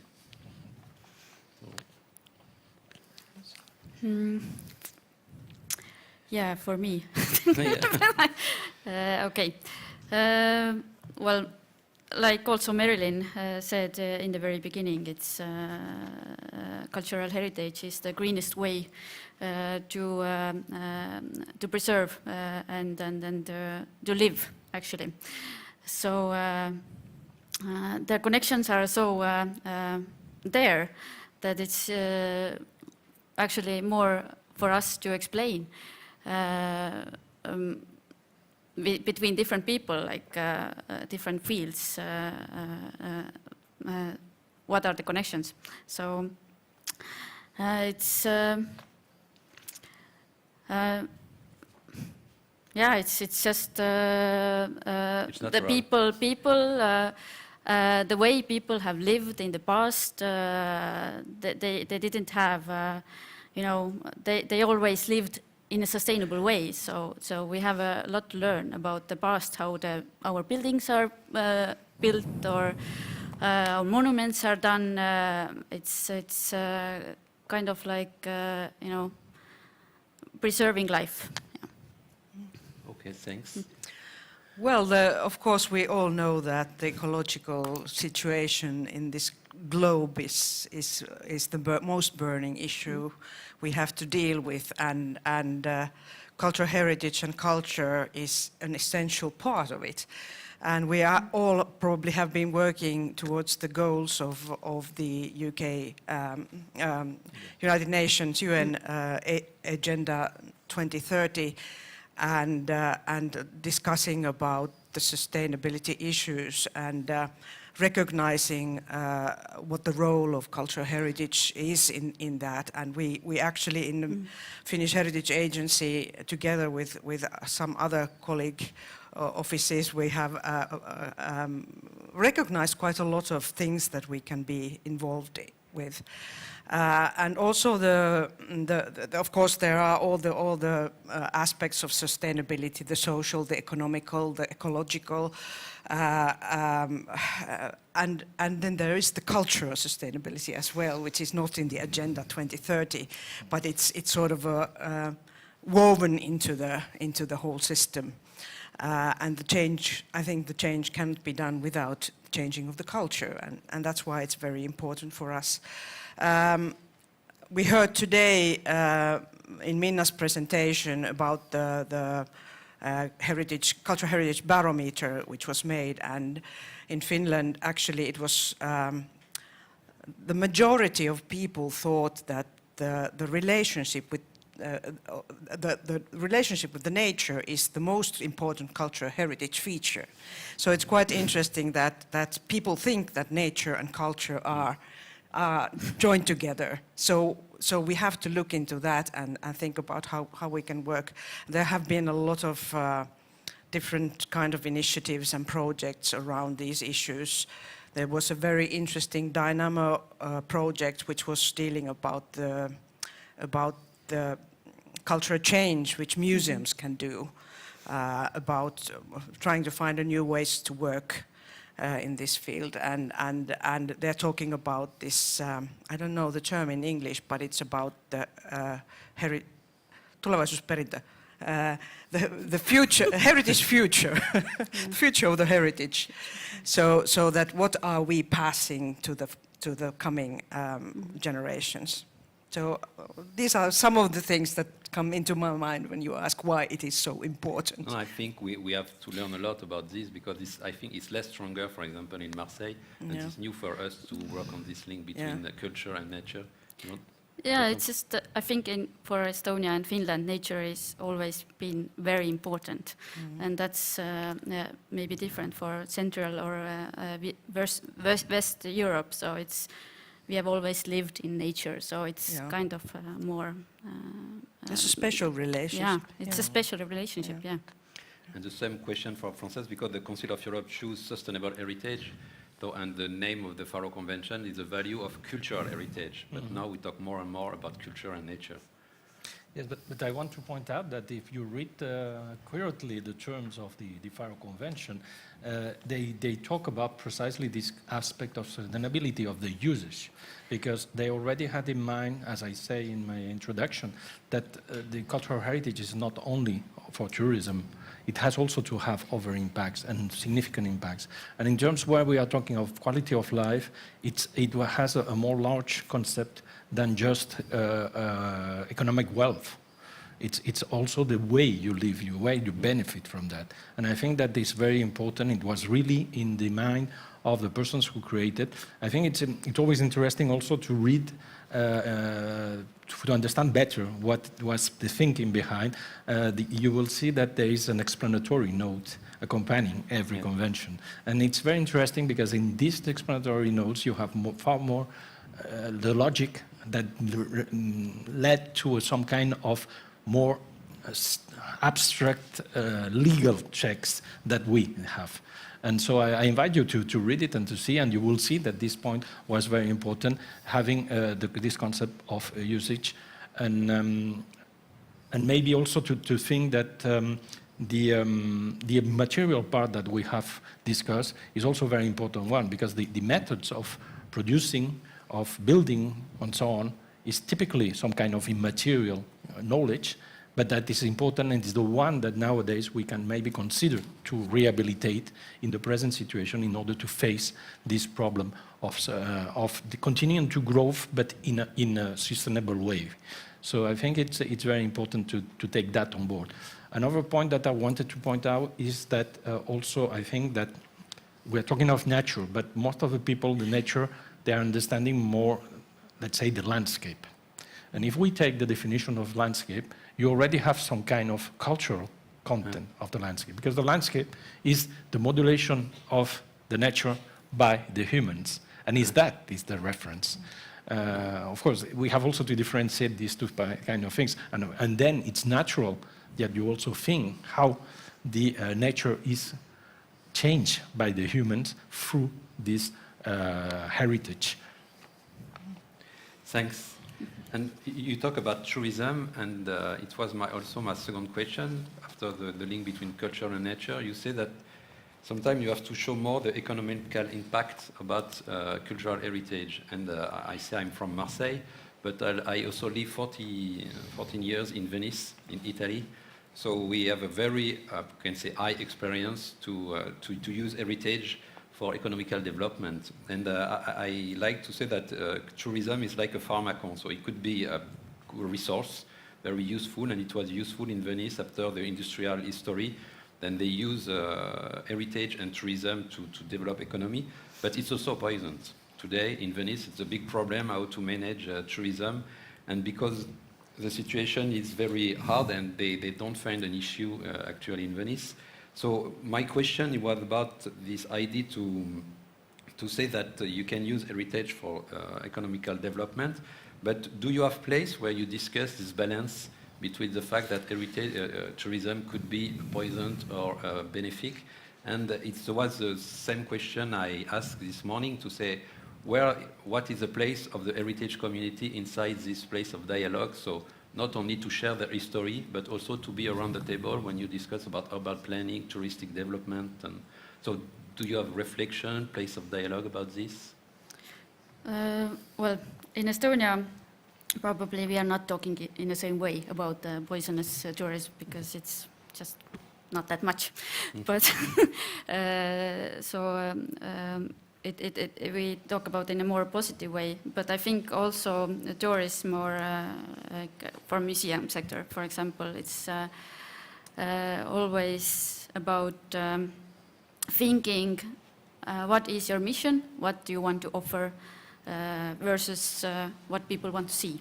So that's also a question, like if the tourism or economical side of it is the most important one, then it can affect the content or the quality of what are you offering. So it's this question, I think, also, and I think that is something that, you know, when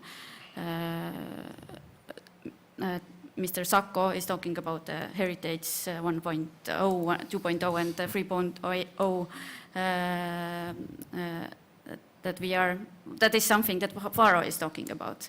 Like you have to not make yourself entertaining so much as invite people or make it more of a dialogue and more of a something that everybody can be included in. So it's this one of the points also, I think. But of course, at some of the objects as well, they can actually be really suffering because of many people. So that's a question of balance, like everything else in life. Yeah. No, it's the place where you have the discussion about the balance, because sometimes there is a place where you discuss about cultural heritage. It's not the same place where you discuss about touristic development. So how you connect both and you have a common strategy? It was the same question for you.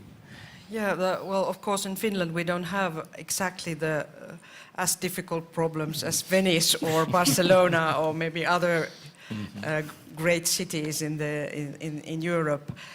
But we have been we have recognized this issue, and we have been working actually on the state level. There has been a work going on about sustainable, the roadmap to sustainable cultural tourism, and that is a sort of a wide network of actors who have been involved in, and there is the tourism sector involved, and also the local actors in different parts of the country. So I think the local level is very important, the regional level is very important to get everybody in to discuss about the good models of how to build up sustainable cultural tourism. Let's see how it goes. Now it's on the consultation round, actually, the roadmap. So we'll see what kind of feedback there will be to the Ministry of Culture. And that has been also very high because it has been in the level of the government program to do this work. So it has been recognized. And I feel that it has it gives a lot of opportunities and finding new good models of discussing what is sustainable for the local communities.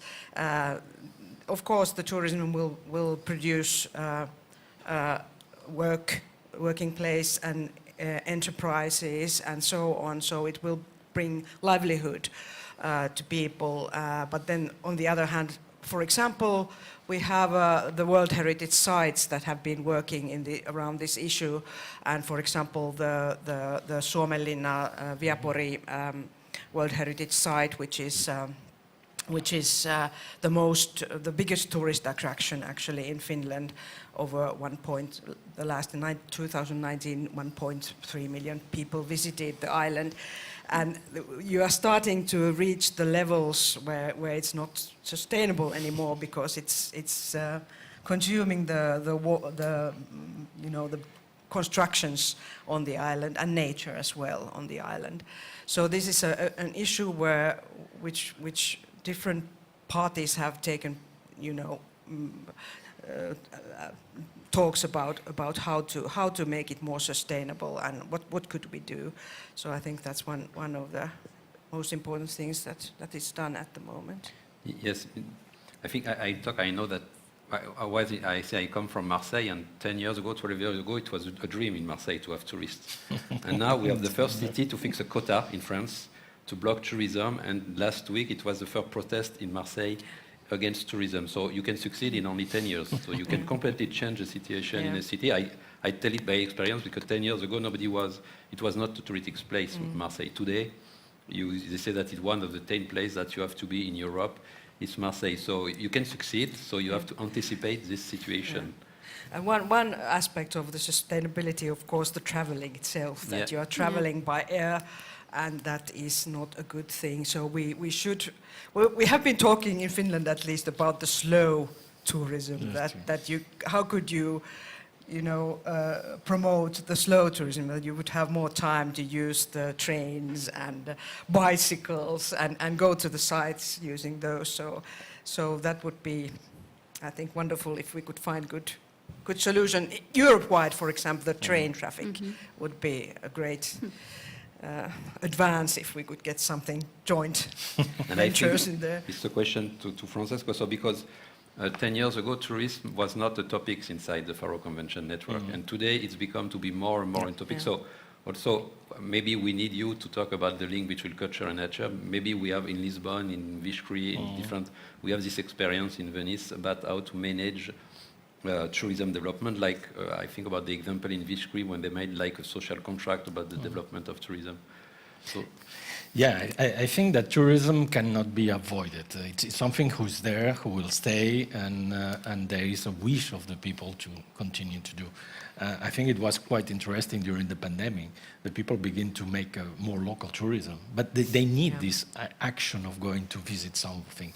And Prosper was pointing out the case of Viskri. Viskri is a place who is in Romania. They have a fortified church who is UNESCO list of protected heritage. Of course, they have a lot of tourists, but during many years.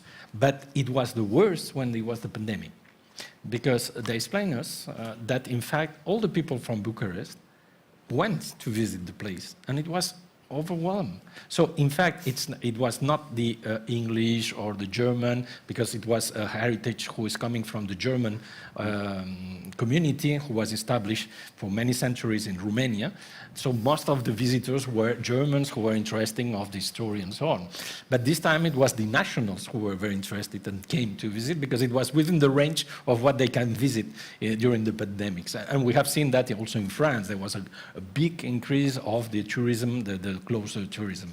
So of course, I think that we cannot avoid it. And maybe the task that we have to do, and I think that the idea who is behind the Faro Convention is not to avoid it, but it's all to think it in a different way. And that is the point that we have to do. And the idea is to really say what can be the best way of using these tourists in favor of the society as a whole.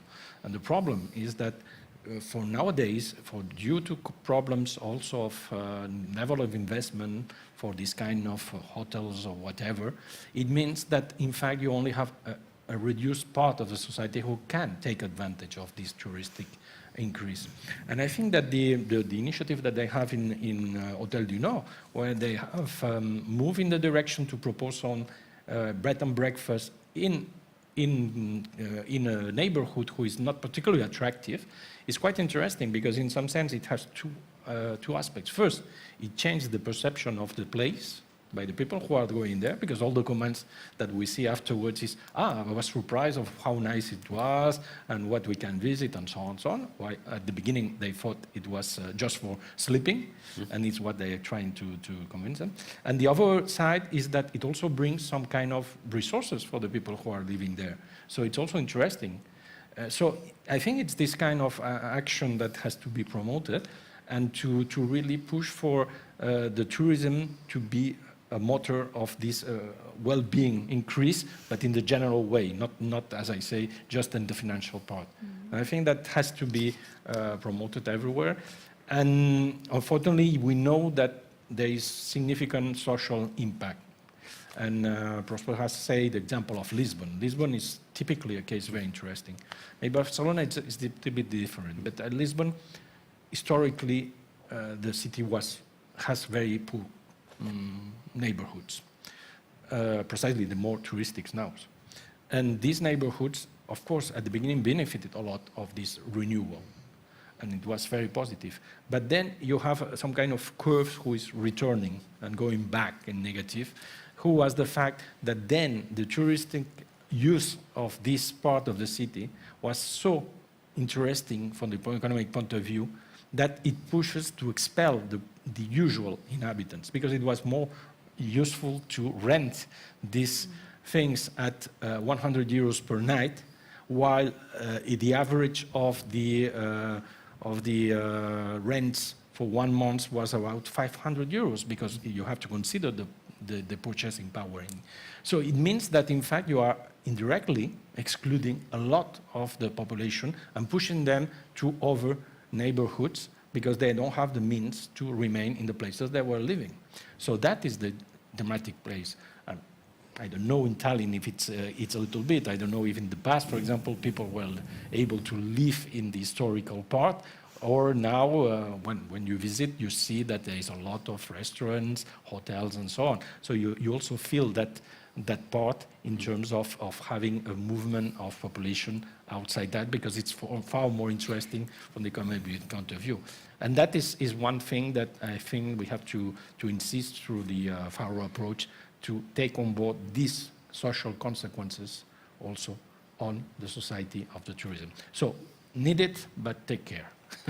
Now it's also in Hôtel du Nord and the Passage, we prefer to talk about hospitality, because the idea that a lot of people, we have inhabitants, but a lot of people who come there for students, people to go to the hospital, to the administration, seasonal workers, and they had also to find a place to eat, a place to sleep. And at the end, they are in competition with the tourists. So the idea is how we offer hospitality to everybody who comes in our area. And it also offer you more of a resilience, because we see during the COVID period, for example, in Venice, that when you stop to have the international traveling, it was a big problem for the city.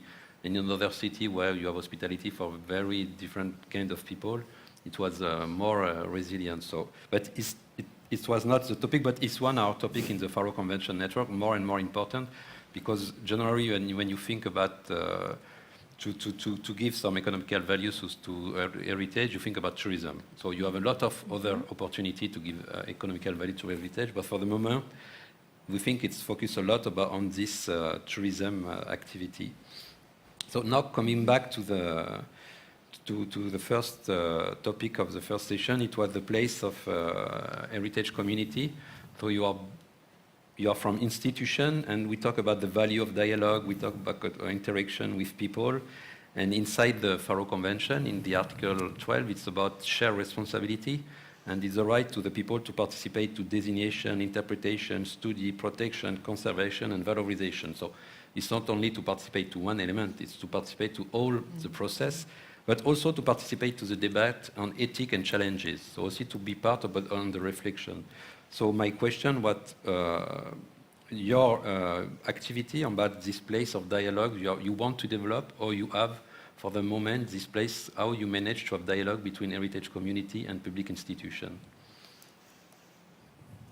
It's a challenge.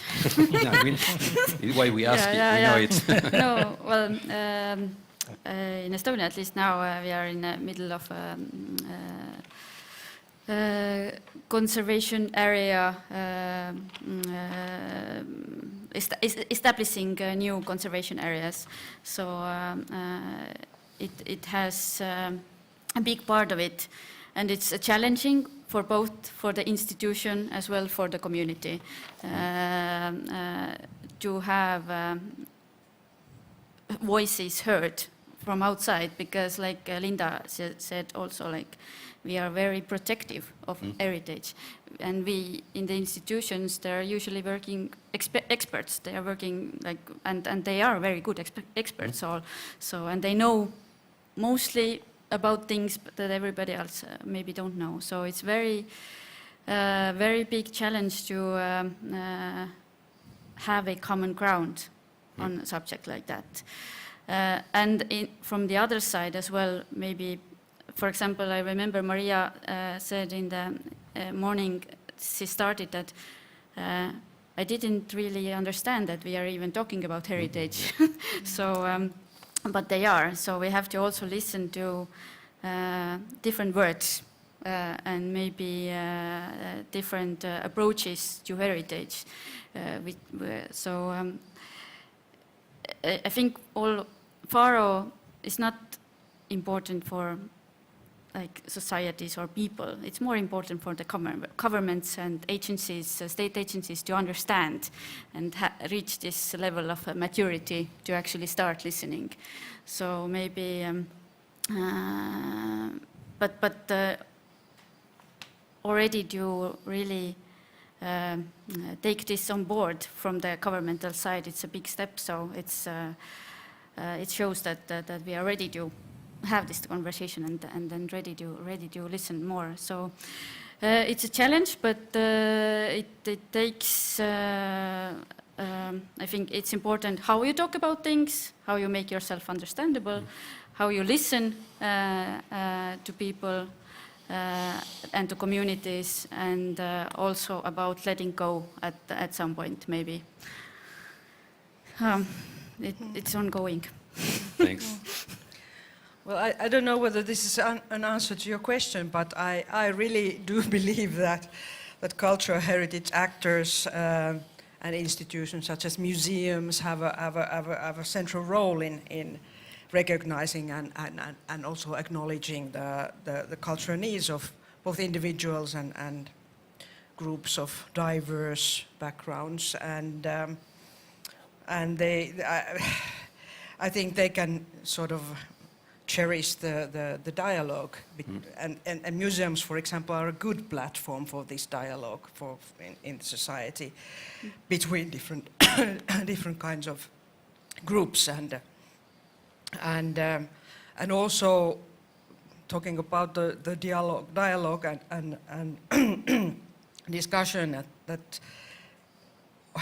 different kinds of cultural heritage and living heritage communities have, of course, they have a sort of an active part of also rooting people to place. So that's one of the things. And when we're talking about sustainability in total, the social sustainability is very important, and museums absolutely, and cultural heritage institutions have absolutely a role there. And sort of making it happen, enabling that people connect in these places, and as members of society as well.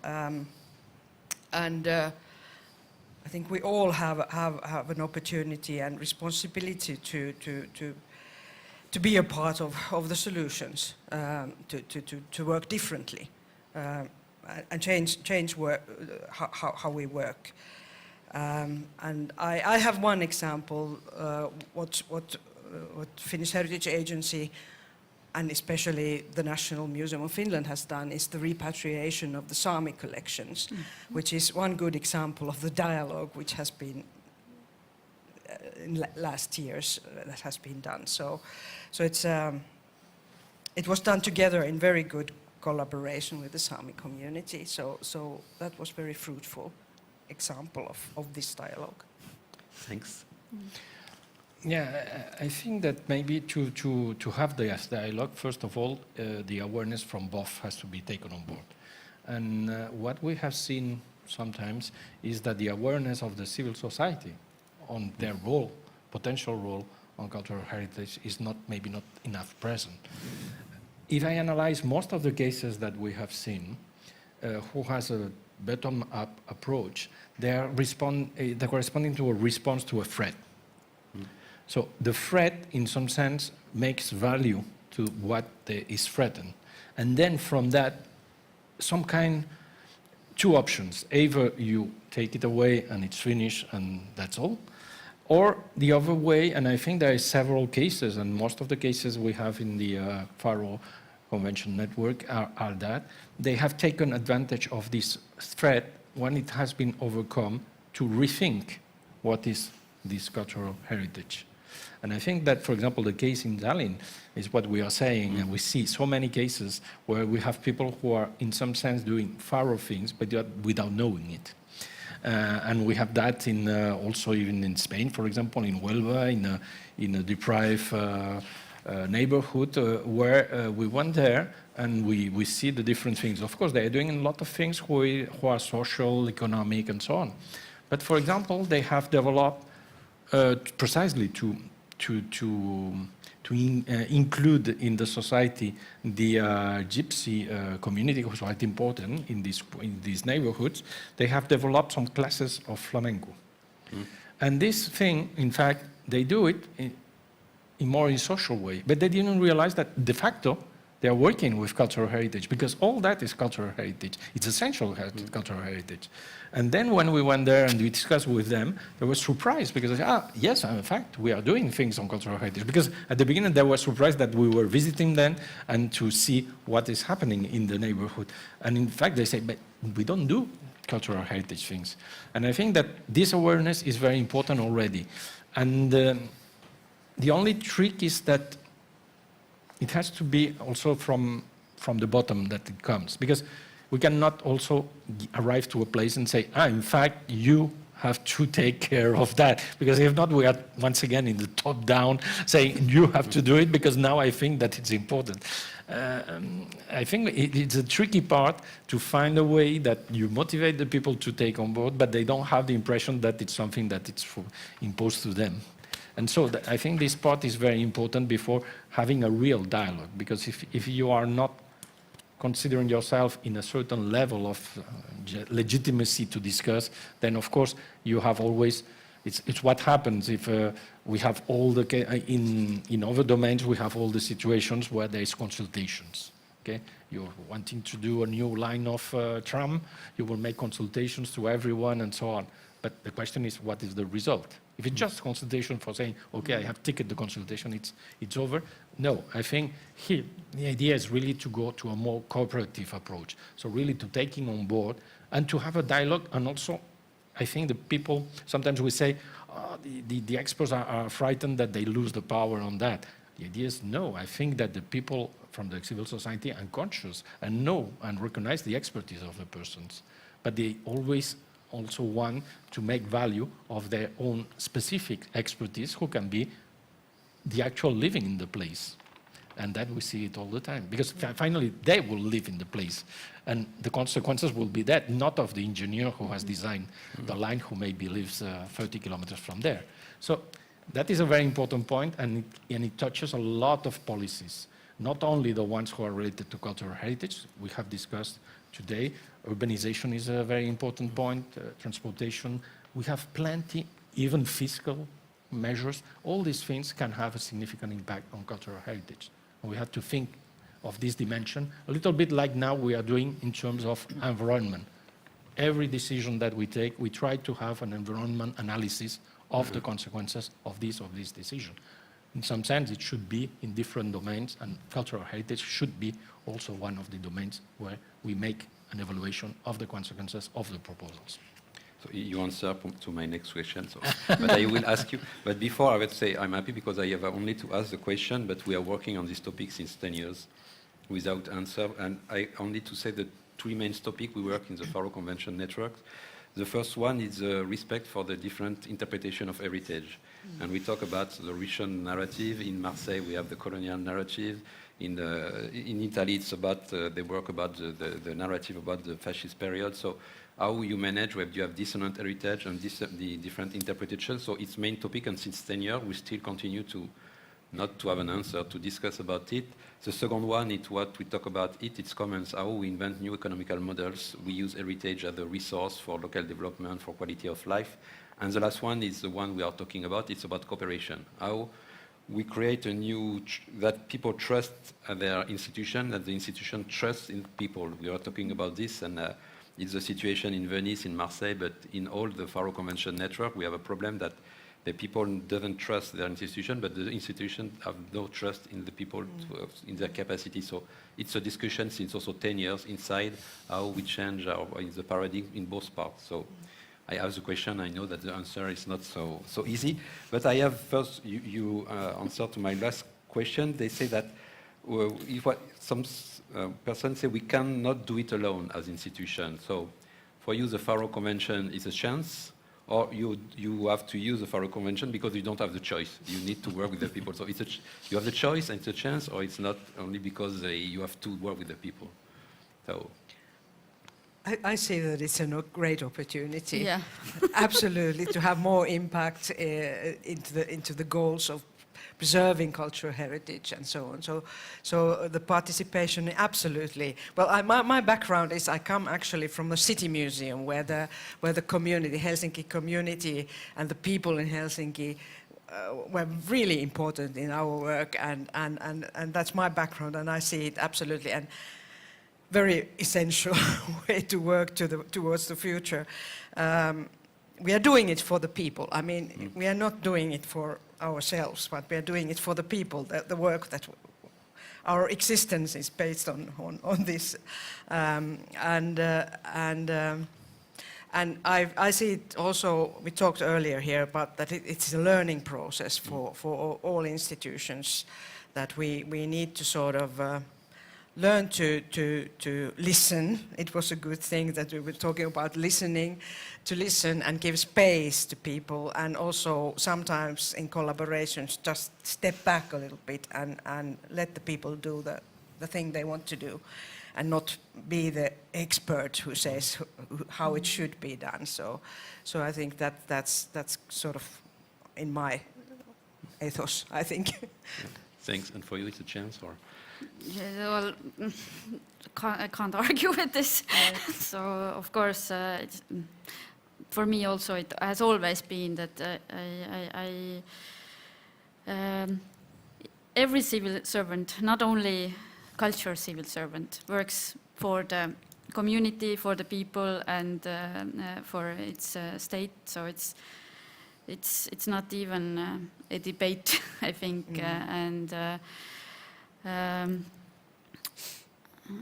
yeah, if we forget this, or if then we have been in the institution for too long, I think. So, and you always have to bring yourself back also to this discussion within the institution, to remind yourself why you are doing something, or why for who you are doing. For museums, for example, like, the most traditional sentence you can hear from the collection specialist is, or the phrase is, "my collection," and that's not. It is not your collection.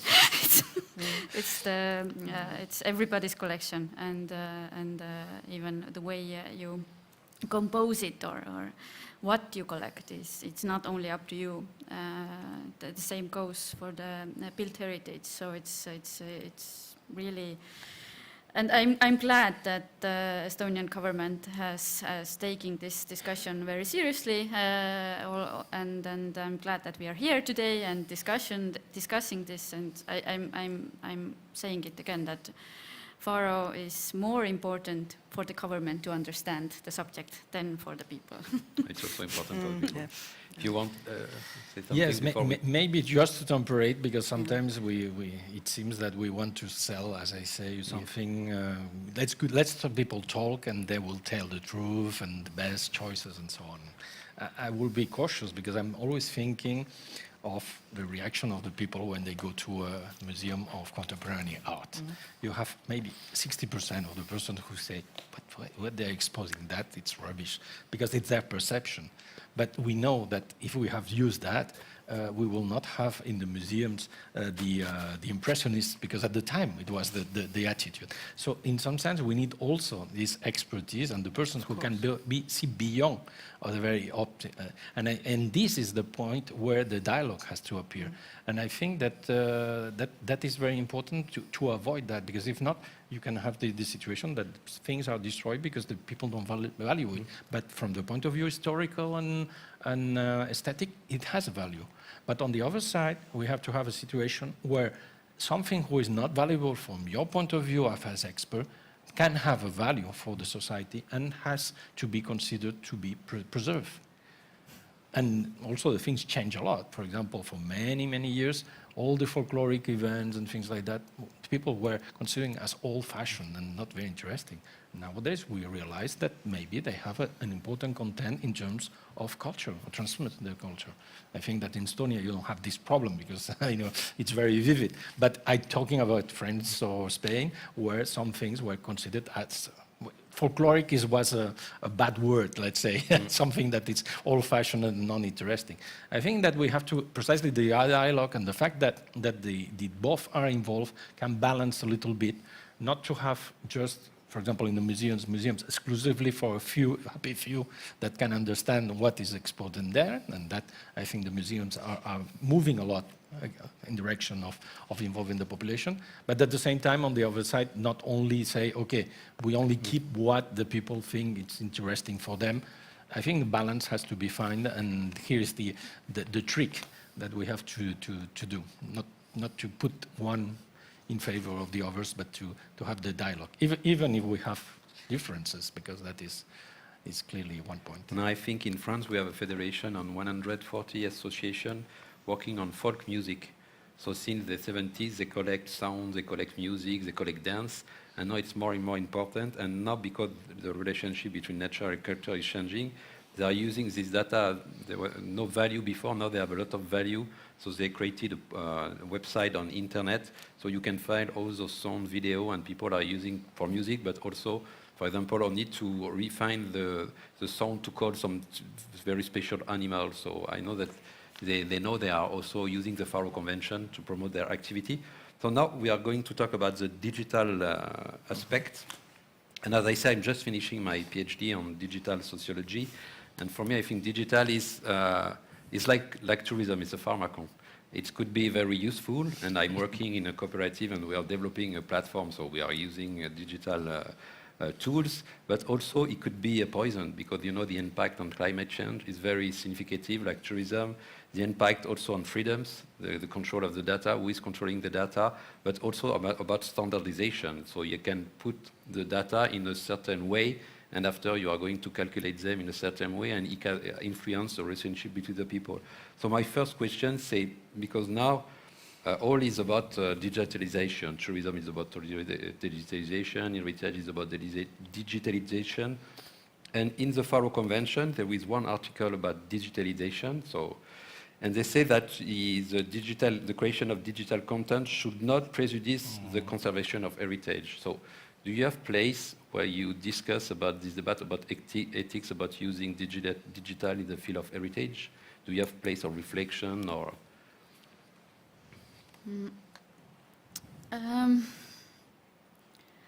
I don't think we have in Estonia discussed it too much, at least like the ethical and sustainable also questions. Also,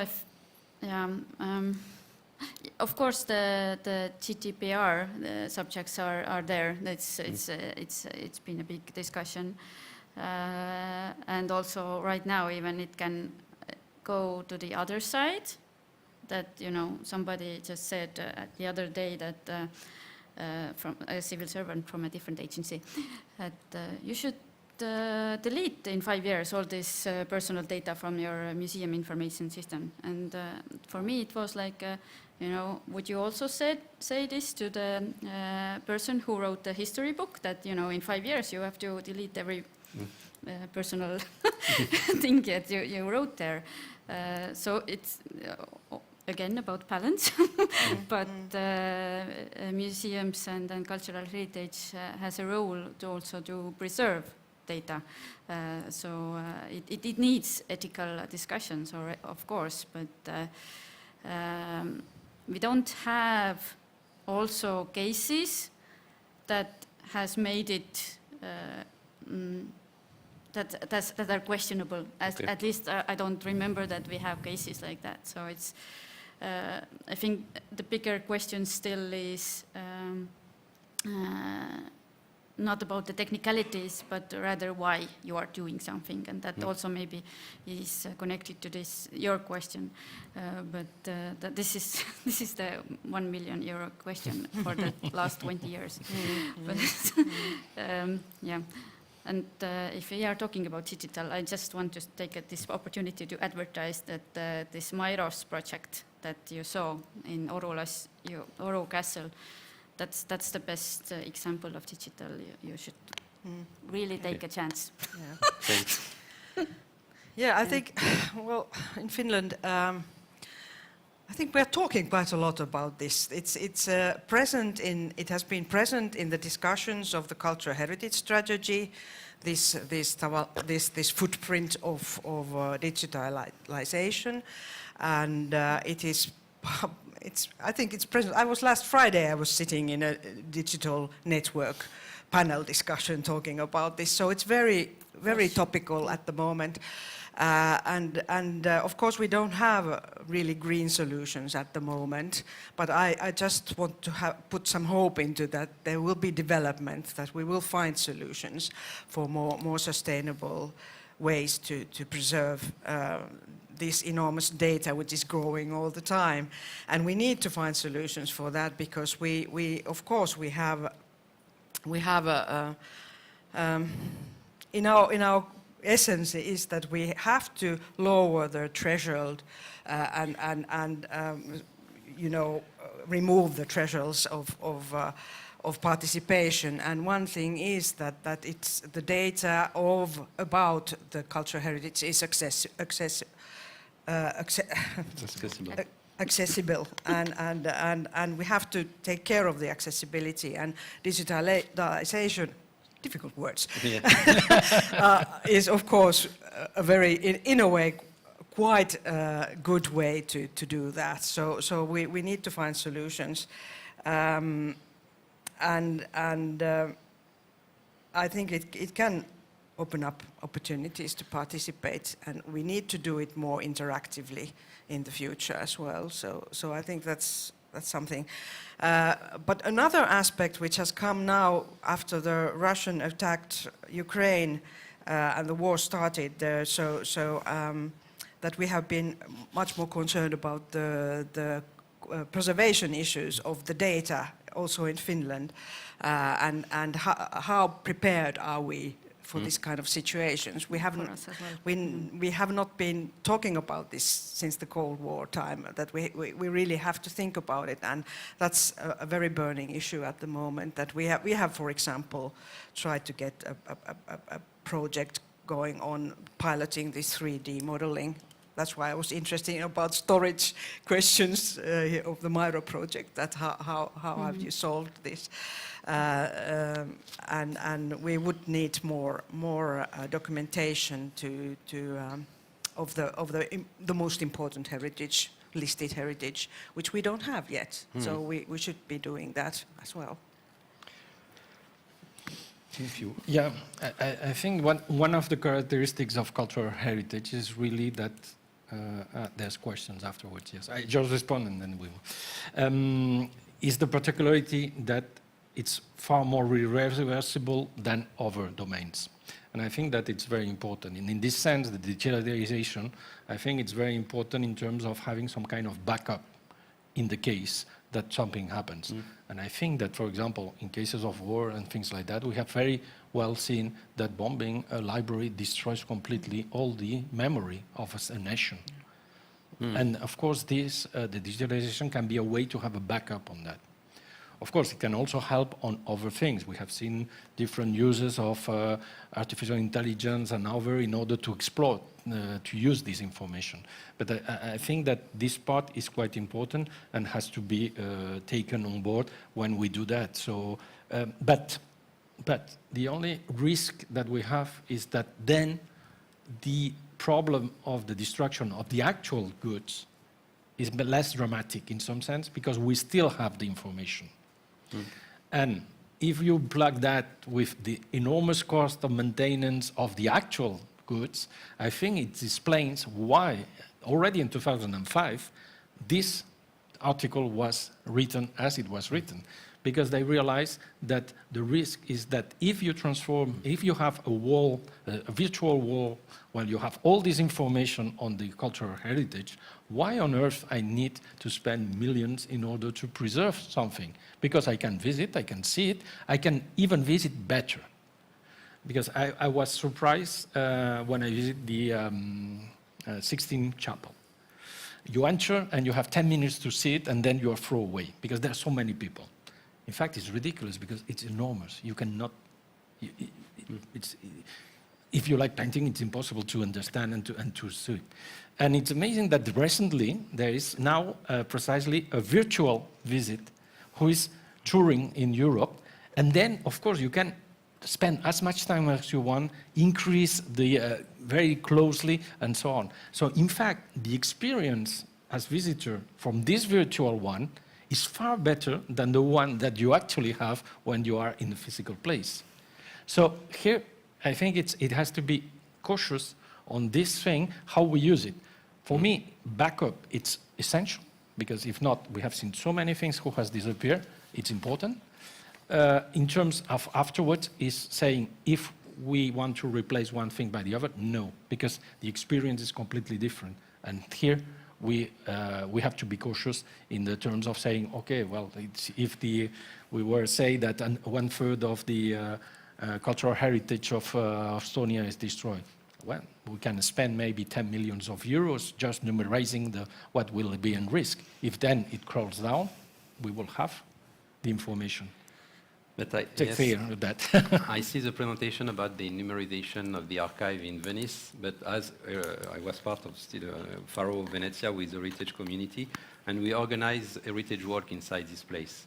So, but now the risk is they say now, when we ask to do this heritage work inside, they say now you can have the same information with on access on internet, but when you organize an heritage work, you have also interaction between the people and the person who is working inside, with the scientific, with the place, with the book. So it helps to create a community. My question was, maybe it's a little bit more hard, is everybody with this kind of glasses. So it's not the same use, but the risk is to close the archive and to say now you can have, so in Venice it was the case, now they say you can go on the digital platform.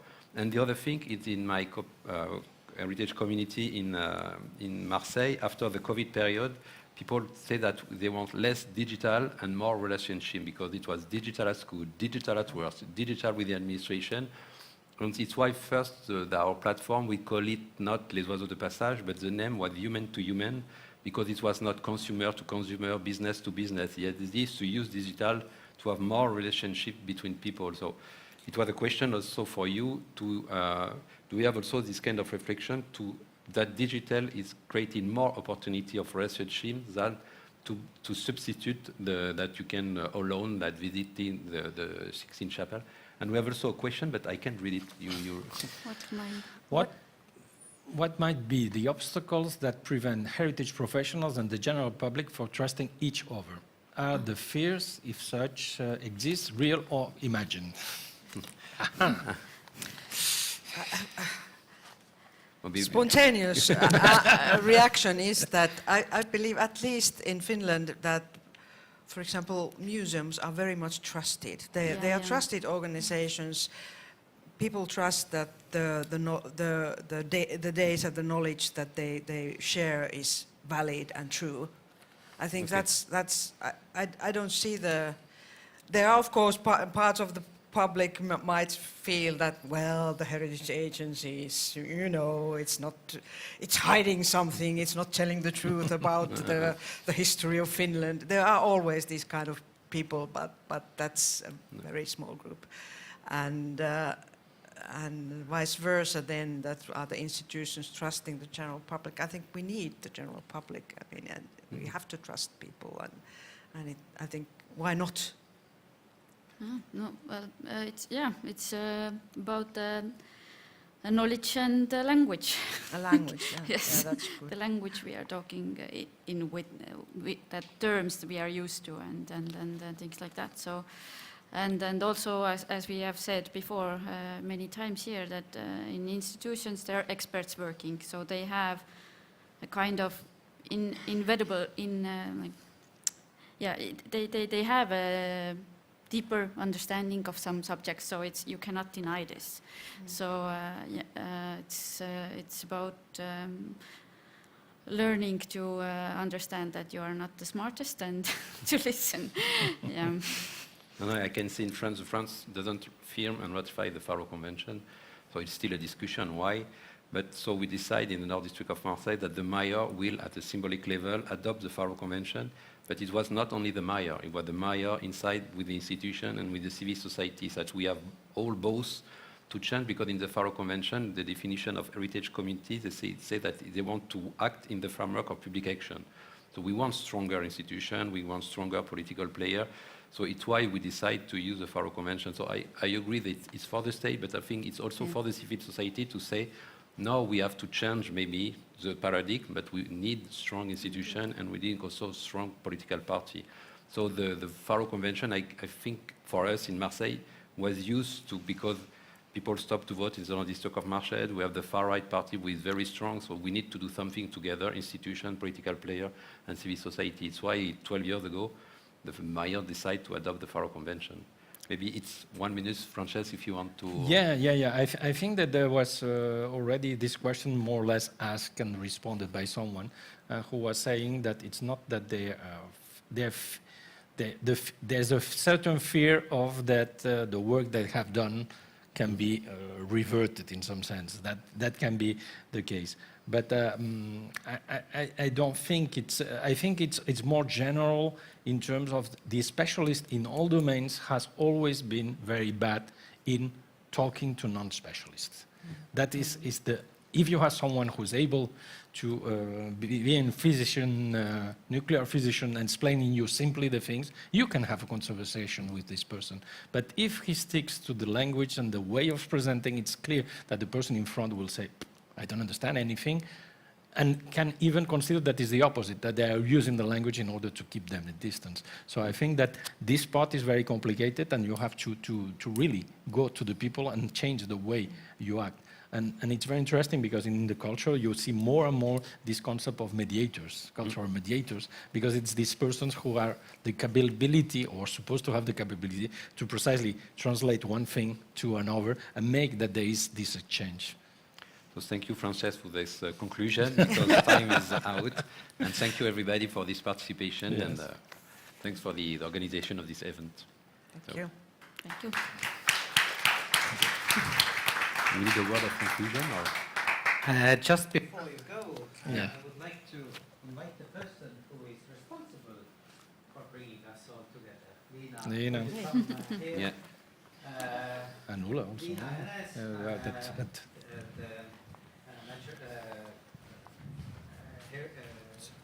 Cultural Heritage Advisor in the Estonian Ministry of Culture. We are very proud of you. A little something for you from your team. I'd just like to take this opportunity as only one of the organizers of this seminar to thank our Finnish counterparts at Museovirasto, Ulla Salmer and Hannu Matika. Actually, it was Ulla's idea. She approached me and asked if the Finnish Friends of Faro Convention could expand their contacts into Estonia, and since we as the newcomers to the convention, we were happy to join, and then we, as you see, ended up all here. So Thank you. Thank you.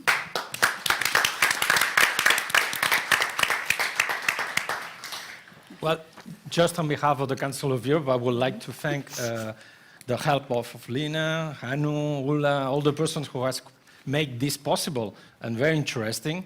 It was a chance to come to here. I think that for a country who has just ratified last year, you have a step advance a lot on the thinking, because sometimes this kind, not so profound discussions we have in countries that many years has adopted the Faro Convention.